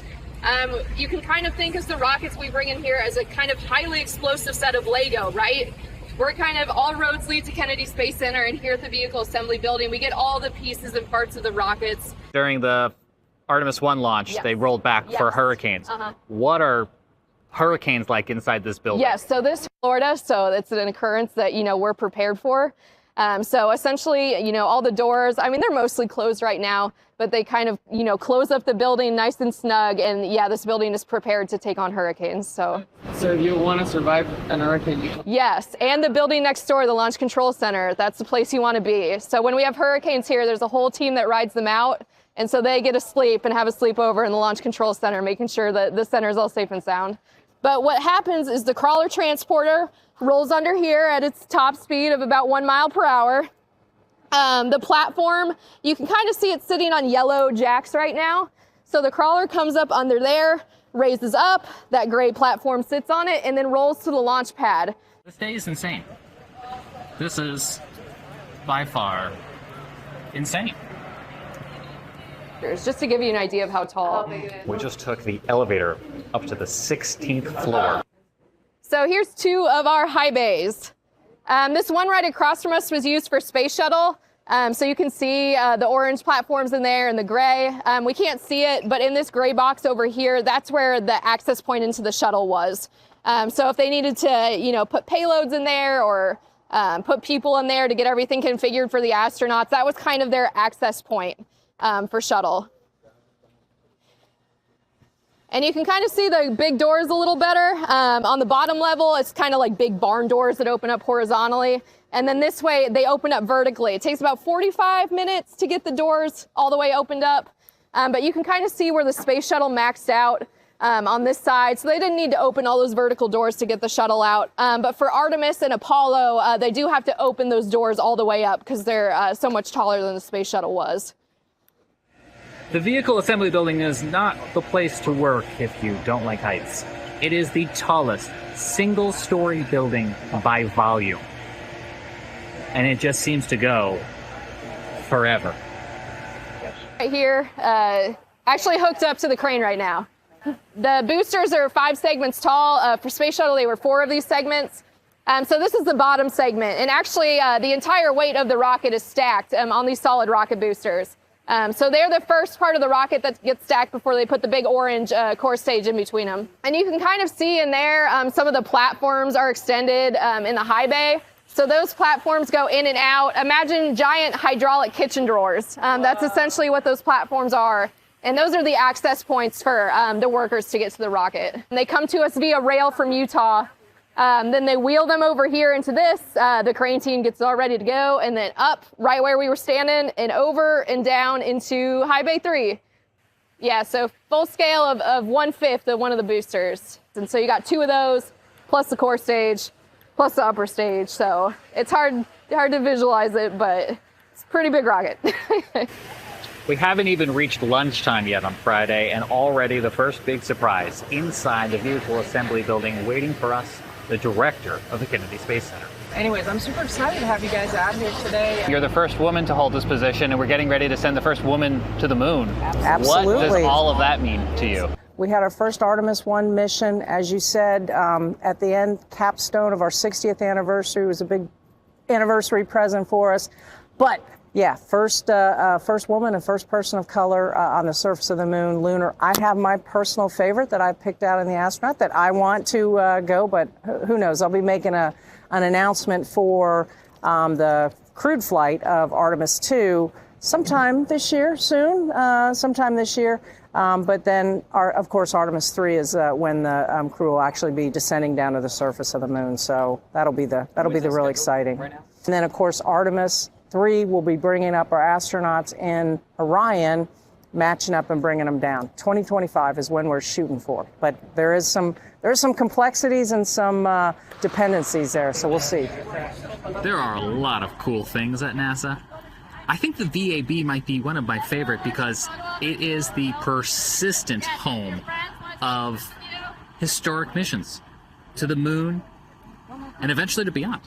This is the one that has been here throughout. As we come off the bus, you'll notice that the vehicle assembly building is behind me, and that's because right across the street here is the parking lot for the crawler. This is the machine that carries spacecraft, including Artemis, out to the launch pad when they are ready to go from the vehicle assembly building out to the launch pad and prepare for launch. Well, anyway, this is crawler 2. There's 2 crawlers. There's one on the other side, which was obviously crawler 1, and they were built for the Apollo program. And this one was the second one built. It was built in 1966. The company who built it was a mining company, Marion Power and Shovel. And they actually pretty much assembled it in Ohio, and they brought it down here and then reconstructed it. It's 130 by 115. It weighs 6.6 million pounds. Really, we don't travel any more than a mile an hour. How much fuel? It can hold 5,000 gallons. There's 2 2,500 gallon tanks, one on each end. How long have you been driving this? I hate saying this. About 40 years. Wow. How many missions have you supported then? About every shuttle mission. Wow. So the drive obviously takes a while. How long is a driving shift per driver, and what do you do to keep focused during that? To run the crawler, say like on a rollout operation, it takes about 18 to 20 people. Okay, and that's including technicians on the ground and in the pump room and in the engine rooms. And we all usually take about 2 to 3 hour shifts and rotate. It's not like a car, you can't take it out every day. So the only time you get a chance to actually train somebody is during an operation. Oh, there's no like this. Right, there's no, in other words, there's no simulator or anything like that. It's the real deal. Yeah, NASA really doesn't look too much, like you said, anymore to low Earth orbit. They're trying to move, of course, to the moon and beyond. So they're trying to carry the heavier rocket with the heavier payloads. Artemis is much heavier than the shuttle was. In shuttle, we were carrying about 12 million, and right now we're carrying about 16. So it's upgraded. We had to upgrade all the mechanics on the bottom. We redid all the rollers that the shoes run on, so it could carry a heavier load. We strengthened all the trucks. We added steel inside of each of the trucks, so it could handle a heavier load. All the gel cylinders, that's the jacking cylinders that raise the chassis up and down. We changed all those out so they can handle the heavier load. We added new engines up top in the engine room so they could actually produce more power, because the mobile launcher compared to the mobile launch platform required a lot more power, because we're carrying a tower, and the tower needed more power. And we needed more of a purge on the vehicle. So we had to have a lot more power. If you had to try and build one of these, I'd hate to think how long it would take you to do it. When the crawler was originally built in the 60s, they ran about $10 million a piece. Wow. In the 60s. Wow. So you think about that now, if you go to today's dollars, yeah, we're looking hundreds of millions. Out of all of the things I imagine we could be doing today, going inside the crawler, I didn't even know that was within the realm of expectations. I guess you don't need a brake pedal, do you? That is a brake pedal. So I guess you don't need a gas pedal. That's exactly right. Yeah, we're learning. If you will reach right down there and lift that little lid and flip that switch. This? Yep. It's all connected to the PLC, programmable logic control. So everything's computer driven. Was it always computer driven even back in the 60s, or? Nope, it was all relays. Wow. Back in the 60s, there was a lot of mechanical. The cab has changed quite a bit from Apollo to now. On Apollo, there were actually two consoles, and you actually steered it like they used a jet fighter controller. Left to right, you can see the first is forward, neutral, reverse. It's like your transmission. Talking about a gas pedal, it's called your speed control, the big knob right there. And then you have different steering modes, great circle, crab, independent. The other cab, which is diagonally opposite of here, so it steers the other two trucks. And then, of course, it's the beautiful little steering wheel that everybody loves. It's small, but it's effective. And you can see it's plus or minus 6 degrees. 6 degrees obviously doesn't sound like a lot, but over the entire length of the transporter, a 6-degree turn equals to a 5-foot radius. And that's tightest the crawler can turn, 500 feet. That's the sharpest turn it can make. As far as moving vehicles, we have a wind restriction, of course. You can't move in more than about, I think it's 40 knot winds. And there's a restriction, but the crawler will still move when there's lightning out there. But obviously you can't have anybody on the ground. They have to be in their vehicles. And really when we're moving well, now it's an Artemis to the pad, we try to make sure that there's no lightning within 25 miles. Right now we're on the crawler, which has moved shuttles and now Artemis, retrofitted to move not only the vehicle, but also the launcher, that tower that's conveniently stored right in the background of my shot right now, to the launch pad. This is a very historic piece of equipment, which I did not expect to get the opportunity to walk on today. The one, of course, that shot off Artemis 1, and there are 4 interface points that match up the 4 interface points here on top of the crawler. And we jack the mobile launcher up about 3 feet, take it to whatever destination needs to go, typically pad B or the VAB. Everybody likes to equate it. It's 90-foot square. It's like a baseball diamond. Same as a baseball diamond, to give you an idea of size. I mean, I'm yet again speechless, and I know I sound like a broken record, but NASA is just one time capsule after another that is moving into the future with more and more innovations built upon legacy. It's incredible.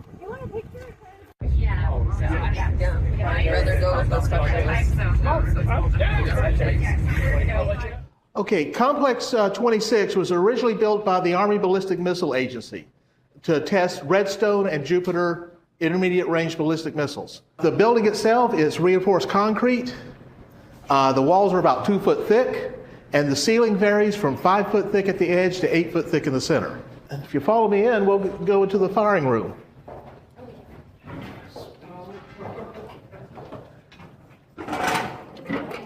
Okay, you're standing inside firing room B. There were 2 firing rooms, as I said before. Both would have been identical. All the equipment you see in here is from that time period, late 50s, early 60s. Most of it was actually used in this building. If you look out the window, you can see the launch pad out there, where that little fits this area off about 300 feet from us. I love getting, especially some of the SpaceX guys in here, some of their new hires. They'll come on, I'll show them where the pad is, and they inevitably, one of them will ask us, where did the crew go when they were launched? I'll tell them they were right in here. And everything was hardwired. You had a cable, a copper cable, running from each of these consoles out to the rocket. Problem is, after about 400 feet, the voltage drops off to a point you lose that signal. So that's why it was this close. And when you get down to the last part of the count, they shut all the blast doors and turned off the AC system. Because if something goes wrong, you don't want to suck all those toxic gases in here. And so, like I say, you had 25, 30 guys. It is hot. It's summer in Florida. The temperature is 212 degrees, humidity 4,000%. Just a typical Florida summer day. Everybody smoked. In fact, it was so prevalent, there were ashtrays built into the consoles. But everything revolved around this console here in the center of the room. This is where the launch director or the test director sat. And basically, in this room, when they were doing a launch, he was basically God. Now, everything came down to these 2 switches. They were flipped at the same time. One would start the turbo pumps, feeding the fuel and oxidizer to the engine. The second one would light the igniter. Somebody like to give it a try. You know, you're tired, you're irritable. Let's get an irritable look on you. No, that's not disgusted. Irritable. You know, like you're going to kill this guy. If he doesn't get this camera out of your face, you're going to kill him. All right, ready? 3, 2, 1, launch. And from what we understand, that what you're hearing and the vibration level is pretty accurate to a launch here at that time. The noise level, wow. Okay, over in this room, in here today, we have a Burroughs Mod 1 guidance computer. Now in here, this is the core memory. This is like basically the same as RAM in a modern computer. Now this computer, now you got to remember, this was late 50s, early 60s, and this was considered bleeding edge technology. And this computer had a core memory of 258 bytes. Not megabytes, not kilobytes, but bytes. And this is what we use to put John Glenn into orbit. There we go. Well, my name is Jamie Draper. It's nice to meet all of you. I serve as the museum director for the Cape Canaveral Space Force Museum. We used to be the Air Force Space and Missile Museum. We just changed our name a few months ago. Hangar C behind me is the oldest missile assembly building on the Cape. It dates to 1953. Werner von Braun and his team worked out of this space initially, and this is where we preserve and display the crown jewels of the museum collection. And just wait, I always feel like Willy Wonka in the Chocolate Factory. This is going to blow your minds. He wasn't kidding when he said they keep the good stuff in here. Outside, it just looks like a hangar. You would drive right past it, never even realize the history that's inside this building. So welcome to our playground. This is a unique collection. You won't see anything like this anywhere in the world. This is basically the hardware that backed our Cold War policies and began our space programs. Each one of these is so unique you could build an individual museum around each individual piece. It's so steeped in history. The Snark right over here, I'll point out just a few quick highlights, but the Snark is my happy little guy.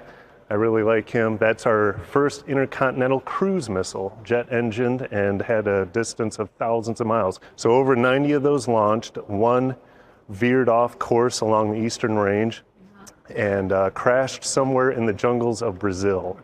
Still haven't found it to this day. So if you find yourself hiking through the Amazon, keep your eyes open for some scrap metal. I'd love to display a piece of that. And one of those could deploy a nuclear warhead to Soviet Union in a matter of hours, right, Bill? The Jupiter behind this Redstone launched our first full-size re-entry vehicle into space and our first successful bioflights. And then the Thor and Thor Able behind those launched some of our earliest satellites. So there's this theme of develop for destruction, develop for deployment of warheads, and repurpose for our earliest space exploration programs. So on that note, I might hand over to Bill. Fixing to go take a look at Von Braun's office. Oh, yeah. His office space. Oh my God, are you serious? Yeah. Yep. Oh my God, I think I'm gonna have a heart attack. Yeah, he said it's not that big of a deal, and I said I don't care. Oh, well, no, I mean, I didn't mean that big a deal. It doesn't look like much right now. Yeah, okay, I don't care. Because they've just done a bunch of asbestos removal in there. So it's stripped down to the walls. We're gonna go see Von Braun's office. Sweet? Yeah. No, yeah, that's pretty much a suite. It was a whole thing, he said. We had, here, these two rooms. We're, like I say, 99.99% sure, because one of the things in our research, in one of the biographies, they would talk about how whenever they were doing Redstone, the early Redstone launches, he would go up into the top of the lighthouse there to watch from. Well, at that time, we knew they were launching off Pad 4, which is just down the road. And this is the closest office to the lighthouse. Plus, the floor in here is completely different from the rest of the building. All this tile, it's not found anywhere else. So we're pretty sure this was the office and this was the conference room. This is where all the planning took place. For Explorer 1, for the Redstone program, it was all done in these two rooms. Our plans, our long-range plans we're looking for photos of him here, and we want to restore it back to the way it looked then. And how long ago did you guys find this? Well, it actually has been fairly recent, because for a number of years, no one was allowed up into this space because of asbestos problems. And so we just recently, about a year ago, did the removal, which was complete, so we started roaming around up here trying to find it. One of the things we're looking at doing, we've got parts of the museum scattered in storage all around the base. What we want to do is consolidate everything into this building.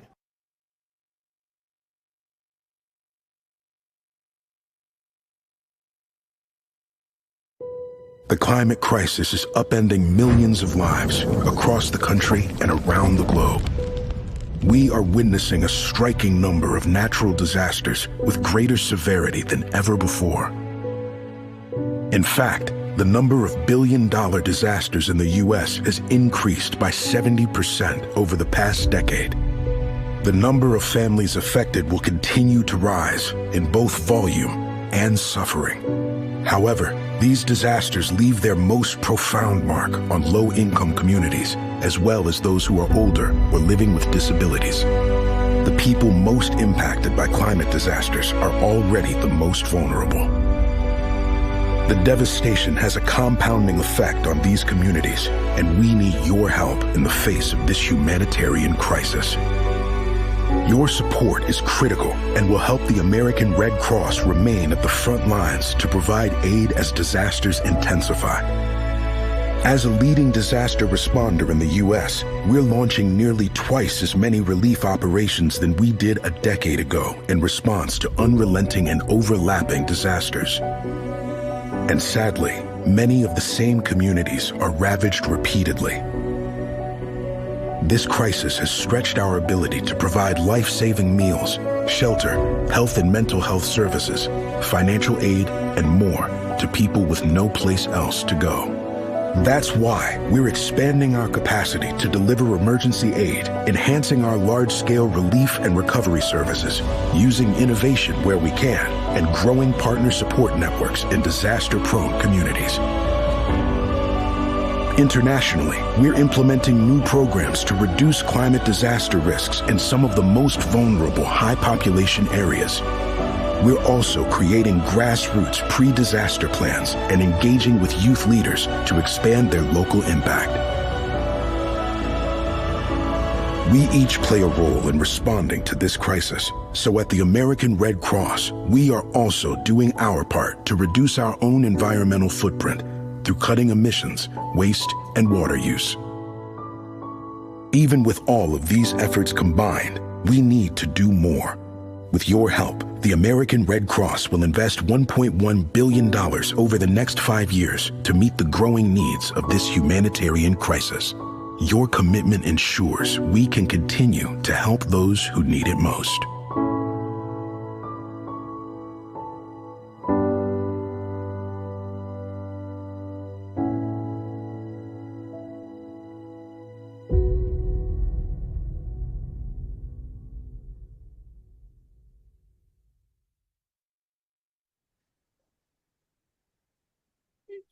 It is the Weather Pod's Disaster Relief Telethon, and it's amazing. It took me until 7:30 to clear my voice on air. It's a long haul, but that's why they call it a telethon. Maybe they should call it a marathon. Welcome back in. James Brierton with you from Charlotte, North Carolina. We got Scotty Powell in Myrtle Beach, South Carolina. Phil Johnson from Stormfront Freaks riding along with us here as we come up at the bottom of the hour. $6,300 in total raised so far for the American Red Cross. Special thanks to Mark Olson, $100 donation here in the last few minutes. We also had a $250 donation from the Carolina Weather Group and ESG just in the last half an hour. So we have officially crossed that $6,000 mark, Phil. And, we keep getting asked, and I'll be transparent. People keep asking us, what's the goal? How much money were you guys looking to raise? We were looking to raise as much money as possible, and we appreciate every one of those $6,300 raised so far for the American Red Cross. It's unbelievable, Phil. Yeah, right now we're looking to raise $7,000. That's what the goal is at this point. So this is amazing. But I said on Twitter, I just sent a message that it just shows how this weather community can really come together and support a cause like this. Not only all these great guests, James coming in, but because they're all given their time, right, on a Saturday to come here and chat with us and do all this. But for these, our weather community, basically, right, to be able to donate and give and doing what they're doing already. But we got to sprint to the end. We still got a few hours here to go, and we've got some great people coming in. Well, Mr. James Spann himself just dropped $250, bringing our grand total now to $6,550. And I got to say, that $250 from Spann is in addition to the nearly $1,300 that his Weather Brains podcast donated earlier. And so, Phil, to complement your point, not only are people donating their time as hosts, as production staff, and as the many guests that are coming through, but we're seeing so many of them donate financially on top of the time. And I think that warms my heart the most. And I'll keep repeating this as well, right? We've had some great people donating top tier hundreds of dollars, but I just want everybody to know I've grown up always knowing that the onesies and the twosies make a difference. Meaning you've got $5 if you can find a way to make a $5 donation, that's going to make a difference, people. Every little bit of that money counts. So please don't be intimidated maybe by someone who donated couple $100. That's where they're at, and they're in a position to be able to do that, which is great. And someday you might be as well, but you're in a position to do what you can now. And I want everybody to know that makes a difference. Absolutely. And we appreciate everyone who's been with us, watching, sharing, and donating. Let me bring in my Carolina Weather Group co-host, Scotty Powell. He's actually, I think, the last member of our staff who is a part of the founding crew of this podcast. Scotty, we're coming up on the end of the year. So we think about all of the weather conversations we've had, all the weather we observed, although there was a piece of something. We need to go back over to Scotty Powell for a moment. Our viewers are going to see it on the screen. Joining us back here. You'll remember this day, Scotty. Oh, yeah. I do remember that day. What a day that was. This is the Chinese spy balloon day. Yeah, so funny story. I'm sure Phil probably is used to Slack.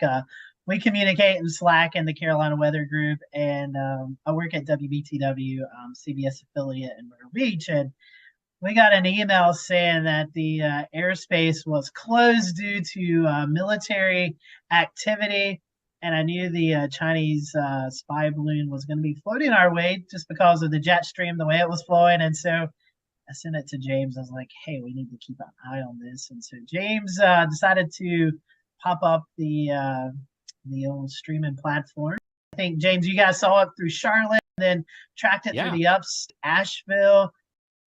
And then as we're along the coast beach, actually that's where the Chinese spy balloon was shot down, and we were on air as that happened, as the military fighter jets was circling the balloon. All of a sudden we heard a boom, and then another boom, and that was the balloon popping and falling to the ocean. So well, you can see Evan Fisher on screen. I woke up that morning and Evan's picture of it from Asheville was all over cable news, local news, the internet, and it became a bit of a weather story. Yes, there's a military aspect, there's a political aspect, right? But then it was, what are the winds? Where are the winds blowing? How hard are the winds blowing? Where is this thing going to go? And it became clear that it was coming to you in Myrtle Beach, and that was just a crazy day. Yeah, the jet stream took it through Asheville, through the upstate, through Charlotte, Bennettsville, Darlington, Florence, South Carolina, and then eventually here in Myrtle Beach. And we were able to track that with the 500 millibar winds, and blew it right off the coast. And then I think James probably could tell I was getting excited as I seen these fighter jets continue to just circle around, and I'm like, unbelievable, something's about to happen. And then about 5-10 minutes later, so that was a memorable day for sure. I think that was the very first for the Carolina Weather Group to cover. We've covered a lot of severe weather. Yeah, a lot of severe weather events, some NASA space stuff, but never that. So thanks to Samuel, who's donated another $50, putting our total so far to $6,600 and counting. Coming up in just a few minutes, we're going to talk to former FEMA director Craig Fugate about resiliency, and I have a funny story for him about his so-called Waffle House Index. You've heard it. I was going to say we have to mention that. How could you not? It's the thing that is probably following him around to every appearance he ever makes. More of our telethon coming up after this. Stay with us.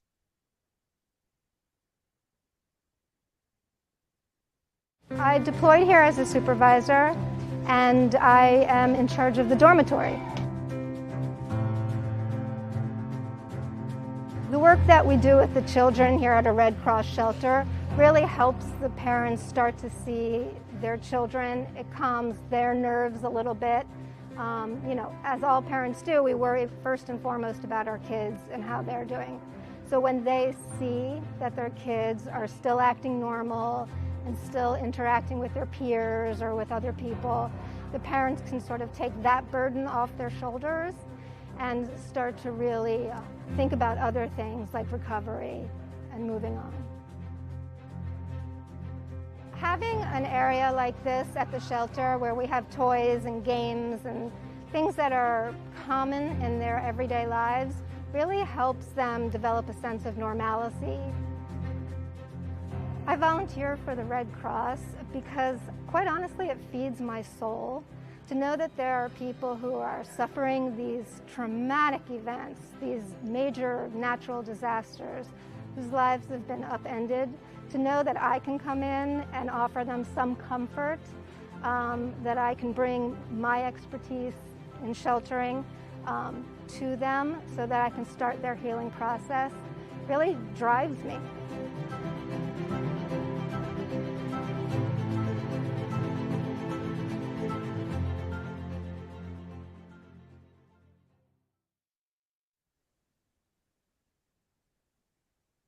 Welcome back to the Weather Pod's Disaster Relief Telethon. Rolling on here, $6,600 raised so far for the American Red Cross. Thanks to your generosity.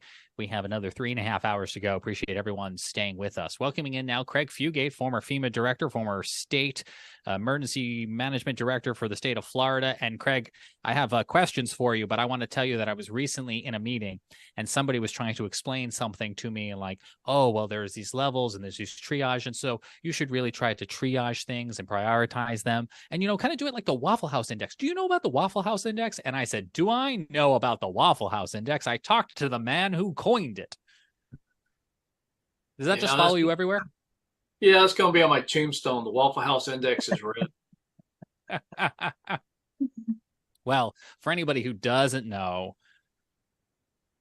you had this great quote when you were on the Carolina Weather Group show, and I don't know if you remember saying it or not, but it was something like, one day we were putting together the Waffle House Index, as it's so-called been phrased, where you guys would show on a map to officials which Waffle Houses were fully open, partially open and closed to help kind of convey, for folks who are unfamiliar with, the severity of an incident on the ground, whether it be weather or something else. And I just remember you said, oh yeah, there was this one day we were running late and I had to say, Mr. President, don't worry, they're still making bacon. That was my favorite quote of any guest on the Carolina Weather Group.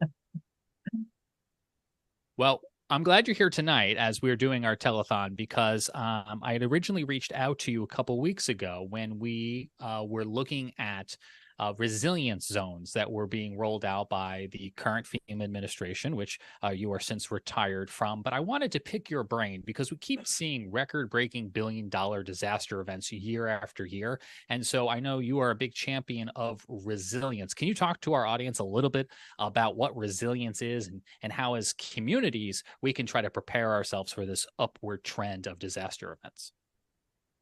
Yeah, I think, when you talk about being resilient, people go, what does it mean? And it's like, it doesn't mean we don't have storms, and it doesn't mean we don't have damages.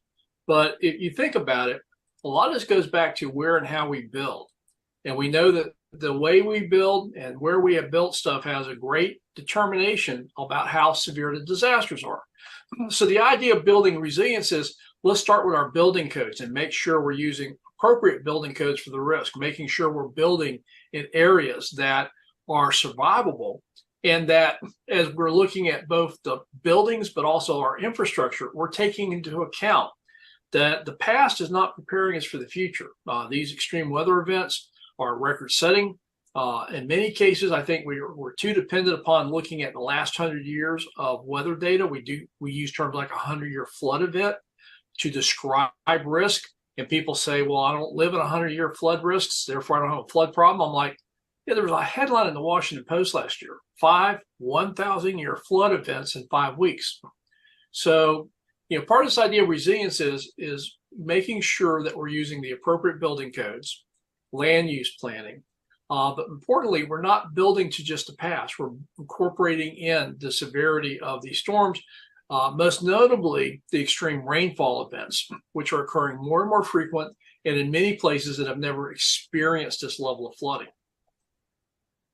My co-host Scotty Powell on the line. We'll get questions from him in a moment, but he is along the Carolina coast there in Myrtle Beach. I think about resilience. I think about the Outer Banks, places where we've seen homes just tumbling into the ocean as the oceans are rising. But let me ask you this, Craig. While those pictures are obviously breathtaking and have been burned into my brain, is this just a coastal community problem, or is this a broader problem for everyone? It's everywhere in the U.S. It's actually global. If you look across the globe, extreme rainfall events, extreme flooding, you're seeing that taking place almost daily. Look what's happening right now. I believe it's in the Dominican Republic, where they've gotten almost a foot of rain with these tropical systems. So again, the infrastructure we built was built for the past. What we're seeing is these extreme rainfall events are exceeding our design parameters. Not only is it the homes that are being damaged, but just look at roads, bridges, culverts, drainage systems that are being overwhelmed and destroyed in these events. And this goes back to we need to really understand what our risk is going forward and make selective decisions about how we're going to make improvements, because we can't do everything. So we're going to have to be selective and look at that. And I think that's one of the things the administration did with the resilience zones is to really focus in on lower income communities, which historically have not gotten the funding to build resilience and are actually more vulnerable to these events. Craig, to piggyback off of that, like James said, I live here along the Grand Strand, Myrtle Beach, Horry County, Brunswick County, North Carolina, kind of this area along the northeast South Carolina, southeast North Carolina coast, for the third year in a row is the highest growing metropolitan area. We're seeing a lot of issues here in the Grand Strand. The infrastructure. There's so many people moving in, and there's only one way out of the Grand Strand via 501, because if you go Highway 17 north or south, you're cut off by Wilmington or Charleston with potential storm surge and flooding. So the only way in is on 501, which also floods in the city of Conway from a main stem river flooding after a hurricane hits. We also are building all of these apartment complexes and townhome complexes on swamp land. And we continue to see this, and we continue to see storm after storm. These homes just continue to get flooded out, and eventually, how can we prevent people from building into these areas that are known to flood? I mean, I know there's been a lot of talks, but it doesn't seem like it's getting anywhere. Well, it's a constant struggle between the desire to develop and build in areas that people want to live in, and pushing back and saying, okay, if we're going to build there, we're going to have to build to higher standards. We're going to have to elevate. We're going to have to go to higher wind codes. That increases the cost. What I'm seeing driving this, however, is lack of available insurance. Increasingly across the Gulf Coast and now across the Southeast, we're seeing the price of insurance go higher and higher for wind coverage. And as you also are dealing with higher interest rates right now, to a certain degree, that puts a little bit of a damper. But the reality is, anywhere that's desirable along the coast, both before a disaster and then after a storm hits and there's wiped out, we see this rapid gentrification where we keep building in these high-risk areas.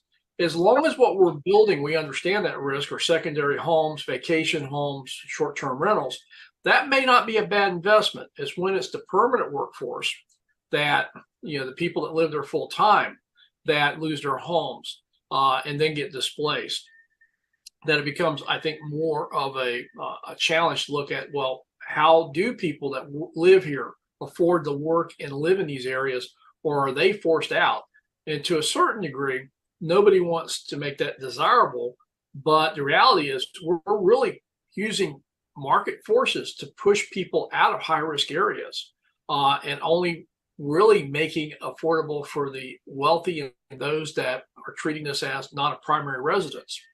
Where you're at, Scotty, you've seen that transition. I mean, you used to go down to Myrtle Beach, and most of the people that lived there off season, that was their permanent home. Now, the majority of the housing there are short-term rentals, vacation homes, provides pretty good tax base to the community. But these are people that have options to leave during bad weather, have options to leave during hurricanes, and it's the permanent population that's getting priced out of these communities and pushed further inland. That may be better for their risk factor, but it's certainly impacting the workforce availability in a lot of these coastal areas. I have one more follow-up with that. I know James has a question. One thing that I know you're familiar with, and a lot of weather-savvy folks are familiar with, are these major hurricanes. Hurricane Camille back in the 60s. You had Hurricane Hugo in the late 80s. It's about every 30 to 35 years that the Grand Strand into Southeast North Carolina timetable to see these major hurricanes that could affect the area. And with so many people moving in and only one way out, as an emergency manager, as you was for the state of Florida and then working with FEMA in Washington, what is a concern for you knowing that a place may be overdue for a hurricane and there's very minimum ways to get out? My real concern is going to be rapid intensification. If you look at these storms and you look at the length of time it takes to evacuate and the reluctance many times of local officials to pull the trigger early, if they're only dealing with a tropical hurricane or tropical storm or maybe a Category 1 hurricane, they're using their past reference to that going, well, we've dealt with those before, we're good. But it's moving over to Gulf Stream. And all of a sudden, as we've seen more and more frequently, is these rapid intensifiers that at the point you needed to make a decision to give people time to get out, it didn't seem to be a very significant storm. And now all of a sudden you have a Category 5 on your doorsteps. We saw this with Hurricane Michael and the Florida Panhandle in 2018. We saw this with Hurricane Ian, where we had more people drown in coastal communities in Florida than we had since any hurricane before before the 35 hurricane, which to me is kind of staggering. So it's not only the amount of time it takes to evacuate, it's that these hurricanes aren't going to give you days to get ready. You guys are going to be dealing a lot of times with a storm coming out of the south, parallel the coast. That becomes a very challenging forecast. A few degrees left or right could mean landfall or a near miss. But if you think about it, the one storm that scares me is the storms that are basically a Cat 1, maybe a strong tropical storm, 2 to 3 days out. When people need to be making decisions, they're making their decisions based upon that. And then we get a rapid intensification like we just saw down in Mexico, where in 24 hours, you're going from a Category 1 hurricane to a Cat 5 hurricane, and people don't have time to evacuate. I want to give a shout out to Richard Cook, who just donated $10 to help with the American Red Cross. Appreciate that support. Craig, let me follow up on that thread of rapid intensification. You are no longer in those FEMA briefing rooms or in the state briefing rooms, but I'm curious, based on your knowledge and your professionalism when you're looking at these satellite images, is there anything that comes to mind that you would say, if I was still there, this is the thing that I would do differently than the way you may have done it when you were there? How does rapid intensification change that workflow for disaster relief? Well, I think it's something we have to expect. I mean, for a long time, our rule of thumb was for every storm we're dealing with, we always bumped it up a category in strength when we were doing our evacuation planning. That may no longer be adequate. The other thing we have to really pay attention to is when I was doing this, there was pretty much one official source of information, and you got it through very limited formats. The National Hurricane Center, you got it across major broadcast networks. Now with social media, there are so many different pieces of information and people able to go out there and find so many different varieties of forecast products, some of which are based upon the National Hurricane Center products. Some are not based on anything that we would recognize. Yet that's the information people have. And when we used to try to make sure we spoke with a consistent message across the consistent platforms, that's changing. And now you've got people that are social influencers that are also wading into these debates. So I think, from my standpoint is we have to factor in rapid intensification, especially if the Hurricane Center is issuing forecasts that suggest that's possible. The other thing is we got to understand that our ability to speak and be heard by the public as a single message has been diluted, and we're going to have to spend a lot more time understanding how people get their information, how they weigh that to make decisions. We're having to move away from what I used to call the parent speaking to the child, where government authorities would just tell people to evacuate and wouldn't spend a lot of time with the why you need to evacuate. And I think that's the other thing I'm seeing change. We are moving away from just dealing with the strength of the storm category to really focusing on the forecasted impacts, which are not going to be uniform across an area. And we're going to have to do a better job of explaining to people why they need to move to higher ground, why they need to evacuate when there's uncertainty. And in many cases, it's a blue sky day when you're asking them to do that.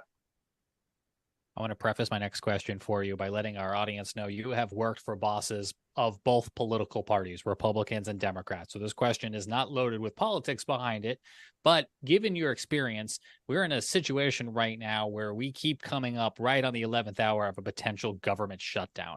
What would happen to disaster relief from the federal government, from agencies like FEMA, if a government shutdown were to happen? Yeah, it depends on where they're at in their budget.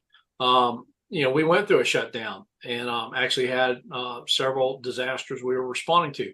The important thing to remember is FEMA has funding source to respond and recover from disasters that's separate from the annual appropriation.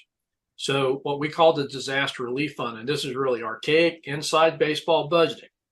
But even if the government, what they call a lapse of funding, they did not pass an appropriations bill, the government shuts down. Money that is not tied to that appropriation is still good. So FEMA still has money to respond to disasters. What happens immediately to FEMA is they shut down all of their non-essential programs. They shut down all their training, shut down all their grant programs, but they can continue to do response utilizing that funding. That's why, if you remember earlier this year, the disaster relief fund was running low on money. And there was a lot of concern about what happens if they run out of money. Well, the response stops. So, and we've been through this, we've done it. If there's any agency that is well-versed in lapse of funding or continuing resolutions, it's FEMA, because all throughout my time there and every year since then, they've dealt with these types of budget uncertainties. Greg, one thing that we have been seeing a lot of recently, and not say that this isn't a new disaster. We've always dealt with wildfires, but it seems like we're getting more wildfires that are in urbanized areas. You look back at Pigeon Forge, Gatlinburg in 2016. You look back into California over the last several years, Colorado, and now even some Western North Carolina wildfires. It's one that I guess, looking at the grand scheme of things, you worry about hurricanes, you worry about flooding, tornadoes. The wildfires kind of takes that step back, but we're starting to see more and more of this. As former FEMA director, what would be your advice to folks who live in these urbanized mountainous areas to prepare for wildfires? Well, if you can see the trees, you're in what they call a WUI, a wildland urban interface, and it's tied to drought. And again, my experience in Florida was in 1998. I was bureau chief for response recovery. We had so many wildfires in the state of Florida during an extreme drought that of our 67 counties, over 50 of them were under fire management assistance grants. So I've dealt with this on the East Coast, particularly in the coastal plain states. People just don't understand the fire risk because normally we're not dealing with extreme drought and we go through fire seasons, but the fires are not as erratic and don't spread as fast. And this is, I think, almost a bias for the East Coast to say we don't have those kind of fires they have in California or on the West Coast. And that is generally true until you're in a drought. And we're seeing more frequent what they call flash droughts now, a new term I didn't realize we were using, but this idea that you can go into a drought relatively quickly that increases the risk of wildfires. And to a certain degree, we experienced this in 1998. We went out of an El Nino, had massive flooding across the state. It was when we had one of our worst tornado outbreaks. We had 42 people killed in Central Florida from tornadoes in that winter. But by April, it just stopped raining. And now up until April, we've been flooding all over the state, and then it just stopped, and it didn't rain again until July. And in that time frame, we went from starting to see more active wildfires to at one point towards almost before the July 4th weekend, we evacuated Flagler County, the whole county, for wildfires. So I think, again, there's this tendency if you're on the East Coast to say, hey, we don't have a wildfire problem like they do out West. Actually, you have a much worse problem because during these droughts, you have much higher fuel loads than they do in the West Coast. And you also have very limited experience responding and dealing with the challenges of evacuating in these urban interface fires. One thing, Greg, I have time for. Go ahead, Scotty. I was going to say just a little reference for you folks, what Craig was just talking about. The evacuations, if you're a NASCAR fan, they canceled the 4th of July Daytona race and held it in October due to the wildfires then. Yeah, 1998 was a rather significant year for wildfires in Florida. Had a lot of disruptions, but it pointed out that this idea that you can go into a drought very rapidly, and that persistent drought, very focused, and in less than 2 to 3 months, we went from a state that was flooded to a state that was burning. And that's going to be, I think, something that in coastal plain states all the way up into the Appalachians, that, we've seen that where we've had these droughts and then we get these wildfires that will start running and we'll lose a community. We'll lose homes. And if those droughts last longer, the fires will get worse. And it's something I think many communities haven't really thought about. You can go back and look at the experience of communities like Paradise, where they weren't able to evacuate in time. And loss of life. So I think, for the East Coast, there's this tendency, I think, that we're a little bit overconfident of our ability to manage and respond to wildfires because, quote unquote, it's not like out West. Greg, we've hit on a lot of really important topics here tonight that I hope people are taking to heart as they think about what threats they might have in their own community. And in the time we have left, I'm going to try to leave us on an uplifting, maybe interesting note here and make a hard pivot. I can't let you get off the Zoom tonight without asking you about the typewriter behind you. What is the story with the typewriter in your office? I get drugged to a lot of estate sales by my wife, and it's usually for me to haul the stuff she buys in my truck back home. So we were at an estate sale, and I was looking around, and I'm looking for stuff like ham radio equipment or old radios, things like that. And I saw these typewriters, and I'm like going, well, that's cool. And so I said, well, that would be a good background. The room raider gigs me all the time for hidden chords or other stuff. So I thought, well, maybe I'll put a typewriter back there. I mean, some people have the fake libraries behind them. I got my pictures. I thought, oh, the typewriter would be a nice addition. I mean, I love it. And I also can relate on the ham radio equipment. We're going to be talking about ham radio on this telethon coming up in about half an hour. So, Craig, if you're free, you want to come back and talk with Jim Reed about how they connect students with the astronauts aboard the International Space Station using ham radio, you can come on back because we'll be here. All right. Well, I think I'm going to go watch the Florida game. You're probably not alone. I think there's a lot of people having two-screen experiences today. Go Gators. I'm watching it right now. 7-3. Gators winning. All right. Well, Craig, you guys, we appreciate your time and insight. Well, thanks, and keep doing the good work and raise money for one of our most primary relief agencies, the American Red Cross. Absolutely. Appreciate your time tonight and joining our telethon, which is now nearing $7,000, thanks in part to $50 just coming in from Dan Wallace. More of our telethon is coming up right after this. Stay with us.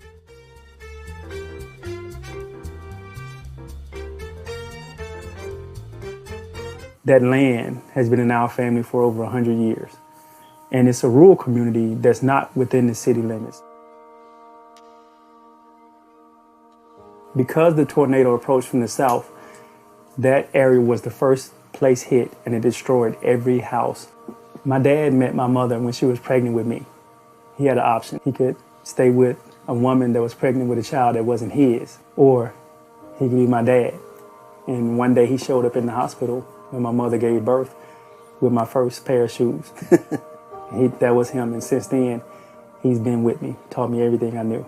He worked on a farm his entire life. When I was 13 years old, he took me to the cotton fields and made me stop chopping cotton. And I did that. Just to think that a tornado just destroyed everything that he had, absolutely everything. He's nearly blind. He's a double amputee, has prosthetics on right now, a kidney transplant recipient. And the night of the storm, I found him at 3 o'clock in the morning in the dark.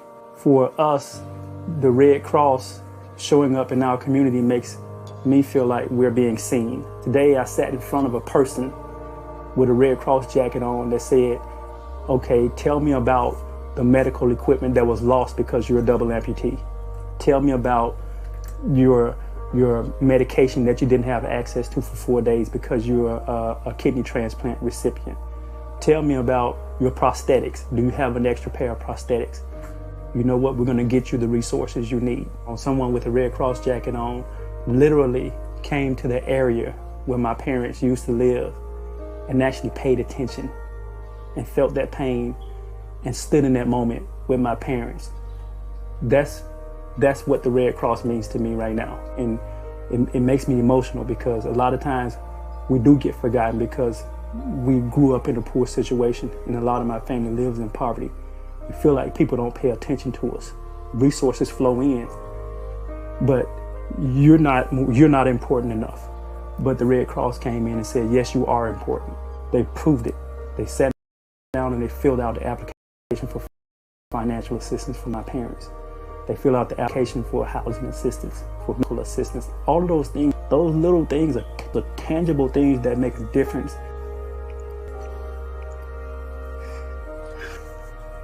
Because you don't know what you got until it's gone. Especially when you don't have much in the first place. You don't know what you got until you almost lose it. And so when some organization like the Red Cross comes in and said, I'm gonna help you.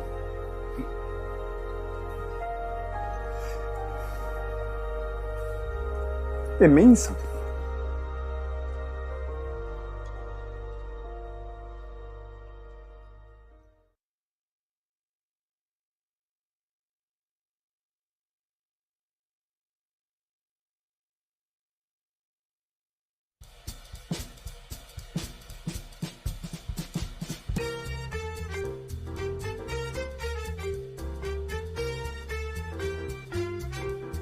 All right, and we're back. We're entering the 8 o'clock hour here as we try to raise funds for the Red Cross.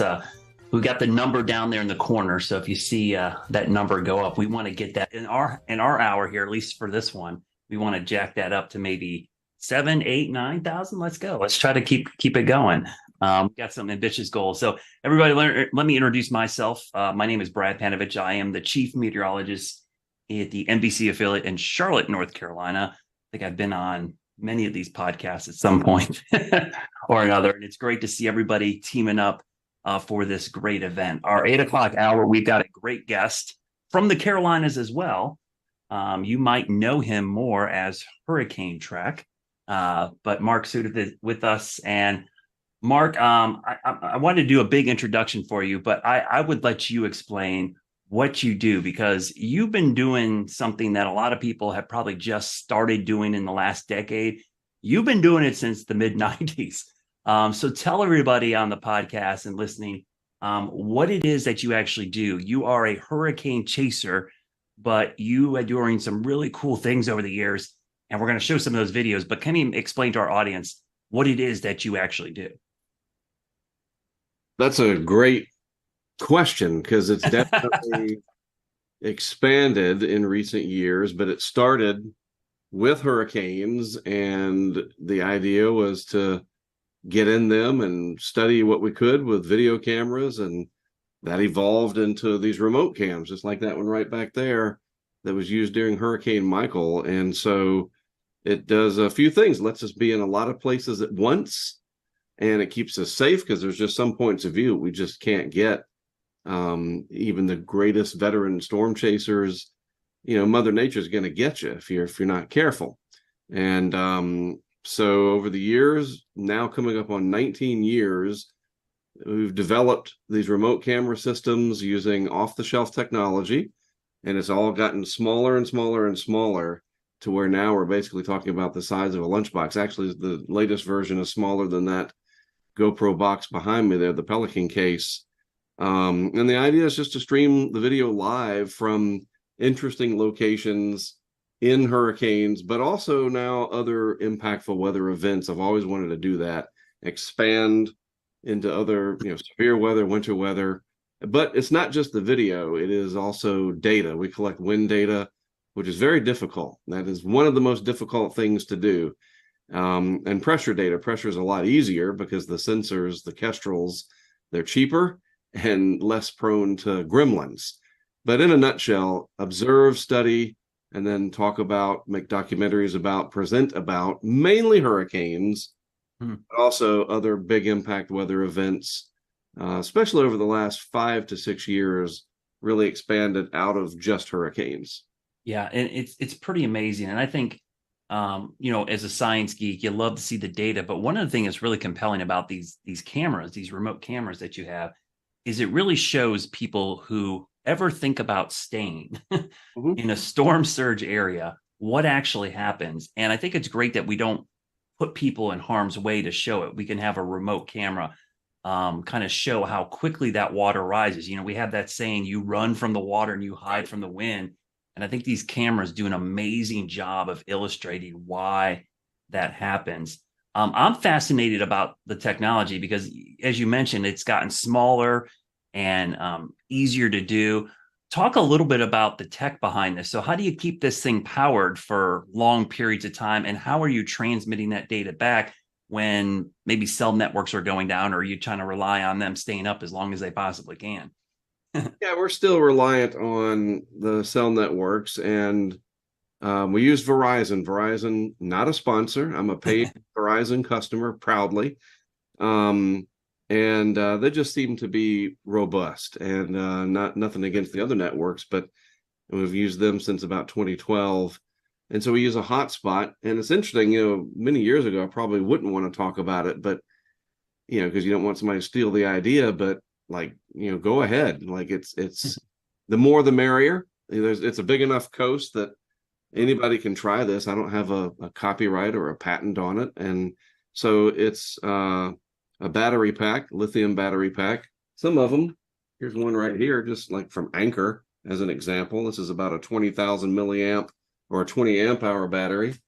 So you got to power everything. You got to power the Verizon hotspot. You got to power the Nest Cam, and then you got to keep it all protected. So we use Pelican cases, and there are some people that have started doing this in the last several years using other devices. Some are using smartphones, and some folks have had some really good success with it. Max Olson used a similar product to a GoPro during Ian, and he had learned from the work that my team and I had done over the years, and his Ian footage is absolutely incredible. Yeah. And I think that's a great testament to the idea that it's obviously worthy because other people are wanting to do it. I think that's wonderful.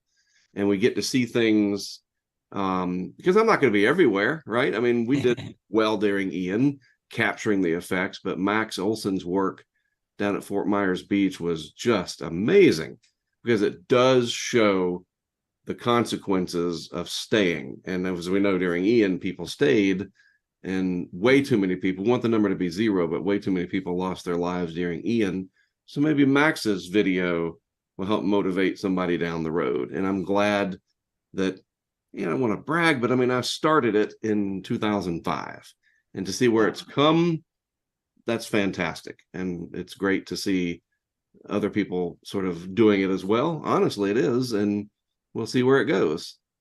So I assume there's a lot of prep work for this, right? You got to find the location. Like what's that process like? Like, do you try to pick the most visually appealing area, or an area that's more surge prone, an area that has some kind of marker that will let you kind of discern in real time what's going on? How do you choose the locations for the cameras?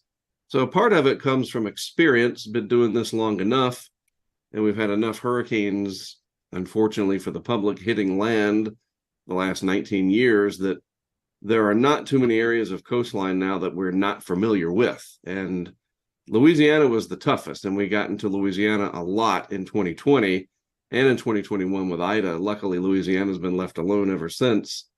But knowing people through social media, people reach out to us. They say, hey, we've got a property somewhere, and you can put a camera on our porch, or, somebody in law enforcement or emergency management. And that's why it's important to go to these conferences, whether it's the National Hurricane Conference, one maybe the longest running hurricane conference, or the very small but just absolutely intimate and very important National Tropical Weather Conference, which is geared more towards broadcast meteorologists, that we just get these networks going of who to talk to in certain places.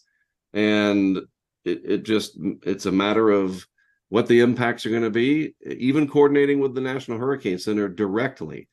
Over the years, they've been able to embrace this because it's a responsible method. And so I've literally been texting back and forth with people about where to be. In the Michael situation in 2018, we got that partially because of somebody at the Hurricane Center on the Storm Surge group that said, you need something in Mexico Beach. And lo and behold, we got it. What would you say is the biggest hurdle that you guys have? Like, what's your biggest fail point that you've run into that you're constantly trying to battle or correct? Yeah, that's a great question. Believe it or not, it's the mystery of why a unit will just turn off, where it should have stayed on. And more often than not, it's the weird intrusion of water that still gets into these boxes. And some of them have been underwater and never got anything in there. Some of them have just had water seep in, and we think that it's from the straps.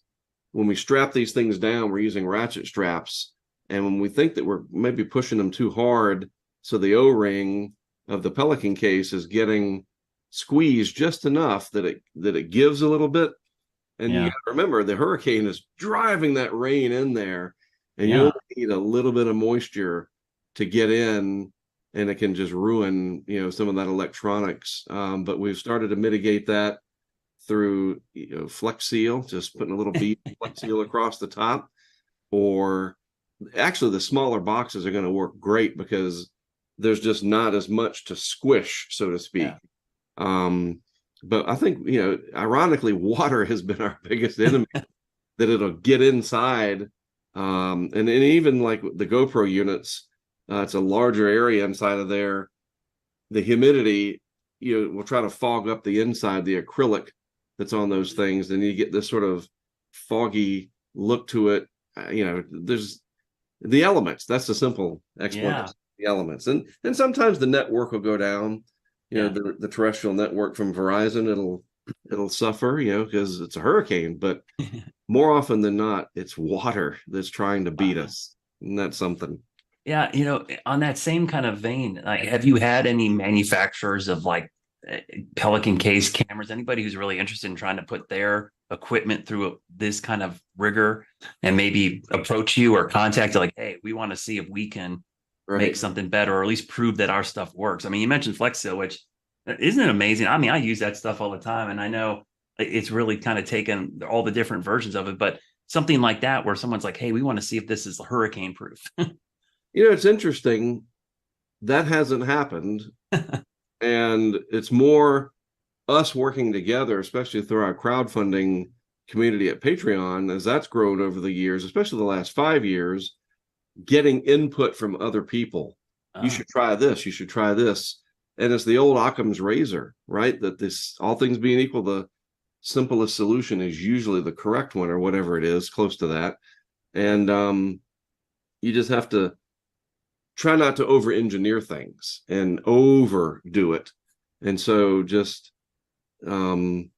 working through when we have a failure and just try to determine what caused this. And like I said, usually it's water intrusion, and then how to mitigate that. And I mean, like the shot there, all that ocean water coming in from Cedar Key, that box did just fine, but you have one somewhere else where the rainwater will just kind of seep in there. And it's so frustrating because we don't know when that's going to happen. But, simple solutions, like, again, we set that box up, have some clear Flex Seal, put it around the top because we figure it's coming down, gravity's taking over. And just simple things like keeping the batteries with these things here, the inputs or whatever you call them, up inside the box. So if water does get in, they're not down like this in the water. We discovered that. We had a camera in Ian at Marco Island, and it was extraordinary. The surge was coming in. It was beating up this dock in front of it. It was a great live shot, and it just went out, and it was so frustrating. Didn't come back on. Those Nest cams will come back on if the network comes back up. That's what's nice about them. And it never came back on. It was a complete failure. Wow. A couple weeks later, when we could get down there, we approached it from a forensic perspective, took that box down very carefully, opened it up, and it had quite a bit of water inside of it. And the batteries, they were bigger batteries than these, they were all facing down. And so that water was able to wick up inside and get into those terminals. And what did they do? It shorted out, of course. So it's like, okay, you just got to remember, everything needs to be up. Get everything away. It's like in a house. You elevate your stuff, get it out of the flood. You got to do the same with our equipment, and get those the hot spots. We use Velcro and we put them up on the top of the case because the case is sitting up kind of vertical, and so just everything needs to be elevated or facing up. And if any water does get in there, but it's weird because something will get knocked off, like during Hurricane Ida, an entire case got torn off of the column of this restaurant that we had it on. And it floated around for 3 hours, and it looked like something out of the Blair Witch Project. It was absolutely haunting. It was live, and we never found the box, but like it didn't sink. It didn't get water in it, apparently, because it ran for another 3 hours until the network just finally died in that part of Louisiana. So you just never know. I mean, that's why we have a lot of them. So you ever have one stolen? Anyone ever taken one? Yeah. Sometimes nature steals them. They'll get rid of them and whatever. But not last year, it's funny. We're almost to last year. Last January, I was in California for a big atmospheric river event. And one of them was attempted to be stolen. We chained them up. There was a homeless woman on a bridge in Pajaro, and I can't remember the Pajaro River. And it had swollen up really big, and it was getting ready over the banks. It looked like, and they were evacuating Pajaro, and the live shot was out there, and you could hear this lady coming up. She had a cart and some kind of a music box thing playing this weird music, and she was trying to get the camera down. She undid the straps but it was chained on, and she was desperately trying to take it. But stolen, like where we know they were stolen, no. I mean, we've lost them where, like I said, we'll blame it on Mother Nature. We've had power poles that snapped, and Laura was the worst. We lost several during Laura because all the power poles that they were attached to down in Holly Beach, as an example, those snapped and then they washed away in the surge. We searched for 2 days, drone, did a grid, the whole bit, and you think that yellow box would pop out, but it's a needle in a haystack, and we lost those. What would you say is your most memorable storm that you guys have caught with cameras, but also you personally have been in? Michael, I think, is definitely the number one. It was because we were in Panama City for the landfall, so we were on the western core, and it was very violent, and we were at a Hampton Inn, and it got torn up pretty bad. But then we were able to make our way through that day and into the evening. I don't know how, but we did. We got to Mexico Beach, and then we walked about a mile and some change to where that box was, and got it that night. And it was still running. 17 hours it ran until we turned it off. And I thought, because Katrina, 13 years earlier, it was a huge defeat. That was the very first time we had done this, and we lost all 3 boxes. And one of them I found, but I had hit, long story short, I recorded blue screen for 9 hours. It was my fault. I screwed up. User error. So I thought, okay, we know that GoPro was flashing, still recording. And it wasn't until we got up to near Montgomery, Alabama the next day that I took that little chip, it's a GoPro chip. It's one of these guys right here. And put that in the computer. And I was like, oh, this changes everything. We captured Michael from, 10 o'clock in the morning until we came back at 9 something at night. The whole thing from start to finish, Cat 5, right front quadrant, point blank range. That was an incredible moment. And then just experiencing it, the whole thing. It, and the friends we made during it, that Michael's definitely number one for that. My cat's out there screaming. Some good up there. I think we're doing this, this telethon to raise money for the Red Cross, which does amazing work during these storms.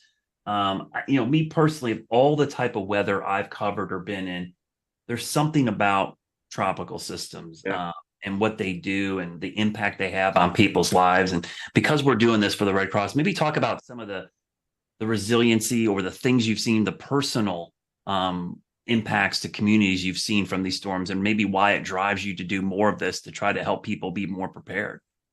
Oh, absolutely. And I think that's one of the notable things about what I've done since the late 90s, mid 90s and beyond is being in all these hurricanes, especially the really bad ones, that we get to know people who deal with it when we're gone. And I've been friends with them ever since, a lot of them.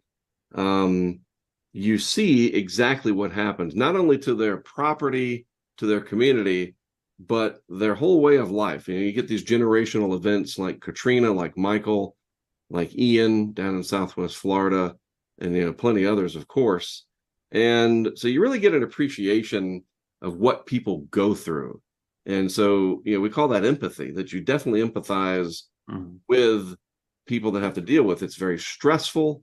And then, if they don't move out of a region, they're going to stay. Future hurricane seasons, everything gets piled on with social media now. It can get very overwhelming. That sensitivity to the fact that people are going to have to go through it again, or, they don't want to hear about it. I mean, you just have to be open to that. You can't do this and then just block all of that out and say, oh, it's a job. I earn an income from it. Sorry, what happened to your community? It absolutely affects me. And that's why I do these documentaries that I do that, show that and, tell the story more than just the exciting, you can make a 5-minute whatever and put it on YouTube of just all the highlights. But I want to do a broader documentary that shows the whole story and includes some of the people that we interact with.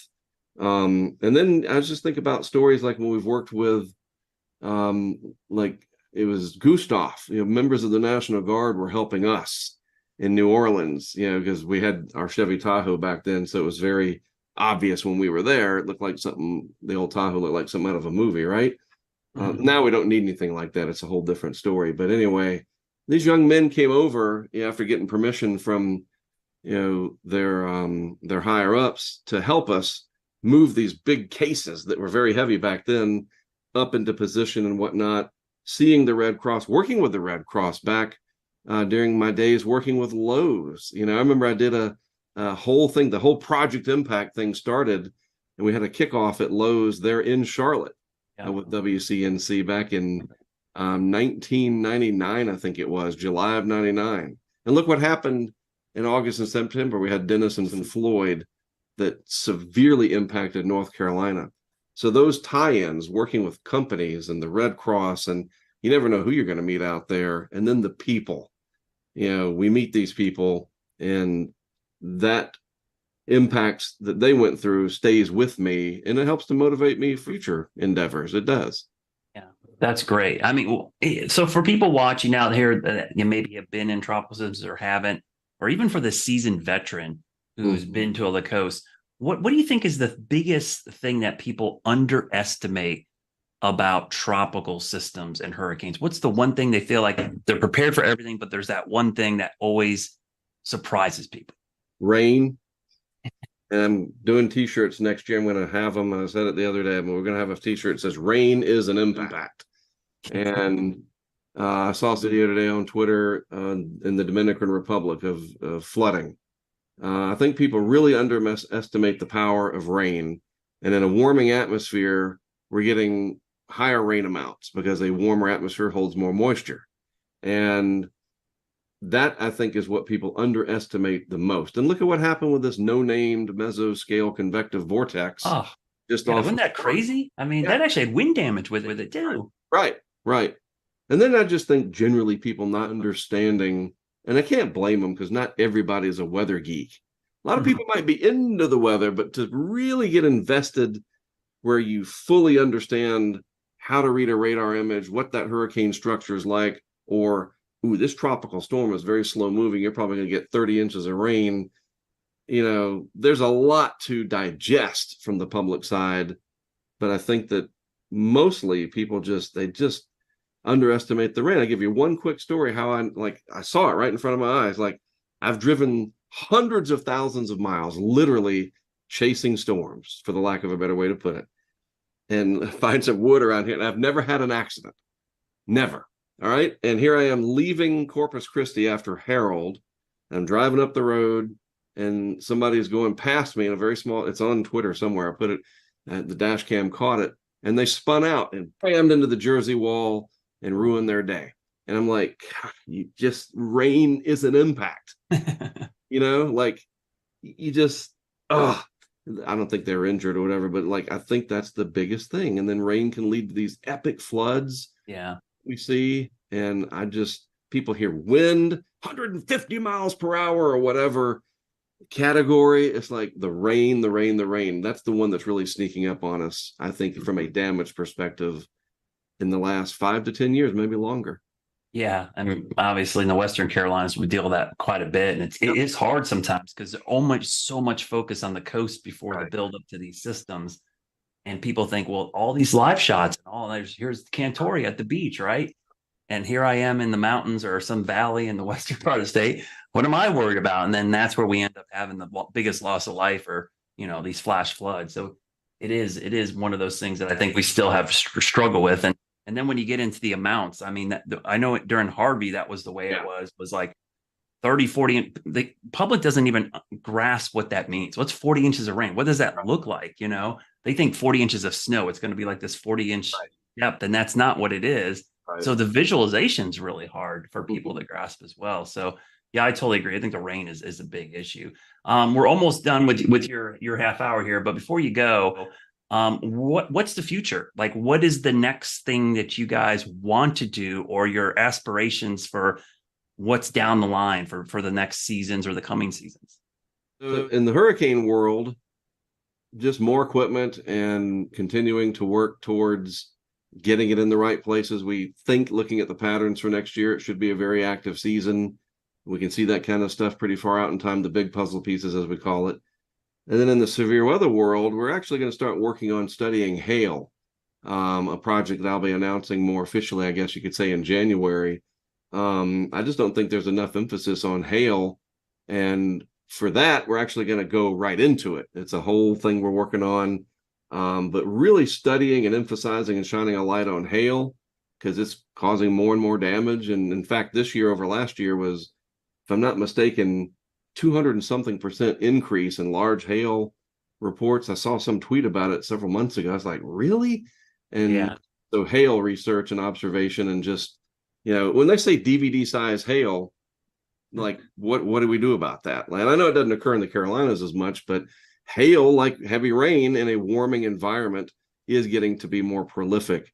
So we're going to, sort of my midlife crisis, I'm going to move to hailstones and throw that into my portfolio along with the hurricanes. Yeah, my days of chasing, that was the worst thing, of being in a hail shaft, and there's nothing more helpless than being in a car just getting obliterated by baseball size hail. And it's worse. Yeah, I know the Insurance Business Institute down in Chester, South Carolina, that's a big thing they work on, because it is a big driver of insurance claims. I mean, it is so much roof and vehicle damage. Yes.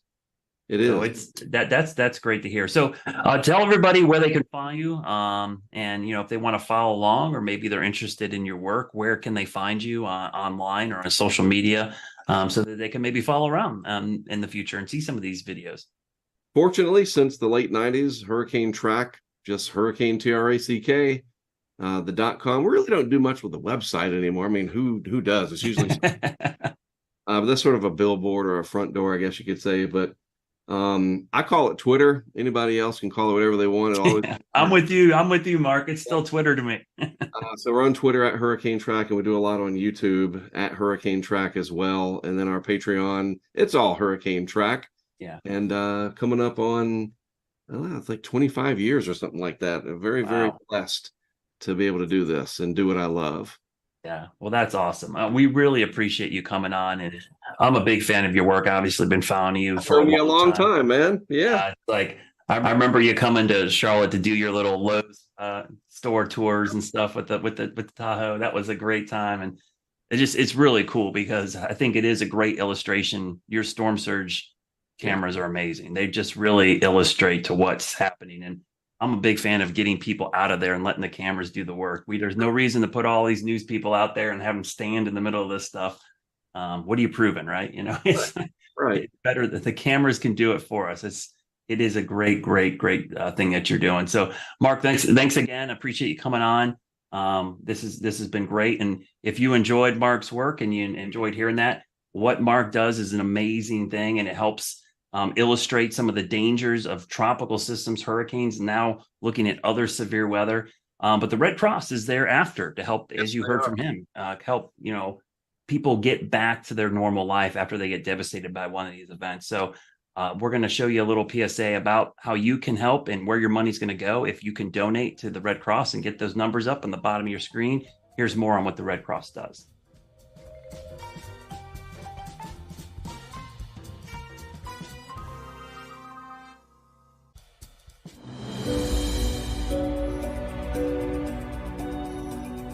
During Hurricane Florence, I decided to stay at my house in Wilmington. I had just moved into it. It was an older house, so we thought it was going to be really safe. Just like a normal night, I got in my bed and the tree literally fell on top of where I was sleeping in my bed. It was probably the most horrifying thing I had ever experienced. I was almost in shock. Water was just pouring into the house. And I was like, we cannot stay here, we cannot stay here. Like, we are gonna have to go through the middle of this storm to get somewhere safe, because there's no way that we can stay in this house now.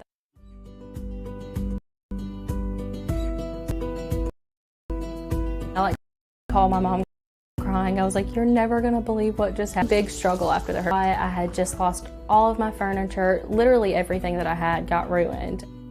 It blew my mind to think that so many people got affected by it and that they could help me so much. Jessica, I'm Cece with the American Red Cross, and this is my husband, Dwayne. I used the money from the American Red Cross to get into my house. It helped me with my deposit, with getting my power cut on, really with everything, because I also lost my job during Hurricane Florence. So it just helped me be able to pay my car payment, get myself groceries. It literally helped me with everything. I had never been more thankful for the American Red Cross and all of the help, because I had never needed the help before Hurricane Florence, and then afterwards I really needed help and I didn't know where I was going to get it from. It was honestly very humbling. I'm not one to ask for a lot of help, so whenever somebody reached out to me to help me, it was awesome. It was really great to know that there are people out there that can help you and that do want to help you. So I just want to say thank you to the American Red Cross.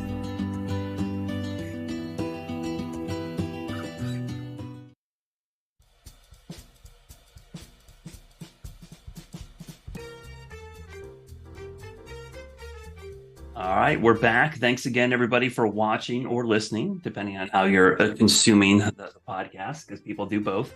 Yes, we're trying to raise money for the Red Cross. This is our 24-hour telethon we're trying to do here to raise some money. We just had Mark Sudduth from Hurricane Track. The next hour, we're going to bring on all of our guests. We got a bunch of hosts this time. And we're going to be talking ham radio. For those that aren't familiar with ham radio, amateur ham radio out there, it still exists. I think a lot of people think it went away. And believe it or not, even in this day and age, our guest, Jim Reed, could probably attest to this. Ham radio might be that thing that saves us when we get that giant solar flare and all of our cell phones go away and we lose all our communication. We might end up having to revert back to ham radio. So Jim Reed, welcome to the show. Maybe you can introduce yourself and tell everybody what you do and what your title is in the group that you're associated with. Hi, Brad. Thank you. Good to be joining you today. So my name is Jim Reed, and I'll give you my call sign, N4BFR. I'm a licensed amateur radio operator, and I've been doing that for about over 15 years now. As part of what I do, I'm a retired corporate guy. So in my spare time, I work for a company called Ham Radio Prep, and we do license education for people who want to get their ham radio license. There are 3 levels of license. We have courses for all 3, so people can go and watch and learn and get on the air quickly. I also work for a group called Amateur Radio on the International Space Station, or ARIS, is because everything in space has to have an abbreviation. Oh, so, we know in weather, trust me. Oh yeah. So we're ARIS, and we've been going almost 23 years. Last week was the first contact from the space station. The ARIS radios, the ham radios on the space station, were put on there one of the very first things during Expedition 1. And part of that is because it is a, if all else fails, way for astronauts to talk to somebody on the ground, and that is still used today. So that's a really cool thing. Now, what we mostly use it for is teaching kids science. So ARIS pairs up kids and schools with astronauts, and about 40 times or so a year, kids get to talk to astronauts from their school as the space station is flying overhead and ask them science questions and get inspired by science. And that all dates back to, even before that, there was the shuttle amateur radio experiment. And a guy named, I'm rambling on, sorry, a guy named Owen Garriott, an astronaut, took a ham radio up with him on an early shuttle mission. And in December, we're going to celebrate the 40th anniversary of that first contact that Owen made from space to ground. So it's really cool because it's opened up not only the emergency contact side, but it lets kids get inspired. And it's a way for astronauts to talk to their family. I mean, back in the day, there was no pick up Skype and call my family down on the ground. They used ham radio to keep up with their kids and what they were doing while they were in space, either on the shuttle or on the space station. That's amazing. Yeah, you're making me feel old because I remember that, and my birthday's tomorrow. So it's like, it's crazy. But let's start with the first part of that, because I'm going into this. I was telling you how when I was in high school, I got my novice license, and I had to go through, you had to get so many characters of Morse code correct to pass the test. what is the process now? What is the level of licenses, and what is the process to get an ham radio license now versus when I did back in the late 80s or early 90s? Well, the good news is at all 3 levels, there is no code required. So you don't have to learn Morse code to be a ham anymore. What the FCC has said is they want people to learn, obviously, the communication and licensing part of it, but they want them to have some electronics background. So the mission for ham radio is to train communicators and people who can have some electronics background. So there's 3 levels to that. It starts with the technician level. That's the most basic entry level basic entry level.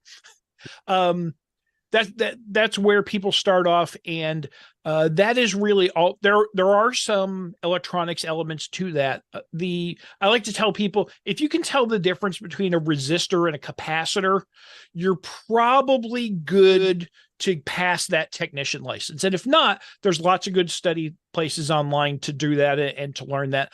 A lot of that other is communications, learning what's the International Phonetic Alphabet, never transmit at high power near somebody's face, all those safety kind of things as well. So you take a 35 question test, and if you pass that out of a set pool of 450 or so questions, if you pass that, you have your license to talk on ham radio. And at that level, you can use handhelds, repeaters, mobile radio. So think like GMRS style radios to talk around. When you go up to the next level, which is the general class license, more science, more electronics. So learning how to put together a circuit, learning to tell the difference on this circuit will do X versus Y. But once you pass through that, you're allowed to have a broad spectrum of HF. And what HF is it's the ability to send a signal via the atmosphere. So instead of just going point to point, like at the technician level license, the general level license allows you to bounce signals off the D&E layers of the atmosphere and back down to the earth, which means those signals can travel thousands of miles, and you can sit in your basement and with as much power as it takes to light up an incandescent light bulb, be talking with someone in Europe or Asia just by bouncing signals off the atmosphere. So that's the general level. For those who were really into the electronic side of it, or really into wanting to travel and do ham radio internationally, there is the extra level, the amateur extra level, and that's the highest level. So obviously, a lot of people that get into hams, I think, are kind of like us. There's a lot of weather people that do it. I think there's a lot of engineers, a lot of tech savvy people. Part of the reason I got my ham license at an early age was for science reasons. But as I become a meteorologist, ham radios and ham operators were like our number one source for spotting severe weather information, because that was the way we communicate. We actually had a radio in our weather office at the TV station so we could communicate. Now, a lot of it's done via chat, which is kind of third person, but there's still a lot of communication. I know James wants to ask you a little bit about the weather nets and how weather's been tied into radio operators and how important it's been to severe weather safety. James. We can't hear you, James. Wow, at least I made it 10 hours before I pulled that. We call that a Scotty for getting to unmute. I was just trying to show what you were talking about. And this is the type of radio, one of obviously lots of varieties that somebody might have out in the field as they are transmitting back those storm reports. So, Jim, let me ask you a little bit about those weather nets that Brad was talking about are useful from a broadcast standpoint as well as an emergency management standpoint. How can people use amateur radio and severe weather and kind of tie those two things together? So the good part, and Brad alluded to this before, the good part about amateur radio is you can grab a radio like that and it runs off a battery, or you can run a bigger radio off a car battery, and you can make those contacts 30, 50 miles line of sight and be able to share information around a particular region. That's great for getting into places where you can't get into because power lines might be down, or other issues may impact people from getting communications out from there. So ham radio has that benefit. There's groups that in so ham radio is really kind of, you can go an inch deep and a mile wide in ham radio, or vice versa. There are groups of people who are dedicated to storm spotting and dedicated to emergency communications, and they spend their time planning things out. So here I'm in the Metro Atlanta area, and we have something every week called the Southeast Repeater Net that just practices for connecting up repeaters in case the National Weather Service here in Atlanta needs to talk to somebody in Soddy Daisy, Tennessee. We can make that connection even though it's 150 miles away, because we've practiced linking up those repeaters every time. So the Weather Service guys are really a big fan of that Skywarn service, as we call it. And it's more or less intense depending on the regions of the country you go into. But the idea is that trained spotters go out and be the eyes of the Weather Service, communicate back via amateur radio. And I know at least here in the Atlanta National Weather Service office, there is a ham radio on site, and hams go into the Weather Service and they answer calls and they gather information from the hams and pass them on right to the forecasters during things like tornado events, or severe storm events, so they can have that information really at a finger's tip notice. So Jim, who is the biggest, like, that you see the biggest group of people, the demographic that is getting ham radio licenses now? Like, who's doing it?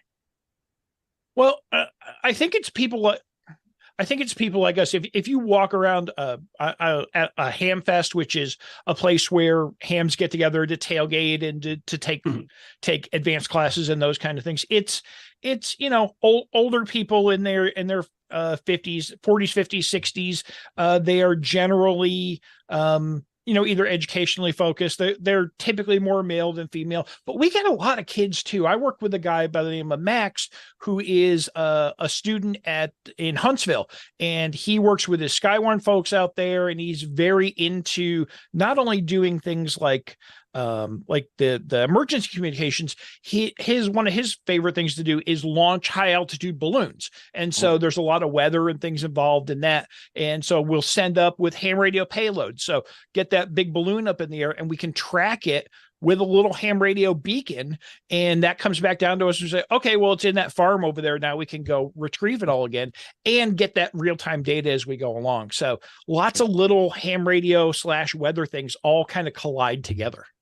Yeah, that's cool. So let's pivot to the era stuff, the space stuff, because that's I think kind of excites me, because I'm a weather geek, but I'm a science and space geek as well.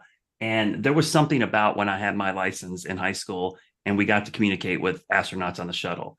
And it's almost like you look at each other like we're actually talking to astronauts in orbit around the Earth. I mean, talk about that and how kids getting that experience has opened up their eyes. I always call those light bulb moments for kids. If you can get a gateway science like that gets a kid interested, it could open up this whole, spectrum of stuff. How does that, have you seen that firsthand where kids have been able to communicate with the space station and just been like blowing their minds, I just got to see it firsthand 2 weeks ago, and it was amazing. There was a school here in Georgia, an elementary school, and their teacher went through the process, which is not a short process. It's about 18 months from the time you say, hey, I'm a school and we think we can enhance our science program, and not only our science program, but our school's curriculum by having one of these contacts. And they put together things like, we're going to have space days at the school and those kind of things. And the obvious things, but sometimes it's not the not so obvious things. Like we're going to have our gym teachers teach how to exercise like an astronaut. So how astronauts exercise in space, or we're going to have our art teacher do a design course on how to design your own mission patch. So there's all kinds of little things that schools use to bring it together to create the passion for science, not just the science and not just the talking with the astronaut, but the technology and the engineering and the math that all goes along with it. So it's a really fun program. So schools will go through an application process, and ARIS takes applications twice a year. And from there, there's a group of educators that go through those, and they say, here's a really good school proposal that we can work with, and it will, have some value to the school and the community. And those go on. Then there's they're selected a date. So we just got applications now. Those will go into the schedule for the second half of 2024. So they're about 15 to 18 months out. Once those are selected, the school starts working on the curriculum. It's a build up until you have that day when all the kids are in the gymnasium of the school, and they're lying cross-legged, and the band sings, and the band plays, and the cheer team cheers. And then the kids get to actually ask their questions live and hear the astronaut give them their answers about things like, interesting things like, what's the first thing you want to do when you get back? And lots of times an astronaut will say, well, I want to take a shower. We don't have a really good shower up here. Or how do you celebrate Thanksgiving? Well, we all get together and we share our food. So there's 9 of us up here and we do those kinds of, but to hear that, they can read it in a book, but to hear it from an astronaut who's going through it right now and can add that little flavor is always something awesome. And these are done around the world too. So last week there was one in Calgary. Like I said, there was one here in Marietta, Georgia earlier. I think there's one in North Carolina coming up early next year. And it's just so much fun to see the kids get involved. So it's really super rewarding to just be a little part of that group that allows them to do it. But to summarize, schools apply, many get accepted. They'll go on 15, 18 months later and have that big event at the school. That's the capstone of this curriculum that the school puts together. So, Jim, I have a question for you to ask more about getting started in ham radio from someone who's kind of interested in it on his own. What kind of investment are you looking at, both in terms of time to pass the test that you need to pass, but also in terms of money? What was the ballpark figure for a starter type setup to explore ham radio? I would say you could probably do it all for about $250, and that includes and maybe a month. So first thing you're going to do is you're going to find a way to study for the course. And generally you can pick up study materials, whether you go through the folks I work with, hamradioprep.com, or pick up a book or a manual for around $35 or so. So that seems to be the going rate for instructions and license information. Once the next thing you have to do is actually go and take the test.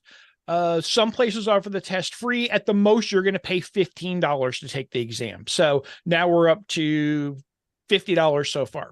Then you want to go off and buy a radio, right? And what radio you buy once you pass is, there's also $35 to the FCC that says, hey, congratulations, you passed. Please give us $35, and now we'll tell you what your call sign is.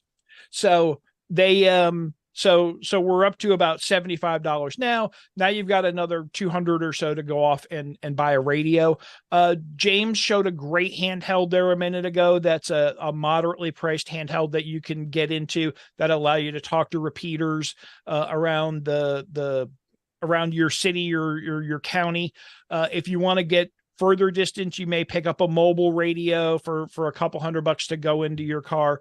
But once you have that, you're ready to go. Those things work and you're ready to have a good time with them. So I think if money's an object, you can save money on a radio by buying one used, buying a lower end radio. So there are some radios out there for $35. If you want to just kind of, am I going to like it? Spend $35 on it. You can do that. If you even want to think about, well, am I going to like it and what I want to listen to? You can go out and buy it's called a software defined radio dongle for your computer. And for, again, about $35, you can plug that in, scan around and listen to some of the things you can hear on radio before you even get into it as well. So that's another way to listen and learn before you go. And Morse code's no longer required, right? No longer required, has not been required for more than 20 years. I was in that case. I wanted to get my ham radio license for a long time and didn't want to spend the time to learn Morse code. And all of a sudden I started coming across a site that said, hey, get your ham radio license, no code requirement. I'm like, yep, this is for me. Now, doesn't mean you can't learn it. Doesn't mean there aren't a lot of hams still doing it. It's very popular because of its efficiency. So you're only sending a little tiny bit of a sound, which is very narrow, so you can send it very effectively in Morse code versus trying to send your voice, which takes a lot more spectrum. So a lot of people like it for its efficiency still, and it still gets used today.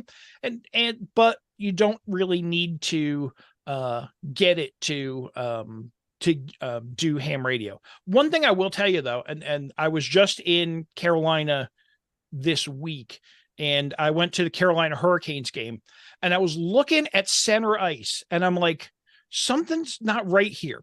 If you look at the red line at the Carolina Hurricanes game, it has a pattern of dot dash dot. That is the Morse code letter R, and I gotta assume that's for Raleigh. So there's hidden Morse code everywhere if you're looking for it. Yeah, that's really interesting. I never thought to look around to see where you might find Morse code hidden in logos or elsewhere for that matter. Yeah, it's out there. Well, before we go, I just want to explain how Jim and I got to know each other. And this is also the first time I've ever seen Jim in his home office, which I'm super jealous about, because the last time I saw Jim in person, we were standing out at Kennedy Space Center waiting for the launch of Crew 6. And I had to go home after the launch attempt was scrubbed. But Jim, you stayed for it, right? You got to see that one go up? I had to go home too, because I had to go to another meeting. I didn't get to see it either. Okay. Makes me feel a little bit better that I have seen launches, but I didn't see that launch. So I got to finally see one later that summer. Along the coast, a uncrewed cargo mission, and it was everything they told us it was going to be. But Jim, lots of great information you shared here tonight, and I also want to thank you for the $25 donation you made to the American Red Cross, bringing our total very close to $7,000. So we're going to be drawing into our final hour here in a few minutes, Brad, and we are closing in on that $7,000 number. Yeah, we're getting close. So for everybody who's been watching, or maybe you are watching earlier in the day and you thought about donating, this is your chance to donate. I mean, the whole point of this telethon is to raise money for the American Red Cross to help. I mean, all of us are heavily invested in the weather enterprise. We know the destruction that weather has on people's lives, and the Red Cross does an amazing job. Oftentimes many of us in this room are meteorologists. We're there on the front end. We're there during. The Red Cross is there after. So they are a vital key to help people recover from these storms. So if you get a chance, if you can, I know we're going into the holiday season, there's always a lot of charitable entities out there. The Red Cross is definitely one up there that we hope you can contribute to. Jim, I want to thank you for coming on. Is there anything you want to tell the audience before we let you go that coming up? Like I'm fascinated by this School Heirs program thing. And you mentioned that they get a couple applicants. If we do find a teacher out there who's interested, what is the best way for them to start that application process? Yeah, so they should go to ARISS, ARISS-USA.org. That will give them the information. There's a link there that says educational context, and that we have a proposal guide and all the information they're going to need to submit their proposal. The next window we'll take for proposals will be early in 2024. So they have plenty of time to build up and get engagement from their leaders at school, find a local ham radio club, and be able to put together a real winning proposal. Once they're accepted, ARISS also takes the educators and puts them through a little course, gives them a kit of snap circuits and SDR radios and other things to really help enable that as well. So it's a great process. We at ARISS are really proud to be celebrating the 40th anniversary of amateur radio and human spaceflight. That's coming up in December, as I mentioned, and we're doing a big event down in February down at KSC. So if folks want to support that, I'm sure that would be wonderful as well. And they can find all that information at ariss.org. Oh, thank you. That's great, Jim. Yeah, I mean, ham radio is such, I think, it's still one of those things people often ask me, was people still do that? I'm like, yeah, it's still a really important part of what we do. And honestly, I got exposed to it as an early age, and it really helped foster my love for science and weather. So I think it's one of those things that if you get involved in, it's going to open a lot of doors to a lot of meeting a lot of different people as well. And just, it's an enjoyable process. So, and you don't have to do Morse code anymore. I mean, that's the best part about it. I mean, not going to lie, that was tough. I think when I can't remember, we had to do like 65 characters in a row or something. Yeah, like 5 words a minute, something like that. Yeah, and I remember what you would do, and this is how you gamed the system back then. It was like, if you got every other character, you could kind of figure out what the word was and just fill in the blanks. But it was hard. I mean, I remember studying for that and thinking, when I got it, that's why I thought it was such a major accomplishment when I got it. So I'm glad we don't have to do that anymore. I do that today, even when I'm listening. I'm like, oh, that's a C, that's an R. Okay, so he must be trying to say this. Yeah, I'm totally with you. Thank you very much for having me on thank tonight. You so much, Jim. We really, really appreciate it. And we just got another $50 coming in. So James just let me know about that. Awesome. Thank you, everybody, for this hour. We're going to keep going. We're not done yet. We're heading into the 9 o'clock hour. That was actually a fast hour, guys. I don't know about you. That was they go quick when you have some good guests, and we've had some great people. Phil and James are like, yeah, this is going fast. You guys have been doing this for a while. We've been saying the same thing all day. The day is long, but the hours are fast. Yeah, that's true. You look up like, oh, we're still doing it, right? No, it's been great. I've been following along on social media, so it was kind of cool to get involved here at 8 o'clock and kind of see, firsthand. And I loved how all the guests and different people have been tweeting and posting stuff about it. But again, the whole reason we're doing this is for the American Red Cross, and we're going to show you a little bit about what they do as we show you again how important the Red Cross is to us and to people in the United States recovering from these weather disasters.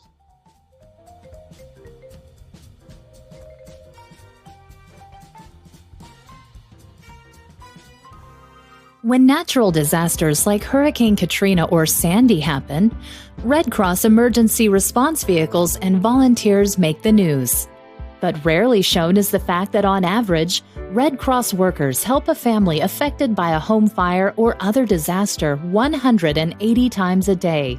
The Red Cross is there for nearly 64,000 disasters per year throughout the U.S., helping people like Gene Welsh of Sioux Falls, South Dakota. A smoke alarm installed by the Red Cross saved Gene's life, going off just in time for him to escape only moments before flames engulfed his house. The Red Cross helps people like Gene and communities all across the U.S., maybe even people you know. Generous donors make this work possible. Donor gifts enable the American Red Cross to sustain a strong nationwide infrastructure comprised of local offices, robust training, integrated IT and communication systems, a fleet of response vehicles, warehouses stocked with shelter and relief supplies, and partners to help mobilize to support one family or 100,000 families. The Red Cross also relies on a network of 330,000 volunteers in communities throughout the country who respond night and day, answering the call for help. So when you hear stories about people like Gene Welsh, you may realize that the Red Cross is your Red Cross too, a local charity staffed and supported by your neighbors, making a difference every day in your own community. You can make a difference in your community too. To join the mission to help people affected by disasters, big and small, visit redcross.org/give. On the next Stormfront Freaks. But it's our job to tell the story. People expect me to be out there and tell the story. So that's what I'm going to do. I'm going to get our team in the best position to do that. Through the day, when the roller coaster hits, because it's inevitable, I do this question to myself every time. Something will really piss me off in the show, inevitably, 3 out of the 5 days a week. So when people see the tornado when you're up close, a big factor is how close you're going to get is what's going on over your head. I try not to ask too many questions that are all sciencey and inside baseball, but what would my kids ask? Honestly, that's what I think most of the time. That was a lot of fun with Phil and the gang. They do a great job over there. Him laughing is funnier than anything. I don't understand what happened. I really don't.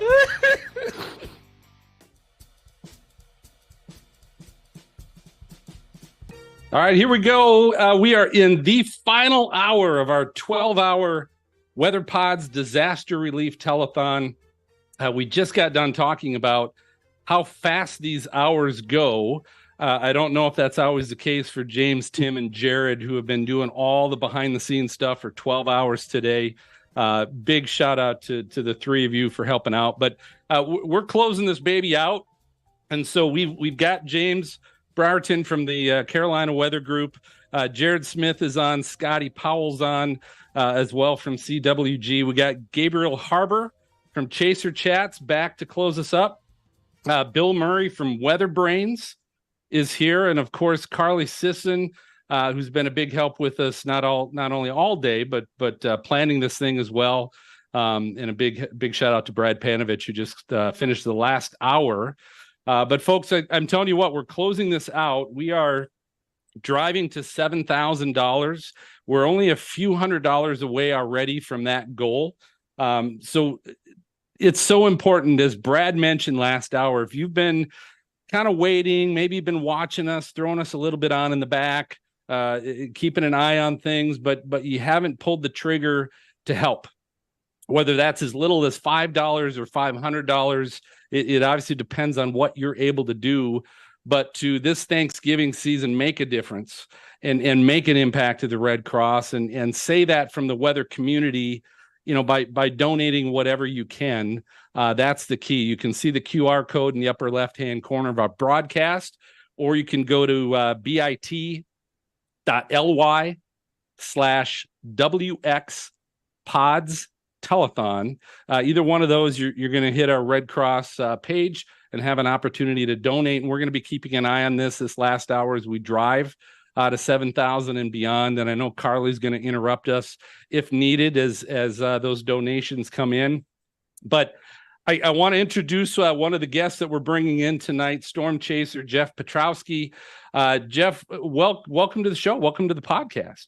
Hey, thanks, Phil. This is a great cause, and I'm glad to join everybody in this last final hour, man. Let's make it happen, right? Yeah, this is it. Get to 7,000. Let's make it happen. I'm thinking 8 or 9. I want to push it. Let's just go all the way. Let's push it on up, right? I think we can. We keep increasing our goal as we go because this weather community has been outstanding. But here's how we're going to roll here. I have a question to ask you, and then I'm backing up and letting all our great podcast collaborators jump in. But I want to mention the National Storm Chaser Summit, because the last couple of years, one year you talked about electric vehicles and the use of those in chasing with an electric vehicle. And this past year, you talked about Starlink and how that can be used in chasing as well. What's the next big thing?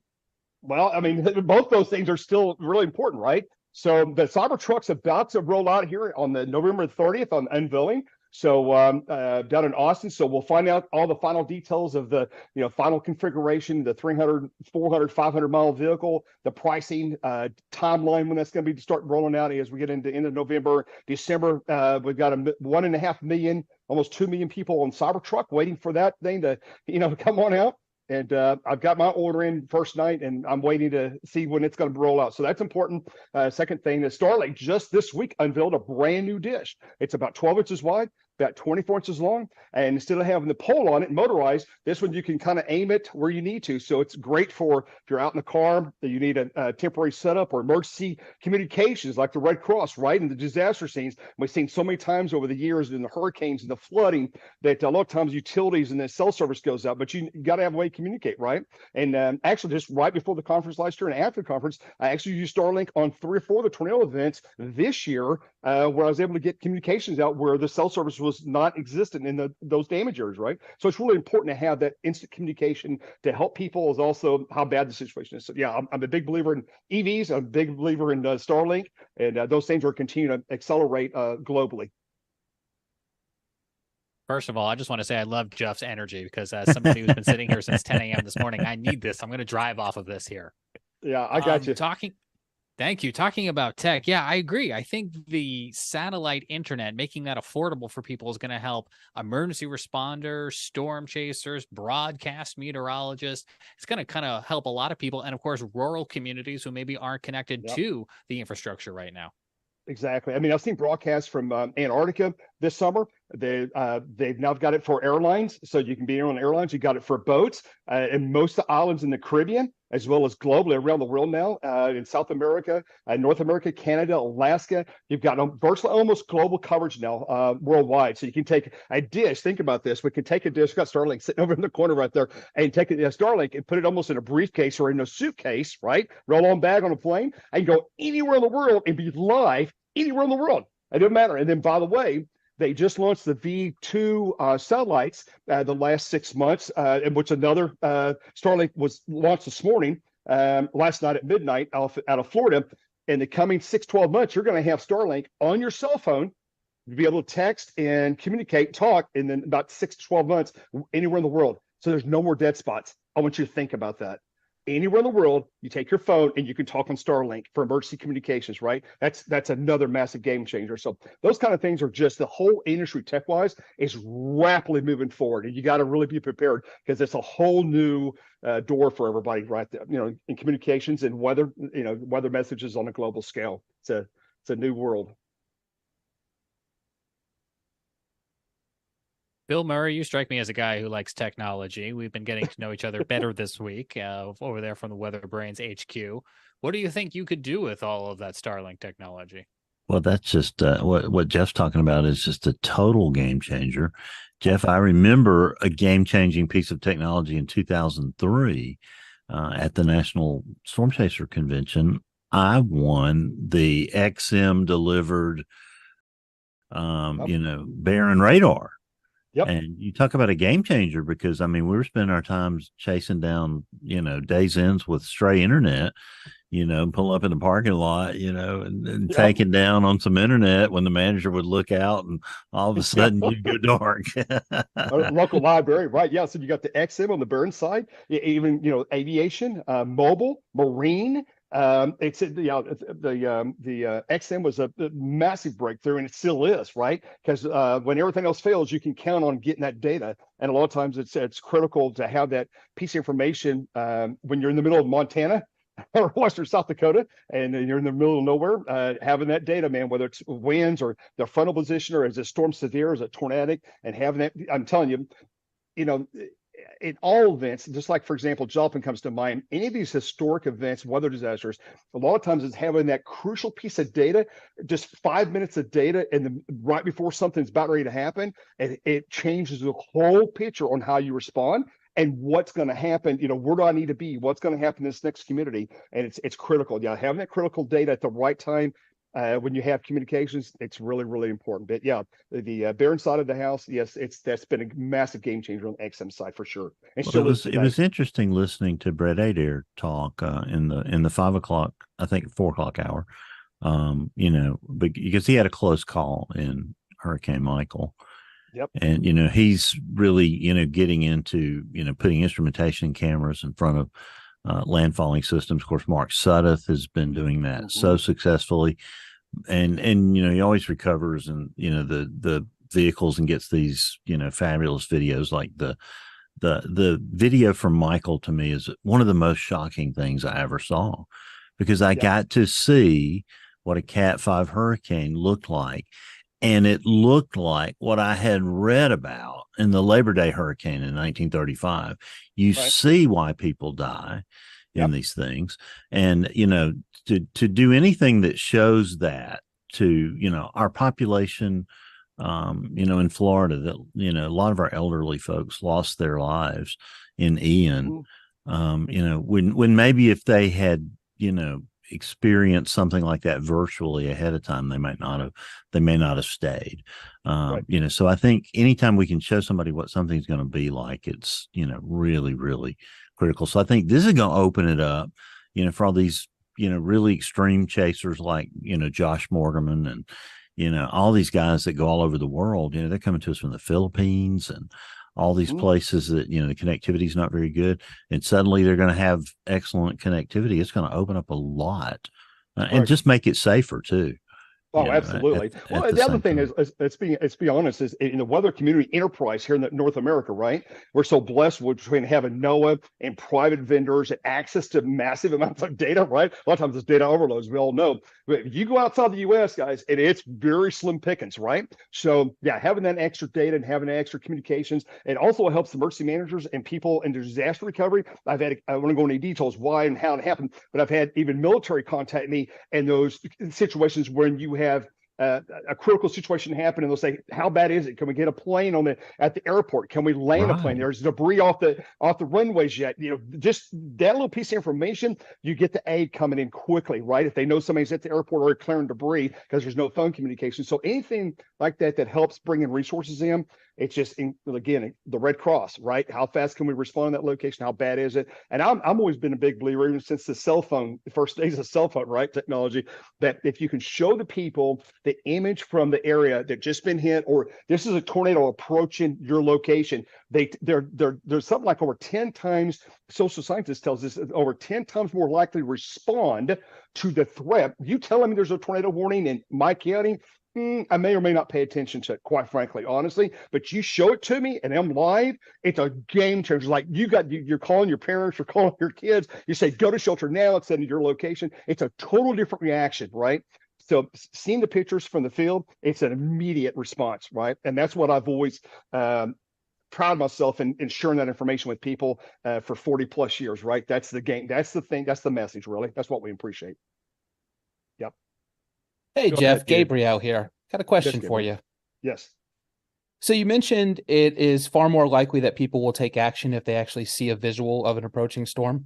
Yep. How do you, as a storm chaser who obviously does this professionally, reconcile that with the fact that you're also trying to make money off of your footage? Because I know there's a lot of conversation in the storm chasing community about, yes, we would like to be able to use our footage to warn people, but there's not a lot of time if we're trying to get that footage out in a quick fashion to actually negotiate, make sure we get paid for it. And if we just give it away for free and then they plaster it all over the newscast, they plaster it all over their social media, their website, there's no guarantee that we're going to actually be able to make any money off of that. So how do you deal with a situation like that?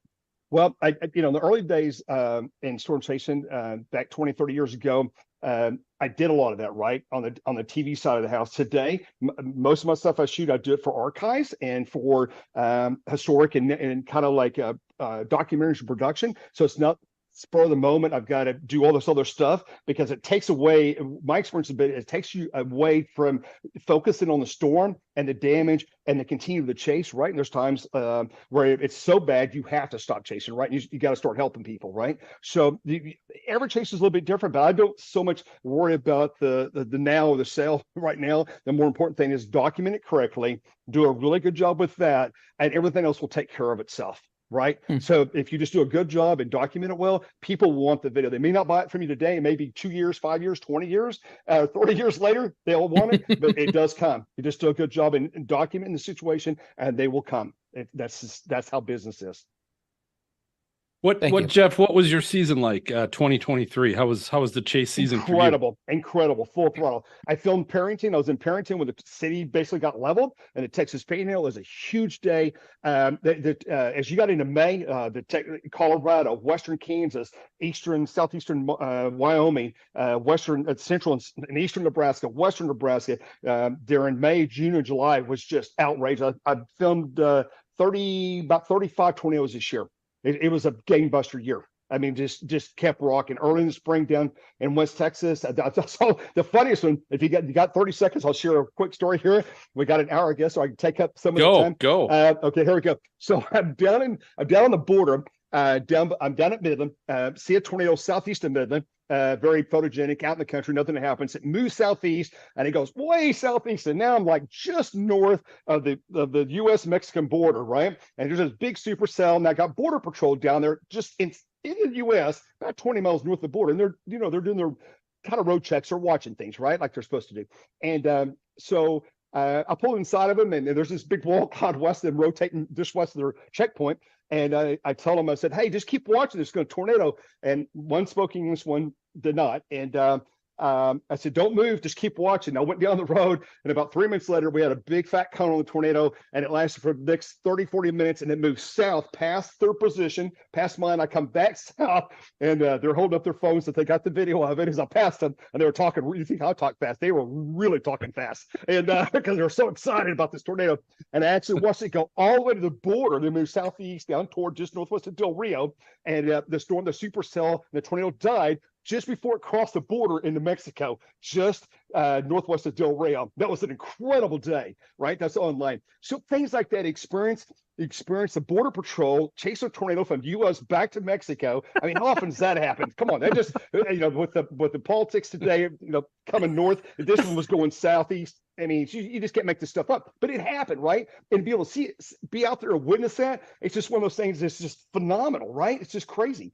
But that's that short little story that happened on that day. So that's just one of my adventures this year. We documented everything. It was just amazing chase, right? A lot of great chases this year. Who else has a question for Jeff? Jeff, I got to ask you, what's your favorite spot to chase? If you could choose one spot in the United States, what would that be? Gosh, sir, Scott, I've thought about that a million times, and I've been asked, and me and Kathy just had a discussion in the last couple of weeks. Hey, Dave, I go to retire here in 4 or 5 years. Where do we want to live? Do we want to live in Texas? Do we want to live in Western Oklahoma? Do we want to live, there's so many beautiful places. I mean, you cannot go wrong with Southeast Montana. I mean, Western South Dakota. It's just wide open, and it's very amazing. Colorado's incredible. Let's be honest. The high plains. I mean, guys, you see if it's tornado and if it's not an HP day, you can see stuff 30, 40, 50 miles away. You're seeing tornadoes, that great distance. New Mexico, incredible. Oklahoma, Texas Panhandle, incredible. I love the upslope in the Texas Panhandle. It was game buzzers this year, Rupp. I love upslope events. A lot of times the Texas Panhandle makes its own rules. I love the days when there's not any risk and there's a boundary out there. There's a little wave coming by and it explodes and goes crazy, right? There wasn't even a risk. Those are my favorite days, right? So yeah, I love the Texas Panhandle. There's not a favorite. To me, it's like, where can I get a decent hotel after a long chase and a hot meal if you can find one at midnight, right? We've all been on the roads.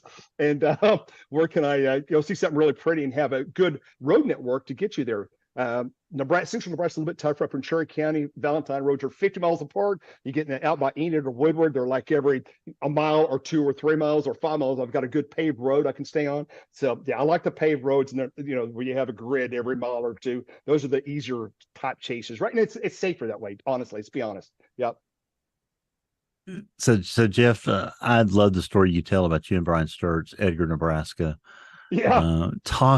Go through that story. I don't know how much time we have, but with your high level energy, tell us that story, because that's an all-time classic. So I back in that when the Edgar, Nebraska happened, I had just recently, like a couple of weeks before this event, I'd had my van. I had a car, like a conversion van. I had the usual. So I'm always big on maintenance, new tires, belts, hoses, the drill before this spring. And this was a triple point day, kind of west-north of flow, triple point just west of Grand Island there at Edgar, and about 5 o'clock in the afternoon. We get up there, pick up Brian, we're chasing. I'm going down this country road, 40 miles an hour. The storm's only like 25 miles west of me. Big barber pole. It's moving east southeast. Had a tornado warning on it earlier, producing baseball sized hail. And all of a sudden, we're going up a little bit of incline, and we're in the middle of nowhere. There's this corn as high as it's like 8 feet high on both sides of the road. We're in the middle of nowhere.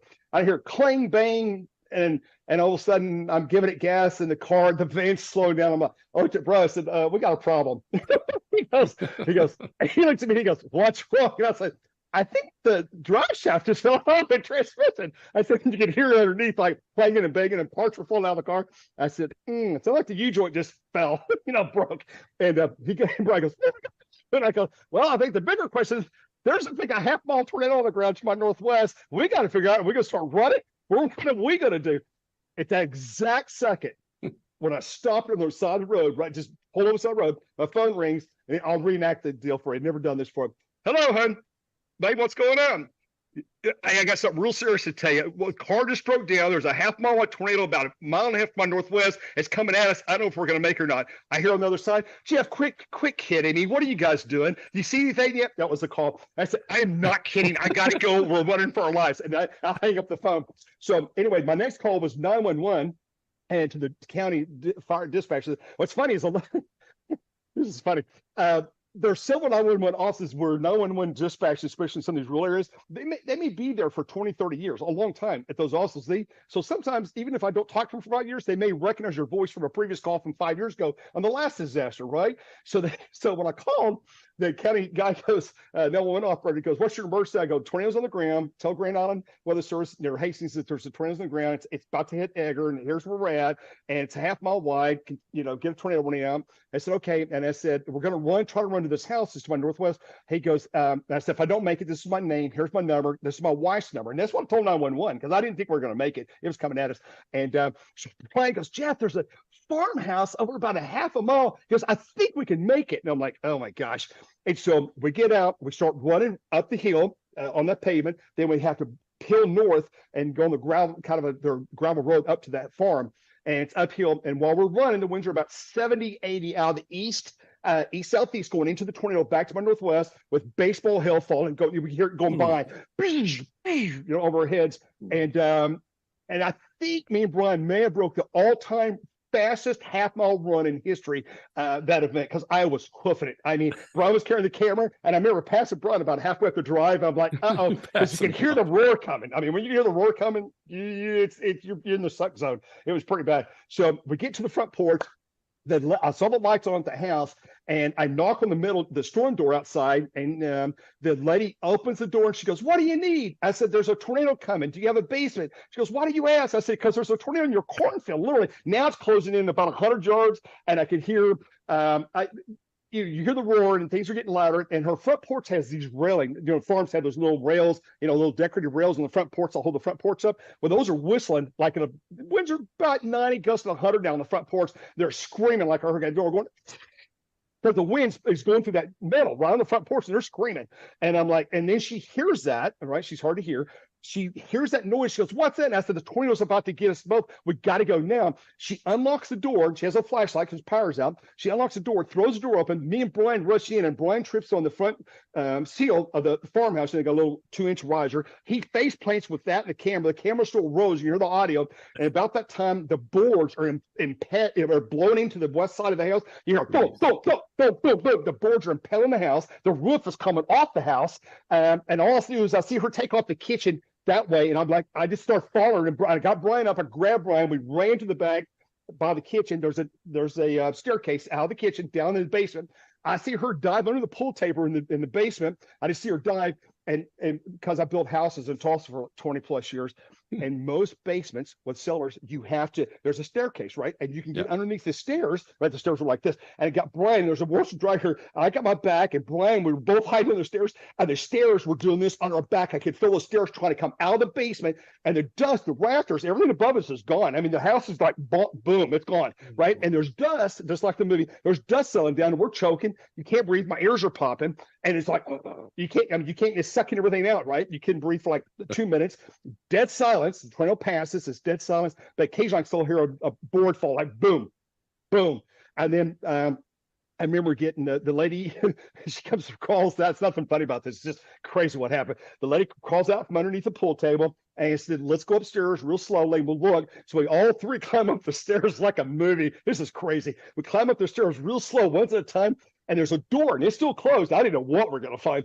And I unlock the door, something gets in, I push the door, then the door opens like about 1.5 feet. And just as I look up, the roof of everything's gone. The north wall is still half there. It's just outside the door here. The back north wall is still there. Everything else is gone. And her house is gone. And I can see the tornado. It's going through the cornfield. It's level the farm. The grain silos are gone. The bins are out in the field now, right?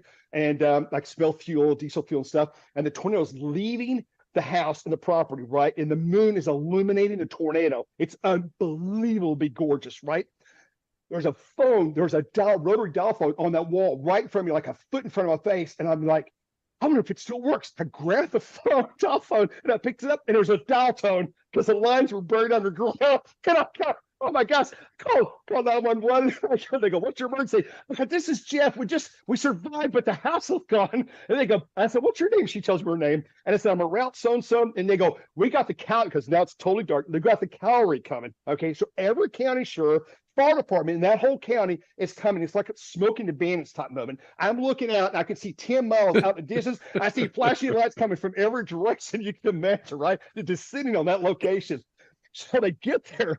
There's nothing funny about it. It's just crazy what happened. They get there, and they already called the county dealership for I think it's a Chevrolet dealership to come and help get my vehicle. And when the guy gets there, he goes, "Here's a set of keys to a Suburban." They brought me a Suburban. They just brought it, right? I didn't even ask for nothing. And the guy hands me keys. And he goes, "You need to go get some rest tonight." And he goes, "We'll take care of your vehicle. Don't worry about that." And so me and Brian unloaded my stuff in the van. Good thing we got out of the van, because one of the grain silos had imploded and like it lodged itself into the front of my van, broke out the window, and impelled the van, right? Yeah, the farm equipment, right, to the southeast south, because the RP wraparound. I think it was an F3, F4 on Nager. Don't remember off the top of my head, but it was a serious tornado. The funny thing is, when we got to the hotel, taking a shower, I got corn, because corn in the field. I had corn stubbles coming out of my head because I'm washing. I just corn in the shower. Because all the fire debris, right? I mean, it's just crazy. So we survived. I'm glad the lady's house was there. I'm glad me and Brian was able to run and make it to the house to get down in the basement, or it had been a more serious situation, right?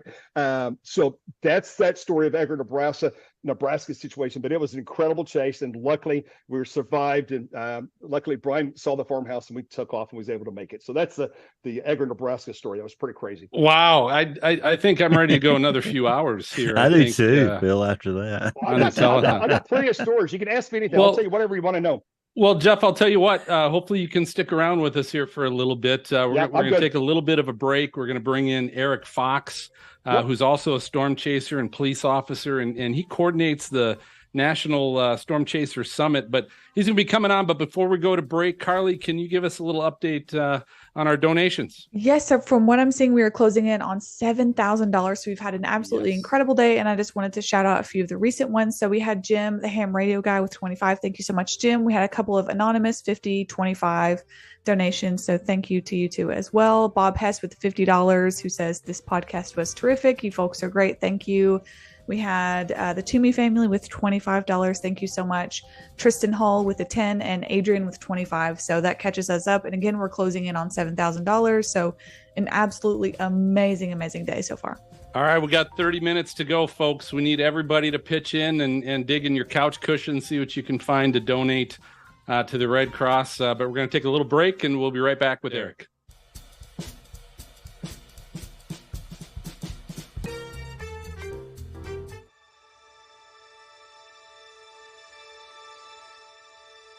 With the wind force, they said they were going to have like a category 4 or 5. It was really traumatic. We panicked, and it just started raining and storms, and it really did a lot of damage out here in Florida.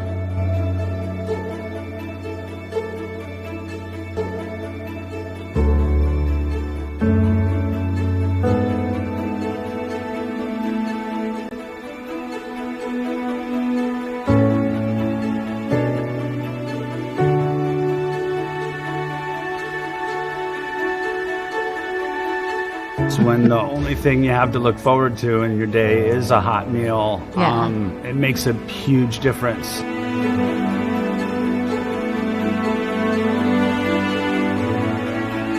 The American Red Cross shelter, when they took over responsibility for here, it was like home.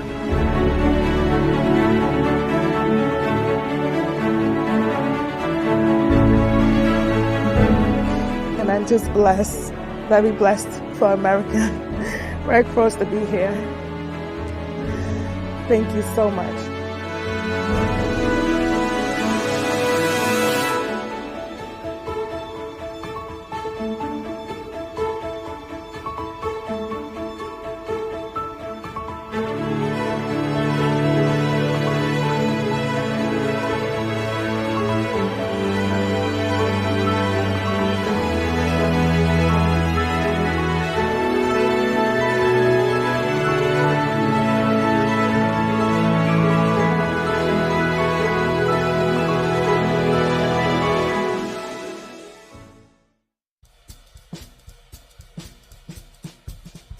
All right, welcome back, everybody. The Weather Pod's Disaster Relief Telethon. We are rolling on, but we only got about 30 more minutes. And we were just talking about how Jeff's stories probably should be good. Bill mentioned this, should be good for at least $2,500. So that would definitely push us over the $7,000 mark, which we just did it. We just crossed $7,000. Oh, okay. Awesome. So now it's 8. Yeah, we just had one more donation from Jessica Woodall for $75. So thank you so much, Jessica. We really appreciate that. Thanks, Jessica, for putting us over. Now we're going to 8, folks. We got 30 minutes 8, to get to 8,000, and we're going to recognize everybody that contributes, even if it's $5. We're going to recognize you. So jump on in. I've got the pleasure. So I'm here, and I mentioned we've got all of our podcasts being represented.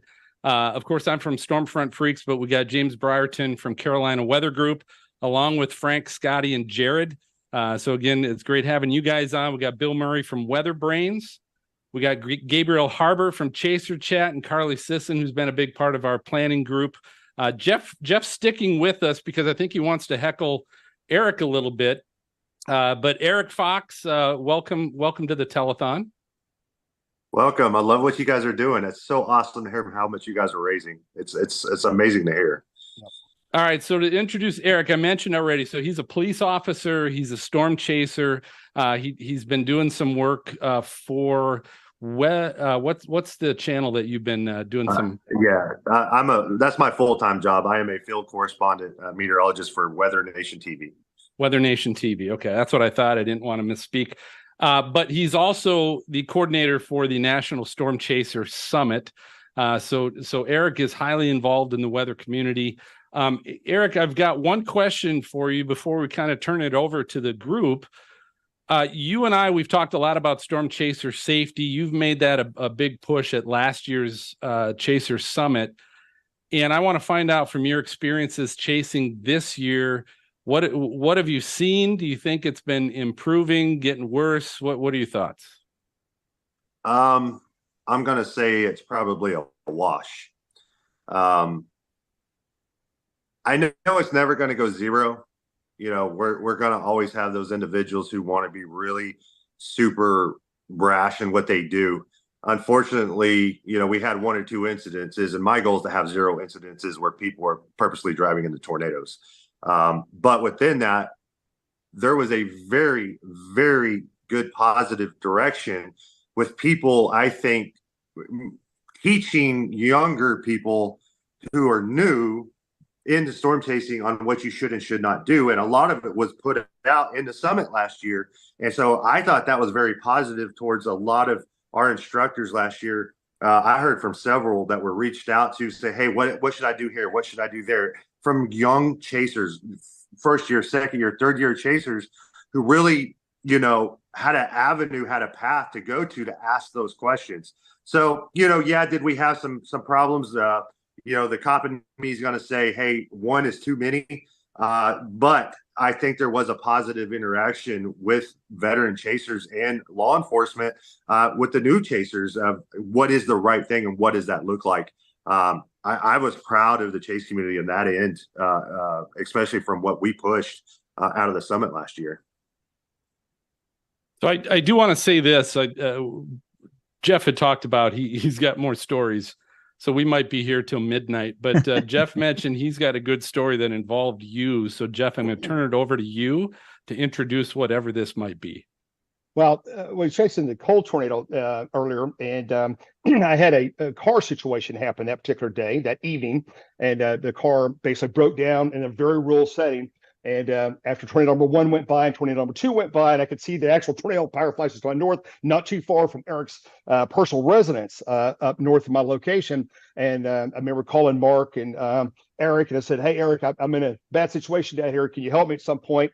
Come down and grab me and take me back to the city or get me to a hotel or something. And he graciously, him and Mark Hill graciously drove to my location and came and got me. And then we all went up to Seminole and looked at the, you know, major damage up there. And but anyway, Eric's just a great guy, great mentor, and he lives what he preaches, he lives by, and that's he helps other chasers, he helps other people, and he's always done that, right? So I want to give a shout out to Eric because he's the kind of the gold standard when you say somebody goes out and chases, but also as a police officer, cares about people's safety. And if you call and need help, you can count that Eric or Mark's going to come and help. If they're nearby, they're going to come and grab you. They're going to come and help you. And they did that night. And I really appreciate Eric. Just awesome guy. And it was a fun, but that's a true story.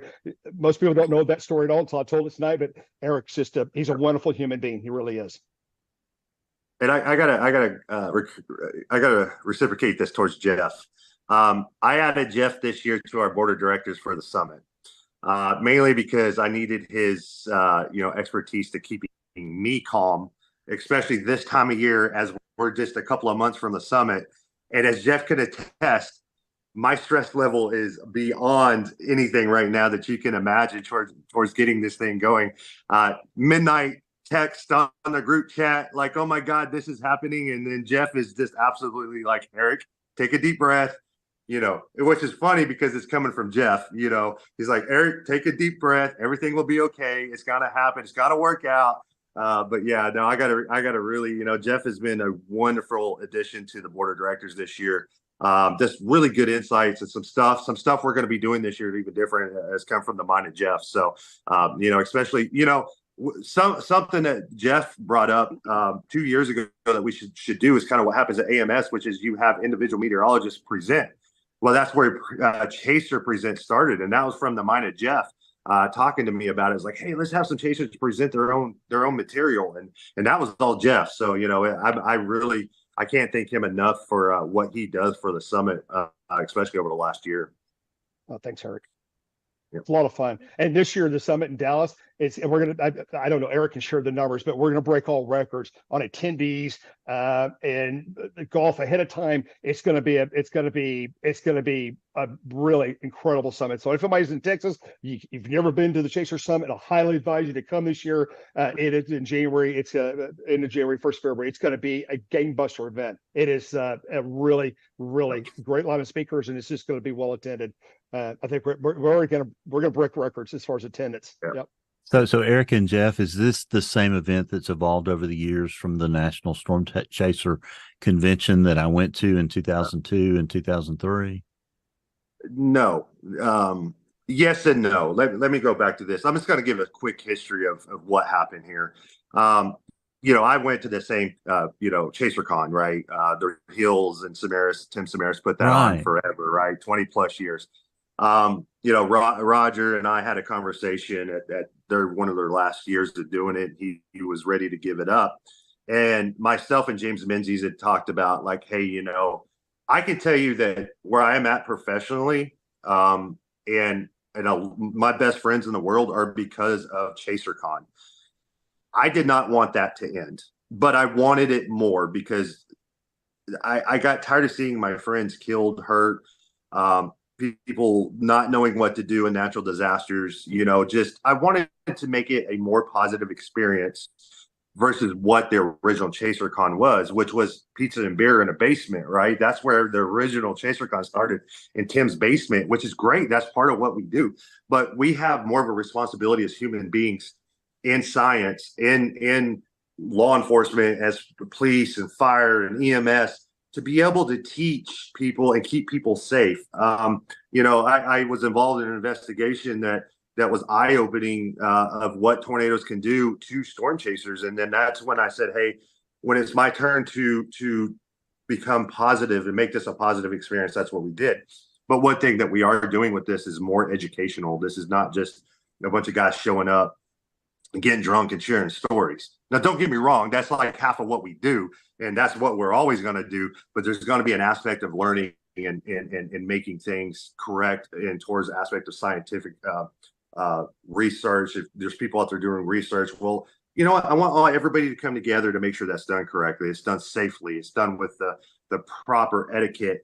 And within that, I'm bringing in the National Weather Service and people from the National Weather Service who have taught in the National Test Bed, so they know what these warnings and what these reports need to say to our warning coordinating meteorologists and people on the desk at the offices, so that way we can push those warnings out properly. Well, if I can teach that to the basic person, is everybody going to go to a basic Sparta class? No. Are they going to go to maybe to the summit where all their friends are and can have a good time and still learn. Yeah, that's kind of my goal here is to have that one push as the community to make sure we're doing the right thing and make sure that we can do this. And I wish I could do this for free, right? I wish I could put this on for free. Well, I can't even rent a room in any building for less than $17,000 to put more than 50 people in.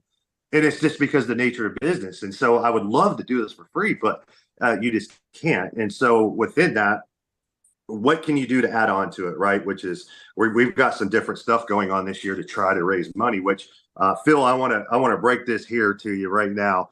Within the summit this year, the golf tournament and any other money raised, we're doing a golf tournament this year. Reed Timmer reached out to me. He's a huge golf guy. And we found out, I reached out to him. I was like, hey, this is going to be at a golf course this year. It's a professional golf course. And he's like, oh, let's do a tournament. And every bit of money that we're raising for the golf tournament is going to be to the Red Cross, just like what you guys are doing. And what I want to do is take the money we raised here and attach it to y'all, and we'll donate as a summit to your effort here and whatever we gain in towards giving to the Red Cross. That's great, Eric. That's great. Thank you so much for doing that. And this the thing too is this donor drive that we have and the link that we're promoting and on the QR code. If you're watching this telethon after the fact, this will still be active. This is going to be active for a number of months. So what we raised tonight is just starting. But Eric, thank you so much. That is outstanding that, again, the weather community is just coming together for something like that. Thanks. And Eric, and that's what this community is about. And that's what we need to continue to be about each other. Like Jeff was saying, I don't care who you are. I may not need you, but if you call me and you're stuck down the road, I'm going to come make sure you're okay.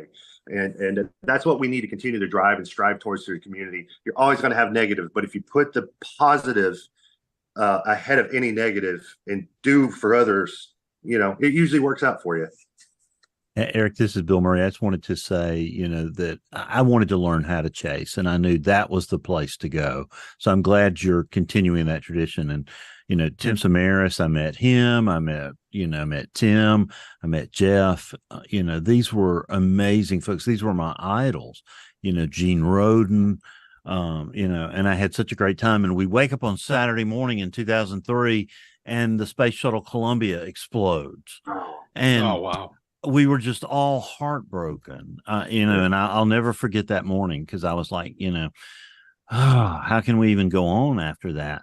But it's because of the learning and everything that was there. So tell us a little bit about some of the highlights of the agenda this year. And will you join us on Weather Brains on January 2nd to talk about the summit? I'm sorry to be poaching guest here at this point, as well, Phil, but I've got an opening on the 2nd, and we need to have you in that before the event.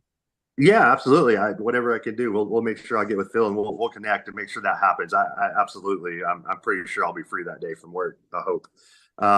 So within that, what we're doing this year is we're pushing education. Last year was a huge safety push, right? I had a lot of cops, firefighters, emergency managers in there. This year is going to be pure meteorology. We are doing a lot of basic meteorology. I've got Gabe Garfield, who is one of the best people in the world.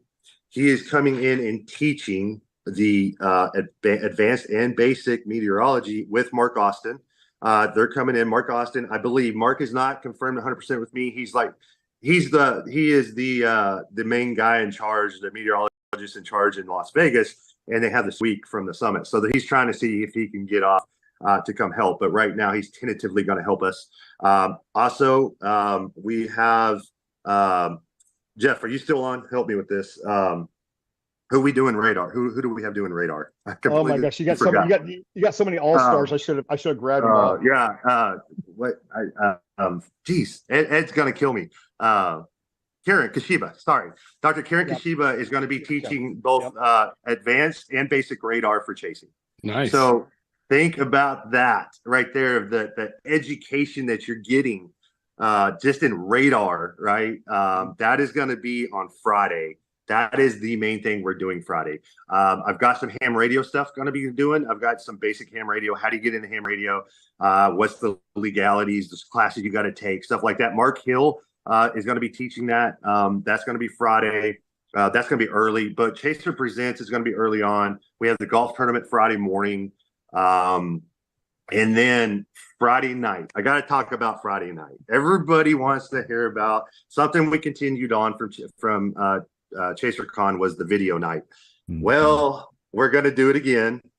Last year, I heard from everybody we couldn't top it, but we're going to top it because now we're doing it in a place called Big Shots, which is attached to the Marriott, that you're going to be able to hit golf balls, putting green, but they are surrounded by 90-inch TV screens, and we have the entire floor.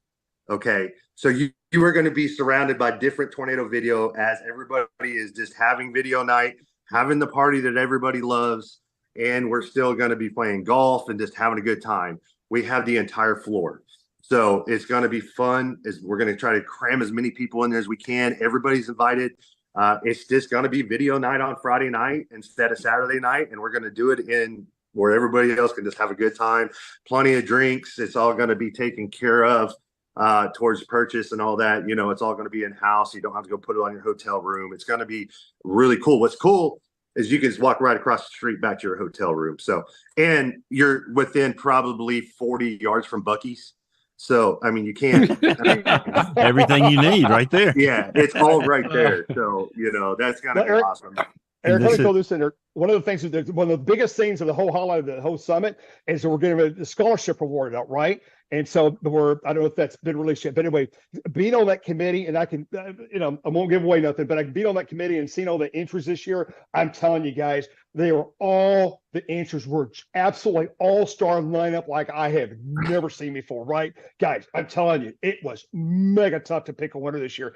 Each one of them that submitted could absolutely be a winner, and they are winners. I mean, their resumes were just, page after page after page. They were absolutely incredible, and every one of them deserves to have a full scholarship paid, right? And these were really outstanding. People that submitted were phenomenal. They really were. It was very tough this year. And to piggyback on the reason Jeff is saying this is because not everybody knows this. This is a nonprofit organization. We take $0, right? So anything that's left over is for this scholarship, right? So it goes towards a scholarship in STEM. That's all. Any money made, we literally in our bylaws says X amount of dollars goes towards scholarships. Our goal is this year we have so many people come to the summit because we have so many. Jeff and I are talking how are we going to pick? And we're down from 17 people to 3, and now we're having arguments about somebody placed a period in the wrong sentence to try to pick somebody they're so good, And so this is what the summit's about. Saturday is the traditional format. We've got tons of speakers. Head to the website, chasersummit.com. That'll give you kind of more of a speaker list. We are going to release the preliminary schedule with right after Thanksgiving before the 1st. Make sure you try to purchase your tickets before the 1st. We're going to have a bump up. It's just because I have to pay for food December 1st. And so anything I add after has a little more money for the food for Saturday night's banquet. So that's the only reason for the uptick on that is because, people, these banquet halls, they don't care. They want their money. So, and Eric, I thought that was a misprint on the website. $106. That's amazing. Yeah, it really is. Like I said, and we don't make money on this. This pays for what it costs to put on, and then on average, you're paying maybe $5 to $6 towards the scholarship, and that goes towards the scholarship at the end of the day. And then on Saturday night, we're going to have the award ceremony hosted by Tim Marshall once again, the Vortex Awards, and as everybody knows, nobody knows what's going to happen in the Vortex Awards. So yeah, it's awesome. Yeah. We already talked to Tim a little bit today. He didn't really give much of a sneak peek to much. So, I know what's coming, and trust me, it's going to be anybody who went to Clovis this year should have an idea. Oh, good. Okay. All right. Hey, Gabriel, you had a question. I want to turn it over to you here as we head down the stretch. Yeah, Eric, how's it going? Gabriel here. Good. How are you, Gabe? I'm doing all right. Thanks for joining us, buddy. Yeah, no, I'm glad to be here. So I just wanted to know if a person is looking at their chasing budget, because obviously this is a hobby. where people have to usually set aside a specific amount of money because it's so expensive. What would be your pitch to them for why they might want to consider putting aside some of that money for the Chaser Summit instead? Maybe list off some of the speakers that you've had before in the past, and also some of the specific skills they might be looking to gain.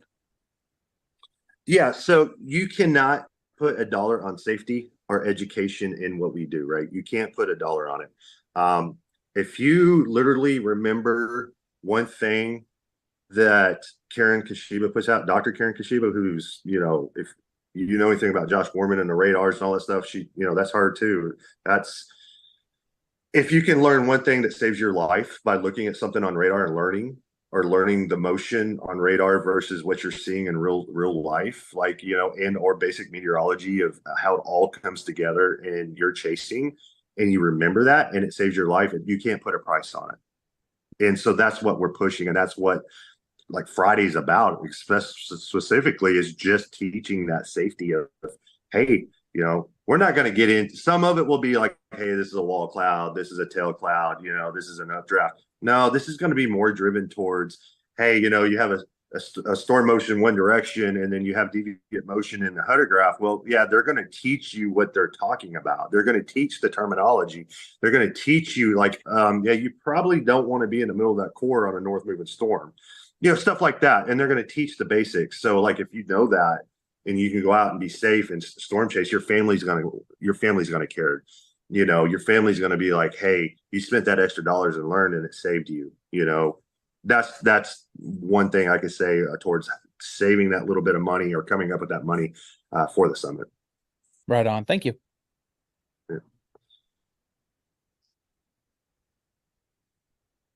All right, Jared, I was leaving it open. I think you had a question. Yeah, I was going to hit space to unmute, and then I realized that I had my cursor in the type message here, and it just started typing spaces. So yeah, it's been a long day, but a great day.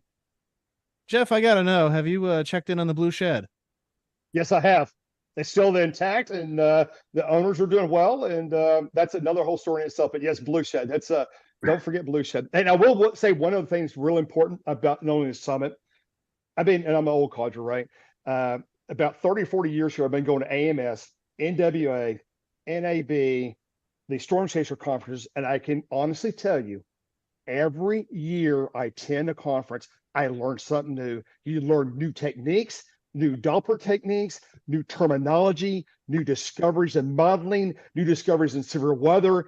And I can tell you, just in the last, couple of years, it is rapid. It's rapid fire. It's like trying to ingest 10 fire hoses at one time. And our best days are ahead of us. And that's the number one reason why you need to attend these conferences, not just the summit, AMS, NWA, your local chapters at the Weather Service, and get involved in those organizations, because you're going to learn something every time you go. And somebody's been in the business a long time. I learned something new at every conference. And I'm not kidding. They're an incredible amount of knowledge you're going to learn at these conferences.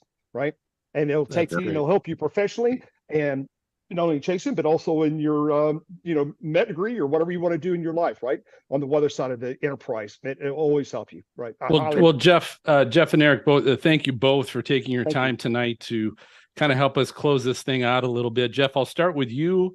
Where can our viewers and listeners find your chasing and find your stuff? Yeah, I mean, choicerchasers.com on Choicer Chasers on YouTube, and Jeff _Petrosky on X, and most people know how to find us, right? So we're all good. And like I said, I'm really looking forward to 24. I think it's going to be a fabulous year for weather, and it's going to be gangbusters. I'm really pumped about next year. Awesome, thank you so much, Eric. What was that? I said, thank you for the invite, and thanks for the wonderful program you've done today. It's just awesome that we've brought all this weather community together and to raise for great benefit of American Red Cross and the wonderful things they do all over the world, right? So it's a great cause, and I'm glad you was part of it. Thank you so much, Eric. Yeah, our community really came together today. Eric, how about you? Where can people find you? And again, mention where they can register for the summit. Yes, so for the summit, chasersummit.com is going to be your best thing. Also, we got some links on Facebook and X Just type in National Storm Chaser Summit, and it will take you right to the page. So for me, just on X mainly for my weather stuff, and it's Eric with a K, ERIK, FOX 2000, and that's it. That's how you find me on X. Well, again, thanks for joining us, Carly. I'm going to jump to you here as we kind of close things out and give us an update on where we are and where we at least ended up after 12 hours. Yes. So I can't see the full total, but I will shout out the last 2 donations we had, which was Tropical Troubles again. So thank you. I know you've donated multiple times today with $10. So thank you. And they also say thank you so much to everyone. This was fantastic. And then we also had Dan Wallace with another 10.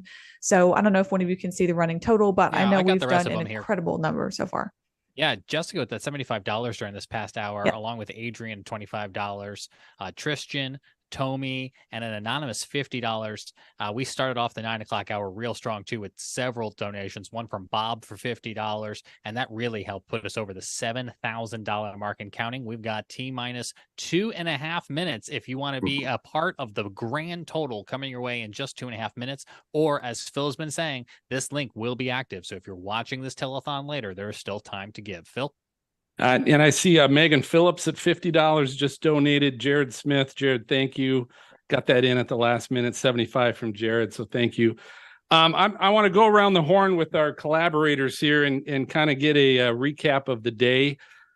James, I'm going to start with you only because you've been going all day, 12 hours straight, and I'll let you. Maybe you can go to bed when you're done talking. I don't know. We'll see. But how was the day? Recap. I don't know if it's staring into the lights or just being in one place all day, Phil, but I think we could go for another 12. What do you think? Mm-hmm. Okay. Hey, honestly, if you're saying that, if you and Tim and Jared say that, then I think the rest of us would easily tag along. My biggest takeaway from today is not only the generous financial donations of our viewers, but also the folks who came on to talk with us and share their stories and their livelihood. That cost them time. And so many of them also made donations that was unexpected and very much appreciated. Very good. All right. Gabriel Harbor, what's your thoughts on the day? Recap. I just thought it was a really great opportunity to get to know so many different people in the weather community. Obviously, the donations were first and foremost, and helping out with disaster relief is the top priority. But it's just really awesome to get to hear from and meet a lot of people that I haven't had an opportunity to interact with before. Awesome. Bill Murray, Weather Brains, give us your thoughts, sir. Bill, I knew when we showed up for the pre-show this morning and you had on a jacket, we were in some pretty tall cotton, and it was just such a slickly produced program. I don't know that we appreciate, I know we do, but the viewers love the way it looked, and that's thanks to everyone and all the great planning and all the behind the scenes, to Tim and Carly and James and Jared and everybody, and Phil, you for thinking it up. But, just to have the National Weather Service director, the deputy director of the National Hurricane Center, Mike Bettis, and Cantore all in the same hour. It shifted time. I think all minutes shrunk to like 20 seconds long because it went by way too quickly, and I've loved every minute of it. And I want to thank each and every one of you for including us and letting us be a part of it today, because it was a blast. Thanks, Bill. Carly, what'd you think of this 12-hour? Yeah, everyone's event? sentiment is my sentiment as well. It went by so fast, so many powerful stories from people. But I just wanted to say, my favorite part of this community is not only how diverse it is, but how willing people are to give back to the community no matter what. As soon as something happens, people are always willing to be so generous. And that's just one of my absolute favorite parts about the weather community that we're in. Okay, and it looks like I'm just getting word we're now at 7,160. We got Brandon Jarvis also threw in $10. So thank you, Brandon. Thank you to everybody that gave today and helped donated to make the Red Cross and help the Red Cross understand that the weather community is here to support, here to provide, and for all of you to certainly make a difference for a lot of families that are going to face a lot of still weather disasters and natural disasters that are going to be coming. So thank you for showing up and making a big deal out of this. I again want to thank James, Gabriel, Bill, Carly. It's been great working with all of you planning this whole thing. We've been planning for over a month, getting together every week to figure this out, what we want to do, how we want to do this, because let's be honest, I am certainly not aware that a 12-hour telethon in the weather community has ever been done before to bring all these people together in a matter of 12 hours to chat and support. So great job, all of you, for doing that. Again, special thanks to Brad Panovich, who came on and helped give an hour. And of course, I'll say it again, but James, Tim, and Jared, what you guys have been doing behind the scenes that most everybody else watching and listening will never realize, the kind of work you put in today for 12 hours so that we could chat with these guests. Thank you. Thank you guys very much for doing that. I'll finish this by saying we were, you know what, I'll double check where we stand. We were with the Red Cross. Before we started this hour, we were 7th out of 220 current donor drives going on right now with the American Red Cross. With the money we raised, we were 7th. We now stand at 6. Woo! And as I mentioned before, everybody, this will stay open. This will stay open for months. So if you are watching this after the fact, maybe you're listening to this on one of the audio podcasts that I know we're going to be pushing down the road, you can still donate and you can still make a difference and you can still show up for the weather community. So before we head out, any last thoughts from anybody? Yeah, I just wanted to say that I just wanted to say that I now feel comfortable throwing this out there. If we can get to $10,000 before we sign off here in like 2 minutes, I'll shave my beard live on air. Wow. I think we're going to midnight. So I think we got to go to midnight. You know, Jeff threw in $100 in there. Me and Eric can take over. We can do this. Hey, y'all go take a nap. We got it. Yes. Well, Jeff, thanks for your donation on that as well. Anybody else closing thoughts? All right. Well, all of you, thank you so much for finishing us up again, Eric and Jeff, for joining us this last hour and giving us that energy we need to get through the finish line. Thank you, everybody. We love you, and have a great Thanksgiving. Thank you. Bye, everybody. Bye, everybody. See you, everybody. Bye-bye.